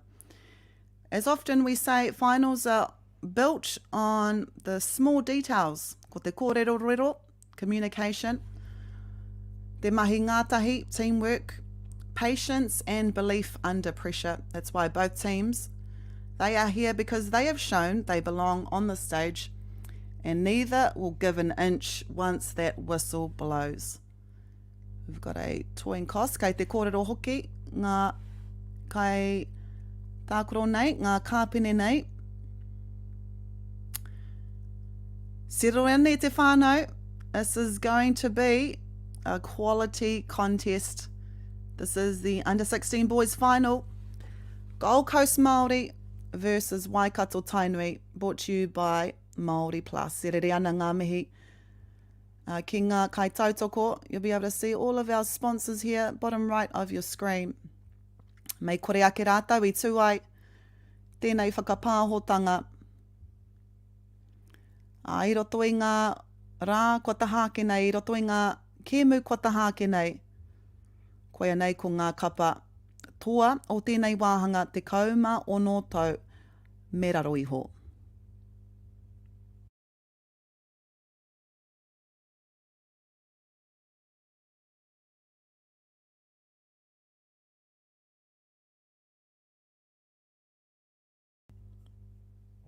This game is set to commence at 2:55. As we know, ngā whakataitai pēnei always on time. Nō reira, ko te mahi a ngā kapa e rua nei, ko te whakamahana. And as they warm up, we know he nui ngā pukenga, he nui ngā mahi ka kitea e tātou ako ake nei.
Silly time.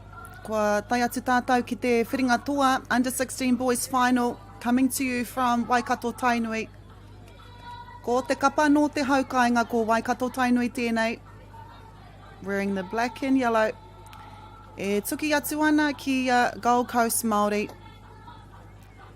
Gold Coast Māori have been impressive all tournament, pace, confidence, backing their skills under pressure. Ko te haukainga tēnei, Waikato Tainui, playing on home soil and guided by one of the greats of the game, Mita Graham, whose influence shows in their discipline and connection. After many games in the last 2 days, koe nei, ko te whiringa toa it is, Waikato Tainui to start us off. Kia mātira ke tātou ki ngā kaitākaro nei, Mika Gordon passes it to Jackson. Touches cord. Look at the dust on the field. Bara huti huti ana te haere. Kei konei, Damon Whanga to the left. I reira te whakaaro. Aha kua hipanga he kona tore te kau.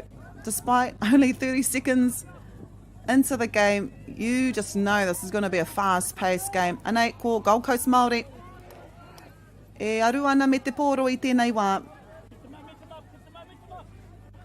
Te katoa no rātou, no konei rātou, no te whenua nei rātou, engari kei te tai kaura rātou e noho ana i nāi. E mihi ana ki ngā whānau e mātakitaki mai ana i te kāinga. Big mihi to all the whānau watching in Gold Coast. Thank you for tuning in to us here at Māori Plus. No mātou te waimari, te maringa nui ki te whakapāho i tēnei whiringa toa. Neish akurangi there. Tai Kaya Maipi. Jose Heke. Ngari kua mutu ngā huinga pā. Anei a Gold Coast Māori. Me tā rātou hia kia puta i tēnei haurua. Nei rātou. Kei konei hoki tā rātou pai hihiri. The sub box is closest to us here. Our camera here. So we'll be able to hear the ngā kupu. Aki ngā kupu. Kato haina e rātou. Kia o rātou kai tākaro. Kua hipa ngā miniti e rua i nāi.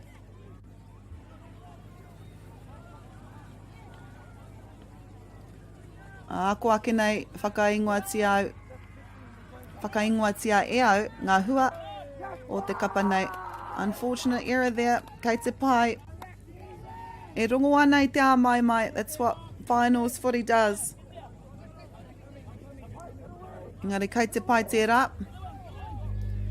Gold Coast Māori. E aru ana me te pōro. Nei rātou. Kara Gage no Ngāti Rangitihi no Te Arawa. Jalen Tauariki, Ngāpuhi Waikato. Keep an eye. Oh, I thought he was going to do a little bit of a pop pass to the right.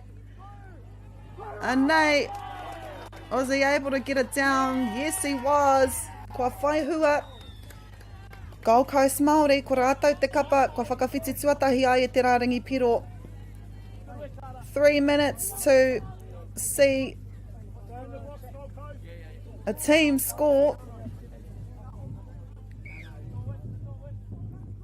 And they are Waikato Tainui. Mika Gordon. Look at that pace, so fast. Aha kua te kaumau no taumiraru iho. Te pakeke o ngā kaitākaro nei, no, he tāne ke. He tākaro ana I te wāhanga open men. Gold Coast Māori, up by 1, kua hipa. Ngā miniti toru, tataki te whai nei. I toa I a rātou te wāhanga, te kaumā whātau me raro iho. Me te hia, kia pērā no ngā hua, kia whakahoki I ngā taonga ki te kāinga, ki te tai kaura. What a pass. Engari, auare ake. Waikato Tainui at the ball now.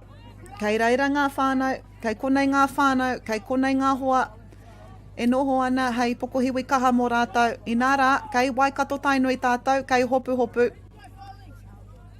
Ko te nuinga o ngā whānau o ngā hoa o te taikaura, kei te taikaura e mātakitaki mai ana. Tā kaia mai pi.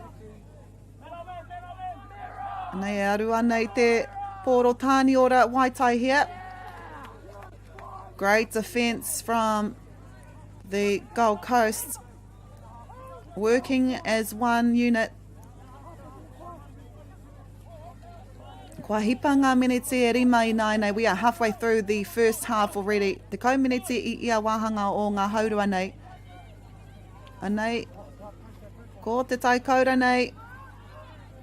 Ia te tai hua.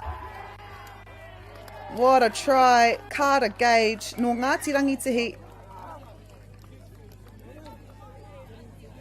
Not rushing the sets. Getting square at the line. Forcing defenders to make decisions rather than handing them easy reads. And just the patience as well. Kia piki whakarunga I rātou. E rua kaute ki te kore. Waikato Tainui with the ball. Me te hia kia whakawhiti te rāringi piro. Did they get it down? Tika. They've replied with a try of their own. Ko tahi noi ho te āputa kei Wainganui ngā kapa e rua nei. Gold Coast Māori with 2. Waikato Tainui 1.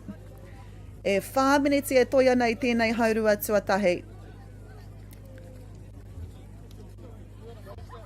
Yeah, the Mary active banner. Anei, Thank you. ko Gold Coast Māori.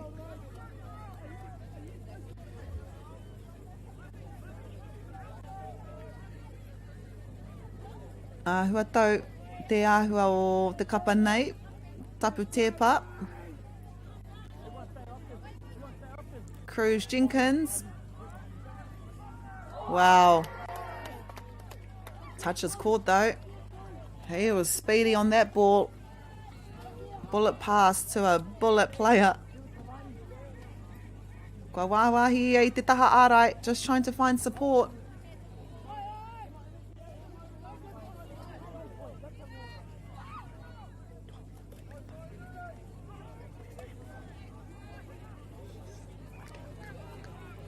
And they are Waikato Tainui.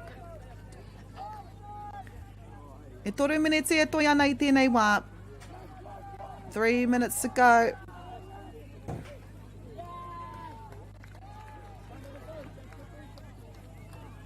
The score is 2-1. We knew it was going to be a tight game. Did he get it down? Takaya might be there. Look at that defence. Kāre rātou mo te makarauna. Looking at this one to reset. Anei, ko tapu tepa. Koe nei te whakamutunga. They don't have another touch to whakarite a rātou anō. Just trying to get something out of nothing. Looking for the recount as well. Engari auare ake. Rua meneti e toi ana I tēnei wā. Gold Coast Māori up by 1. 2-1 is the score. Nei rātou, e anga pēnei mai ana inara kei konei te paihiri. Every cheer and scream is coming from the Gold Coast.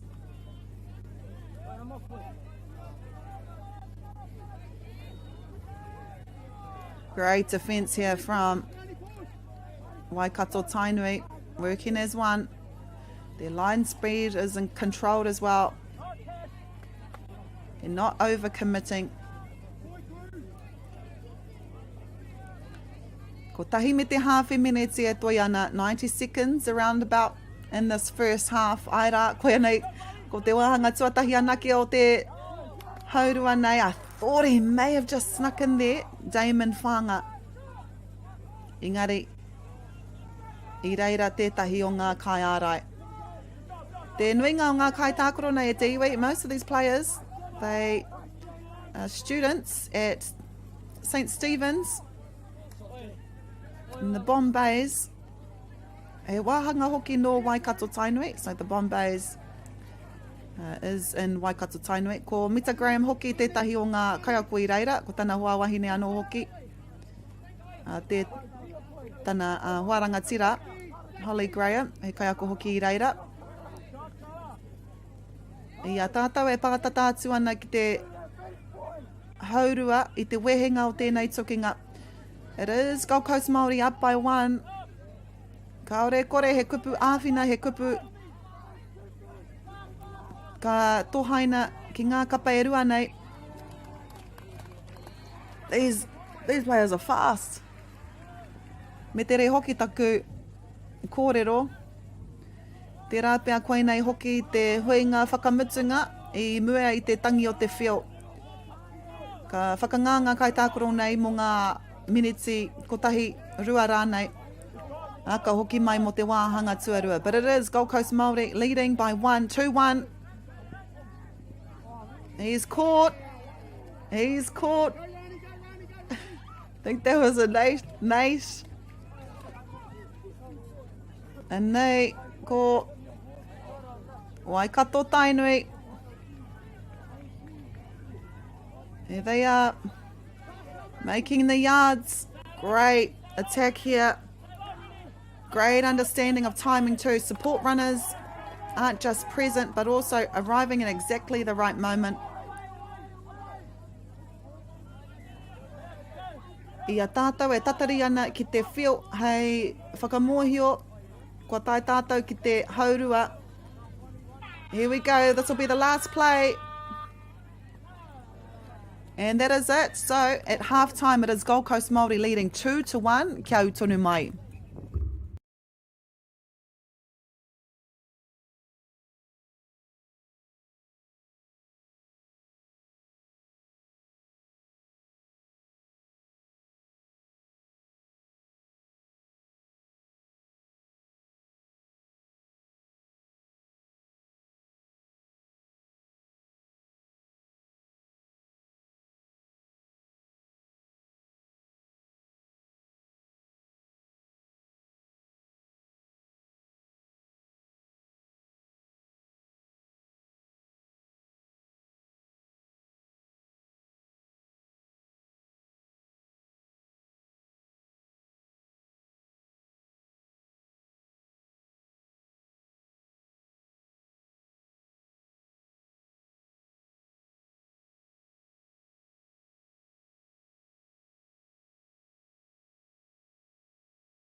Hoki mai anō e te iwi ki te wāhanga tuarua o tēnei tukinga, tēnei whenenga toa.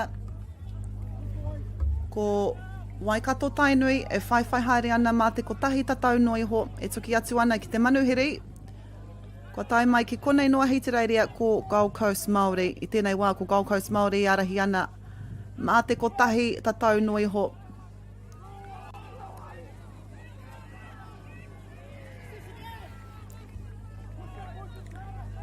Can see how important this game is, especially if you see the sub box here for Gold Coast Māori. Tensions are high. And they ko Waikato Tainui.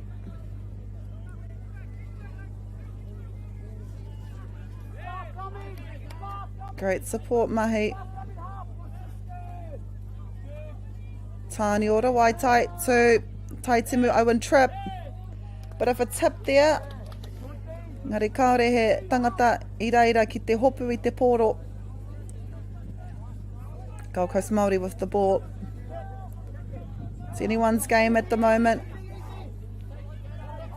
Engari ko ngā manuhere noa hi te reiria. E arahi ana I tēnei wā ākua hāmene hia. A Waikato Tainui in the ruck.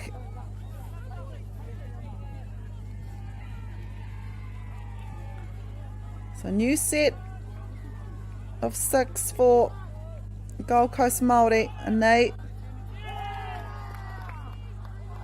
Good try there by Jalen Tawariki. He uri no ngā puhi me Waikato Tainui. Marley Finlay here. Nice attempt by Reed, Needham, Brown. He uri no ngā tiporo.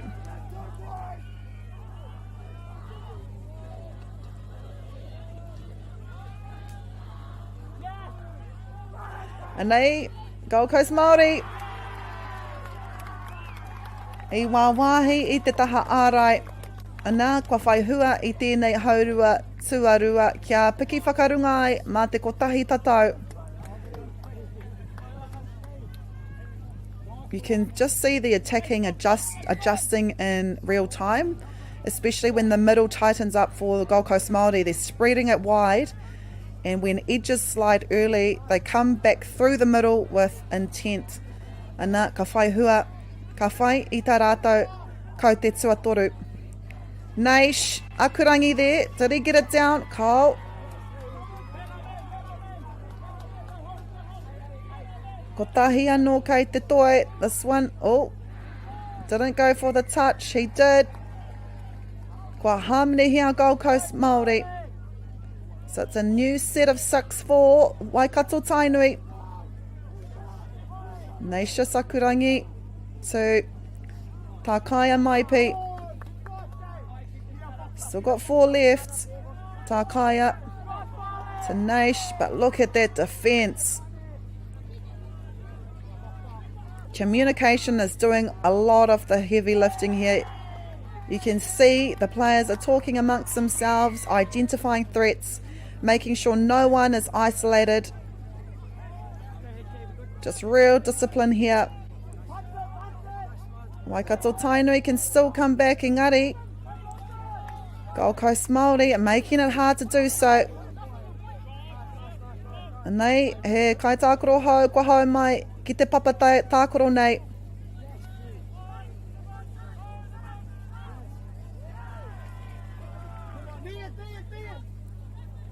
On defence now, what can Waikato Tainui do? Nei rātou. E ono miniti kei te toi I tēnei whiringa toa. Ko te āputa e rua tatau noi ho. Bodies on the line. Going for every single touch, every single pass. And nei, was he caught? Yes, he was.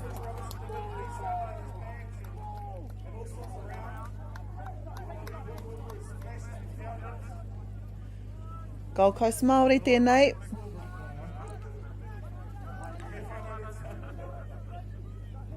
Look at the space that they're creating. It is Ranch Allen Brown no Ngāti Parauminga Rongo Whakaata. Number 6 there. Looks to the wing. Engari kei reira etahi kai ārai. Making sure he doesn't get through.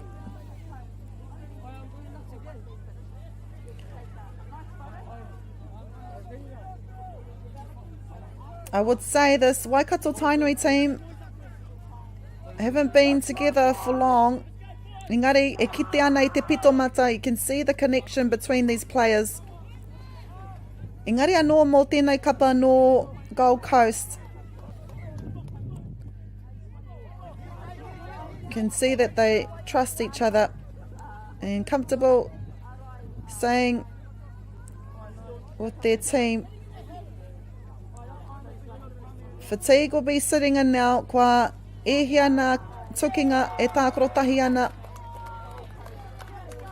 But this is when it counts. Kua whai hua no ai a Gold Coast kia piki whakarunga ki te whātatau. 4-1, 4 minutes to go in this final. Under 16 boys. Waikato Tainui kia Gold Coast. Ko Gold Coast tērā e arahi ana I tēnei wā.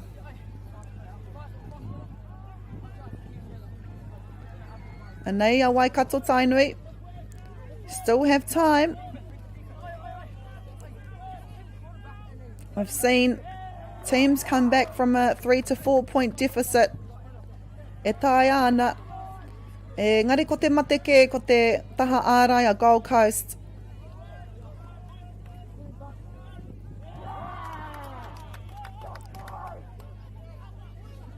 Kind of defence isn't flashy, but it's effective. And koia ko te mea nui, building pressure over time and forcing errors, especially on attack, and working hard for every meet-up. Kamutu, kei te whi tikina tātou e tamanui te rā. Beautiful weather we've got here. I mua I te tainga mai o te marangai a pōpō. I a tātou e pātata atu ana ki te miniti tua waru.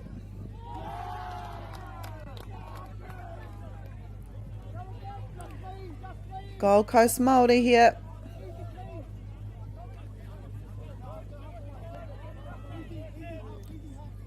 E arahi ana mā te toru kauti I tēnei wā.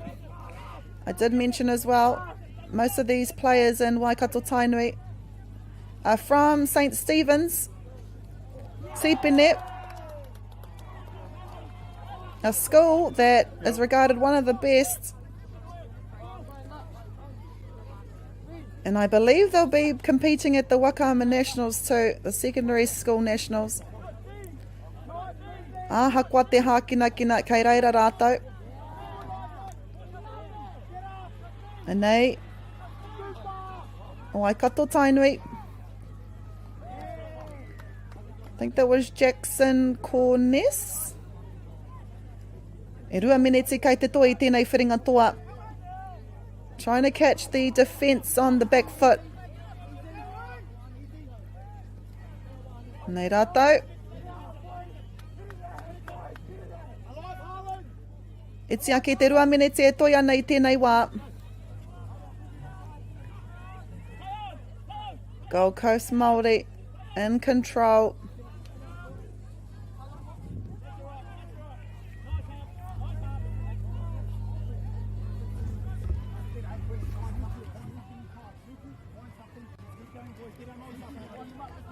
Ia tātou e pātata ana ki te miniti whakamutunga.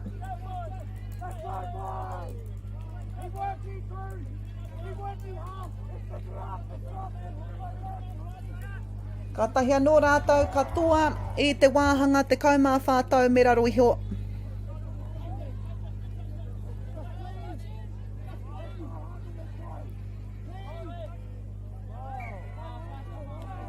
Ko tahi miniti e toi ana I tēnei wā. Tahi kia Waikato Tainui, whā kia Gold Coast Māori. Nā rātou anō te taitara te kaumā whātau me raro iho I toa. A te āhua nei, ka hoki, tua atu hoki, ki te kāinga, a Gold Coast Māori, tēnei kapa, te kaumā, ono tau me raro iho. Hei toa whakaiuhu waka. Under 1 minute to go now e te whānau. Nā he hua kua puta mai mo Waikato Tainui, 2-4. Kaore rātou mō te tuohunua ahakua kei te whai haere mā ngā kaute e rua. Koera hoki te painga. Good sportsmanship here.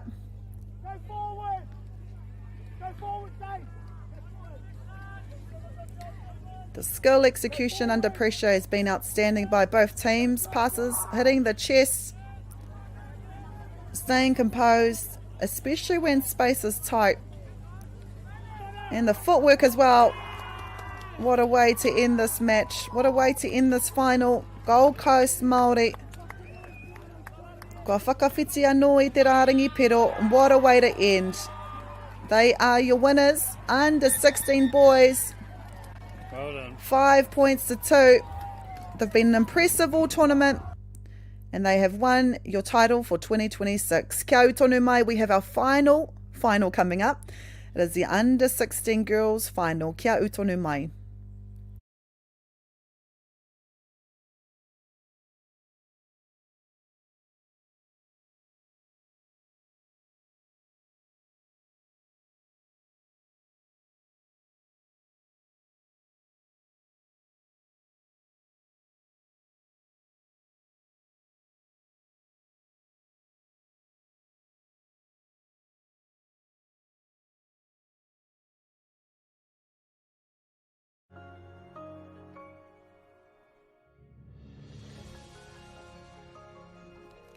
Food is your medicine. If you really want good health, know where your food's coming from. We wanted our children to grow up in the wilderness. The world needs kids like that.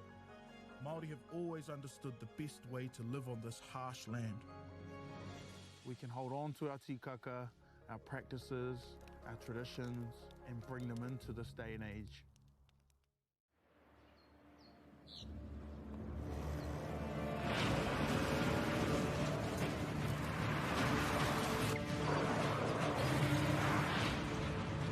This isn't an ad about four-wheel drives. It's about knowing the place, as well as the locals. You found the place. That's a good start. Built by my great-grandfather 20 years ago. And go! Just fill up at a participating Caltex, stack your pump discounts, and you could collect more savings on your next visit. Oh, there's another one. Getting quite good at this. Filling and saving. Feels good. Funding is a real challenge. We know that a lot of schools face that ongoing, and the reality is if you go to a lower decile school in New Zealand, you are less likely to be able to afford to participate in sport. Obviously, having come through it myself with kids and being one of those kids myself who played sport, I know how much it defined who I was. And now being able to go, I can't fix it all, but we can help and try and give to those people who are going through really tough times. Get the Māori Plus app. Download now on Google Play or the App Store with exclusive viewings and 100% ad-free. Quite like top tier. Watch us anywhere, anytime. Make Māori Plus your mate and stream now.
Tēnā tātou anō, koe anei ko te whiringa toa whakamutunga o te rā, o tira te kemu whakamutunga o tā tātou whakapāhotanga ki konei ki te whakataetai pāwhitu pōro mō te Huinga Tamariki mō te tau 2026.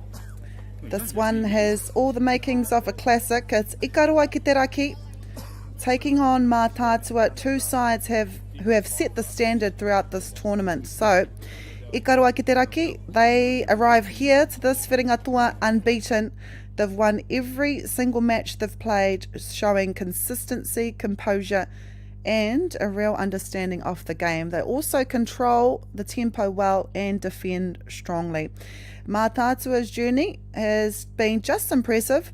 Ko tahi nui ho tā rātou wairua toa I tēnei whakataetai, I tēnei tau whāinga I ēnei rangi whakangā kwahipa. Their only loss this tournament came against Ikaroa ki te raki in their fourth game yesterday, going down by 5 points. But finals footy is different. It's a new day. He rāhau, he tūpono hou, a fresh opportunity, and also momentum can shift quickly when it matters most. These teams know each other well, and that adds another layer to this contest. Nō reira, kia mataara expect intensity, discipline, and willingness to fight for every touch.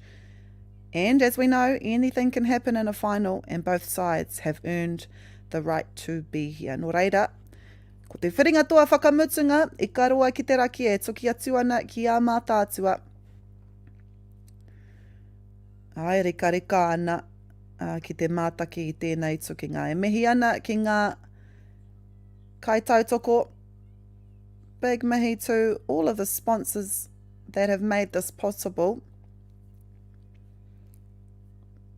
Kei te kite tātou I ngā ingoa o ngā kaitautoko rā, te Huinga Taakaro Aotearoa, Apollo Projects, Waikato Tainui, Bailey's, Caltex, Nativa, and One Foundation. Mai kore ake koutou. Also, on behalf here of us, Māori Plus, tēnā koutou, ko whai wāhi mai Māori Plus is your home of hākina kina puta noa I te motu nei.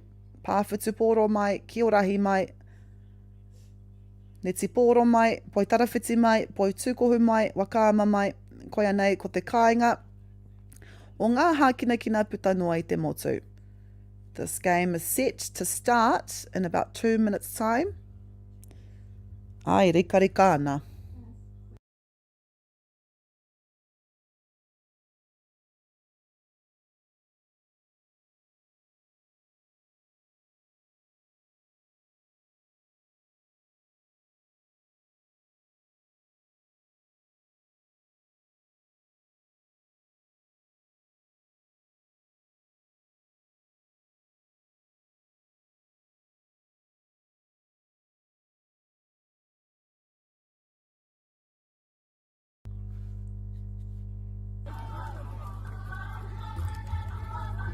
We know when we hear this waiata, kuni, tātou tīmata ai.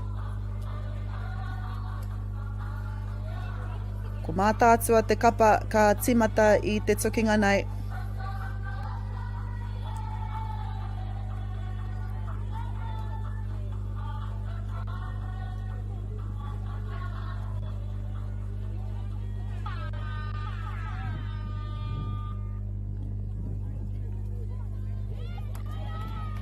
Mā Tātua, kua haramai Ikaroa ki te raki, ki te toa. Kare anō rātou kia rongo I te wairua toa I ēnei rangi tata nei. Mā Tātua, can she find a friend? She does. What a start. Kātahi te tīmatanga pai ko tēnei. Mō Mā Tātua, what a way to start this match. So that's thin, so it's black. No, it's green.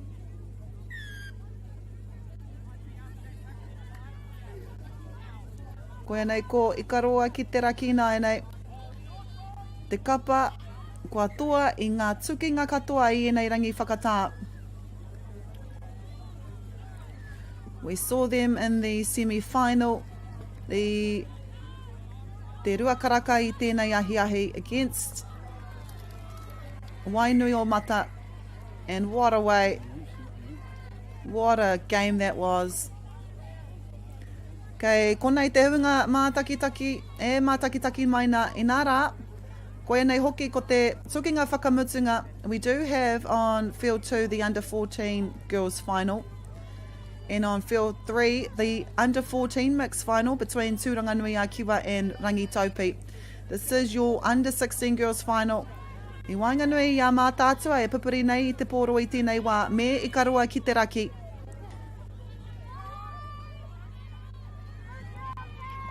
This is going to be a huge game for mātātua. They played this exact team yesterday. I hinga mā te rima kaute, but over time fatigue can set in. He rā anō tēnei.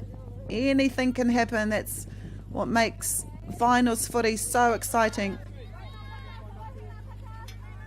Nā, arahi ana rātou mā te kotahi tatau I tēnei wā. Great start for mātātua. Can never ever back out though. I karua ki te raki, they have the skills and the players.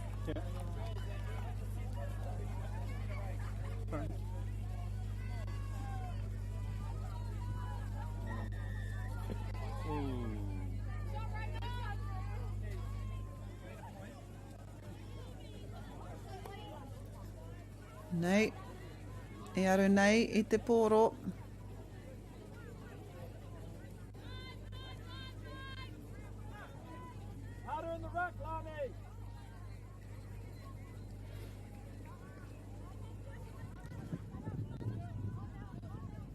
It's a fast game. Rika ana. Rānua atu ngā tukinga kua kitea I inei rangi whakatā, but this is the one that matters. I karua ki te raki with the ball now. Running on to the ball as well. Engari te tiro ki ngā kai ārai o mātātua. Kei konei rātau. Kei te whai utu. Kei te kimi utu. Toru me te hawhi miniti kua hipa I tēnei wā. Ko mātātua tēnei.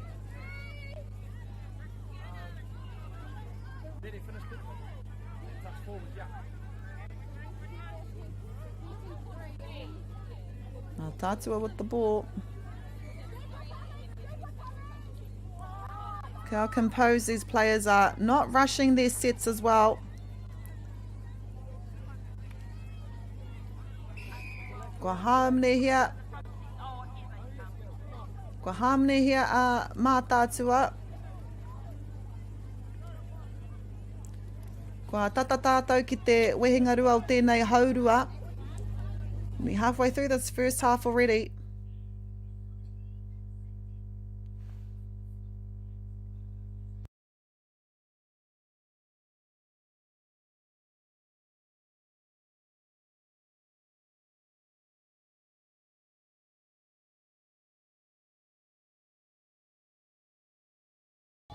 Need a battery. I need a battery. Aroha mai. E raru kua pā mai ki te kāmera nei kei te pai tērā. I te mea koia nei hoki. Ko te rangi whakamutunga. Rima miniti. Kua hipa e rima miniti e whai ake nei. Kei te pai haere te pūhiko I konei.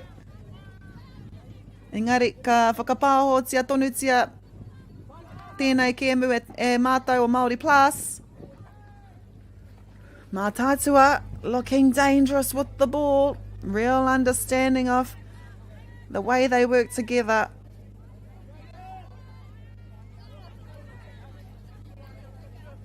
Communication too. Great communication here. Te tiro tokorua ngā kai ārai o mātātua.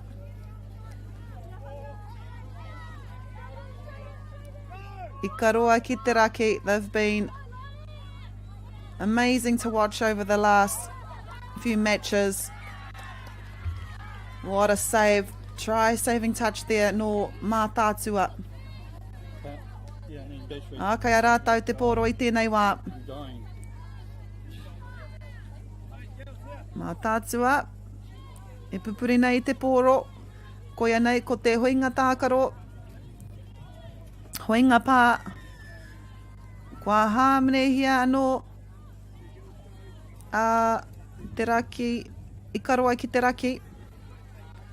So another set for Mātātua. What a start here for the underdog.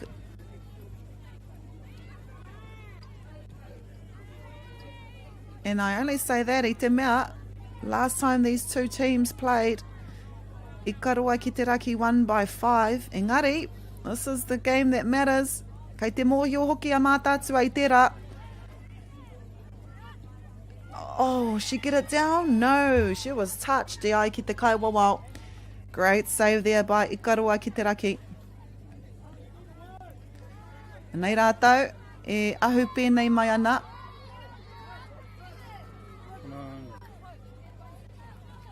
Engari he hapa no, mā te kapa, no reira, kua whai wāhi atu a Mātātua ki te aru anō I te rārangi piro. Everything just going Mātātua's way at the moment.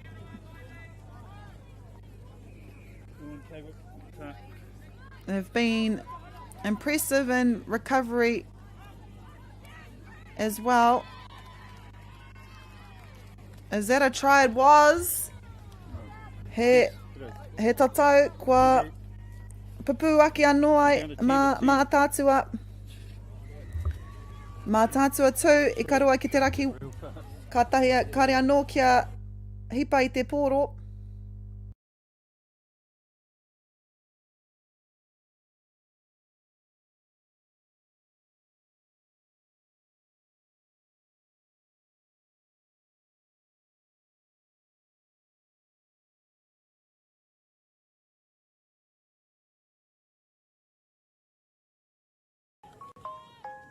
Back up.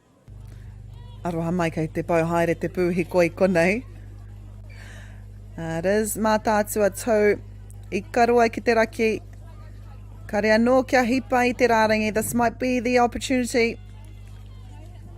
That line of defence though, effective. They build pressure and force the errors on attack. Nei rātou, e koke ana ki te haurua o I karo ai ki te raki nai nei. Mātātua me te pōro. Play on, e ai ki te kaiwa wao. Another few metres gained from that. Nice touch there. Ko ai tana ingoa ko. Nā mawhitu no I karo ai ki te raki ko tau kaya ngātai crib tērā. Uri no ngāti apa ki te rā tō. Ngāti kauwhata, mirangi TK. E nei a I karoa ki te raki.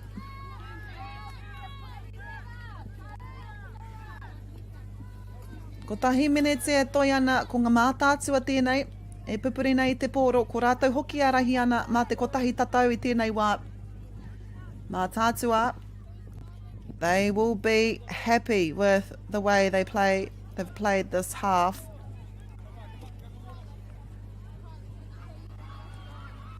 Ko era whakangungu katoa, ko era prakatihi katoa, era whakahekenga wera katoa, mō tēnei wā. Touch. Nice touch there. No Kiara ngātai crib. Long pass to the wing there. Great defence no I karoa ki te raki. I karoa ki te raki. The variation keeps a defensive line honest. You can't predict anything from I karoa ki te raki.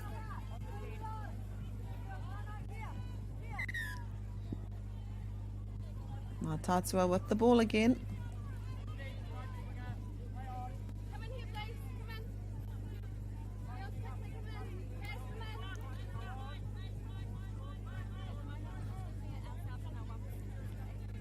Ko ngā kaitākaro o Mātātua I te mea, kaore he nama I te taha ngā ingoa no reira.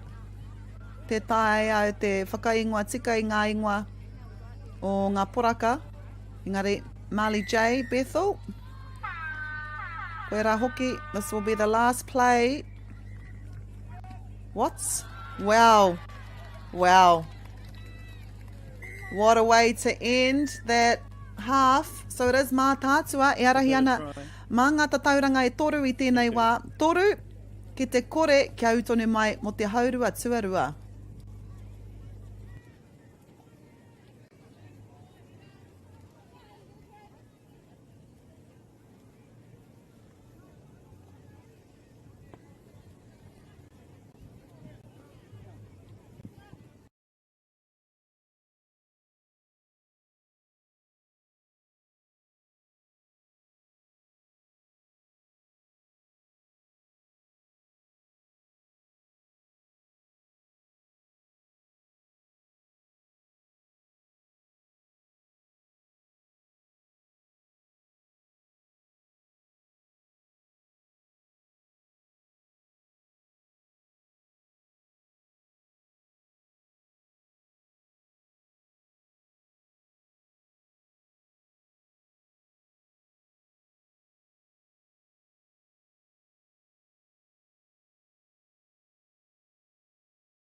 Nau mai hoki mai, welcome back to te whiringatua whakamutunga o te rā, o te rā te whakataitai mō te tau nei.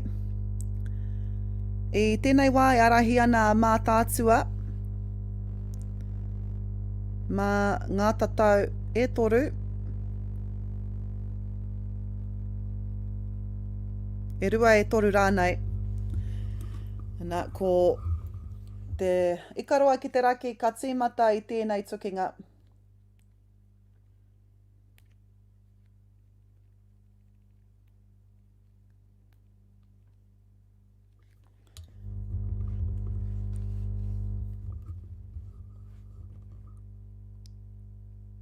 And just like that, that's the way they wanted to come to the second half. Koe rā te tīmatanga pai, mā ikaroa ki te raki, te kapa tuatahi o te whakataitai nei mō ngā kōtiro, te kaumaono tau me raro iho. I say tuatahi because kare anō rātou kia rongo i te wairua toa i tēnei whakataitai. Every single game they have played this weekend, they have won, which is he testament o a rātou mahi, whakahekinga wera wera. Ai whai haere ana i te kapa o mā tātua. Ina nahi nei, tuki ai te ngā kapa e rua nei, a ko ikaroa ki te raki i toa. Mā ngā tatauranga e rima. Engari, tārea te wā, kua wai ake a mā tātua ki a rātou anō. And they are peaking at the right time, mā tātua.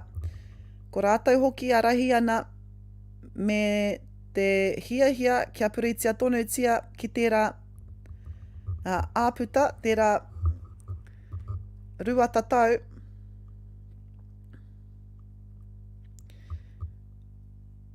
Engari, ko ikaroa ki te raki. Nā, ka whangaingoa tia ia ngā kaitākoro o te kapo mā tātua nei.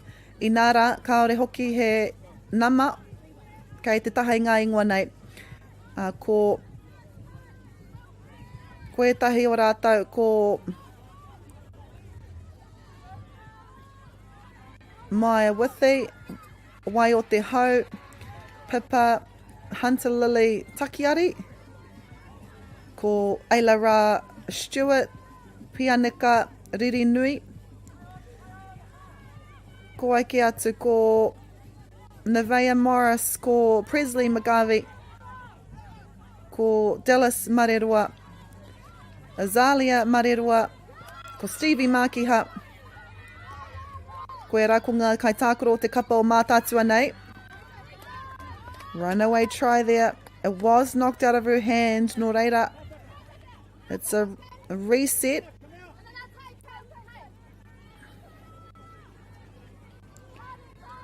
Koe rā te pātuatahi, but kaore I whakatakoto ia, kaore ia I whakatakoto tika I te pōro. Mara wake ka hāmenehia rātou. Mā tātua with the ball. Every pass creating more space.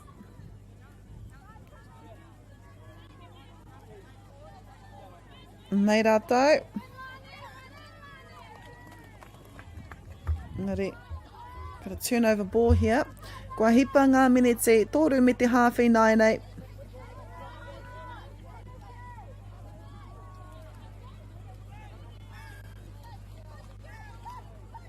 To another turnover ball. Nei, a mā tātua I nei. Me te pōro. Kei runga mā ngā tatau e rua I nei.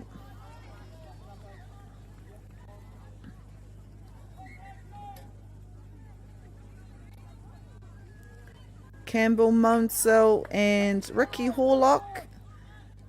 Ko ngā kai āwhina o te kapa nei. Kāre kore e whakahihi pai ana rātou I tēnei kapa. Wha me te hāwhi miniti I nei. A kua hāmenehia a mā tātua, so it'll be a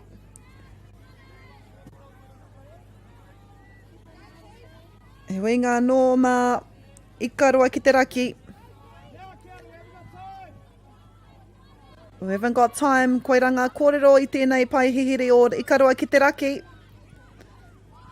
Ono miniti e toi ana I tēnei tukinga. This is a final, the under 16 girls final.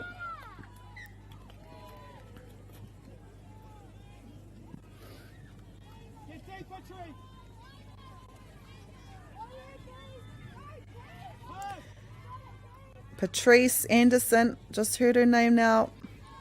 Ko ia hoki te nama te kaumatahi ngari, auware ake. Mā tātua, pushing up, surely but steadily. Anei rātou. It's a halfway point there. Te tua whātera. E rua kei te toi. Kia matara mō tēnei. Can she find someone? Whoa, she does. What a try. What a try for mā tātua. You knew something was going to happen. Kare au te paku mōhio hia I pera engari I rongo ahau. I rongo ahau I ngā ihi rangaranga me ara wake. Ka puta mai. Tētahi atu hua mā tātua. E whā miniti kei te toi, e whā ngā kaute kia mā tātua. Ikarua ki te raki kotahi. Ikarua ki te raki. Really good start in the second half. Engari, nā ngā hapa paku kua raru ai rātou. Ikarua ki te raki. This is them. What a dive. That's a try. Yes, it is. Ikaroa ki te raki, dangerous. E puta hua, tētahi hua nā te kore. Mate, that looks so easy. Koia hoki te take ko rātou tētahi o ngā kapa toa I tēnei whakataitai. You can't, that's what I was saying too. The variation of the Ikaroa ki te raki team, it keeps the defence guessing. They're not predictable. They don't panic. Just smart decisions built on awareness and trust. Nā kua piki rāktau ki te rua tatau I nei. Ko mā tātua tonu e arahi ana. Rua kaute te āputa I nei. Rua me te hāwhi miniti e toi ana. Time is on mā tātua's side.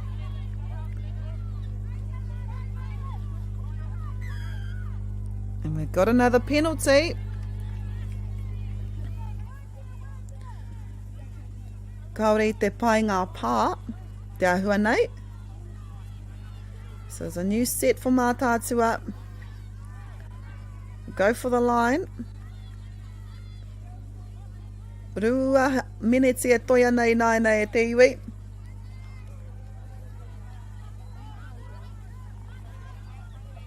Ko mātātua. Koe nei rātou. Well, kua tau, I tau pai anō hoki. 5th try for mātātua. I wehe I te taha ārai. O ikaroa ki te raki. Kei te kite hoki I te mahitahi a te kapa. Connection between the mātātua players is obvious. Every stoppage, every reset, they're coming together. Kei te tuari ngā kōrero, sharing information. Me te tau hoki ki te rautaki, enforcing their plan. You can also see that they trust, the trust that they have in each other as well. They're playing very comfortably. And they know that people around them will do their job.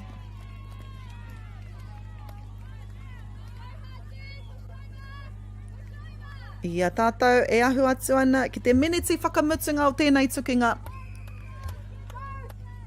We'll have a turnover ball ko Ikarua ki te raki tēnei. Get another chance at the line. Kaylee Reina Araio at the ball. Watch out for her. Wow, there you go. What a star. Just to make something out of it look like nothing. That is skill at its finest. Kia peki whakarunga a Ikarua ki te raki ki te toru kauti nei. Engari, kei te pau haere te wā. Kei te hipa te wā roha mai. Kaore kei te pau. Kei te hipa te wā I nei. Iti ake I te kotahi miniti e toi ana. E arahi tonu ana a mātātua. I te tukinga nei.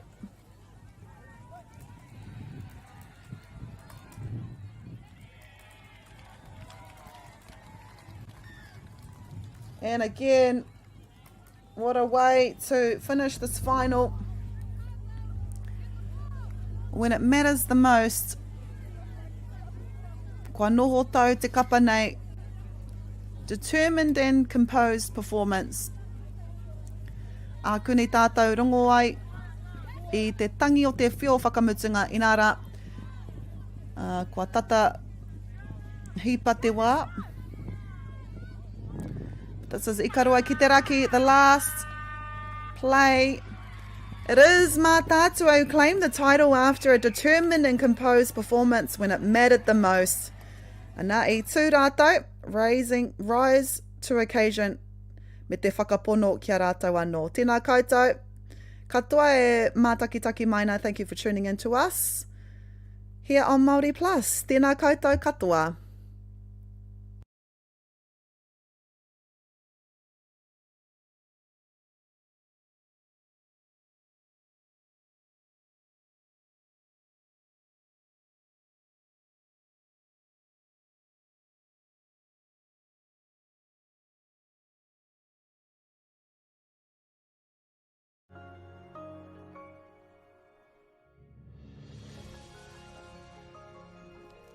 Food is your medicine. If you really want good health, know where your food's coming from. We wanted our children to grow up in the wilderness. The world needs kids like that.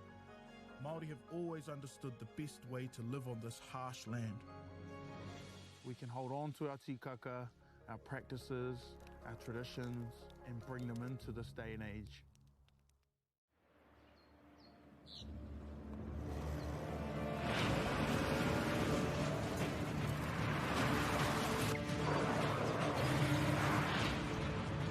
This isn't an ad about four-wheel drives. It's about knowing the place, as well as the locals. You found the place. That's a good start. Built by my great-grandfather 20 years ago. And go! Just fill up at a participating Caltex, stack your pump discounts, and you could collect more savings on your next visit. Oh, there's another one. getting quite good at this. Filling and saving. Feels good. Funding is a real challenge. We know that a lot of schools face that ongoing, and the reality is if you go to a lower decile school in New Zealand, you are less likely to be able to afford to participate in sport. Obviously, having come through it myself with kids and being one of those kids myself who played sport, I know how much it defined who I was. And now being able to go, I can't fix it all, but we can help and try and give to those people who are going through tough times. Get the Māori Plus app. Download now on Google Play or the App Store with exclusive viewings and 100% ad-free. Quite like top tier. Watch us anywhere, anytime. Make Māori Plus your mate and stream now.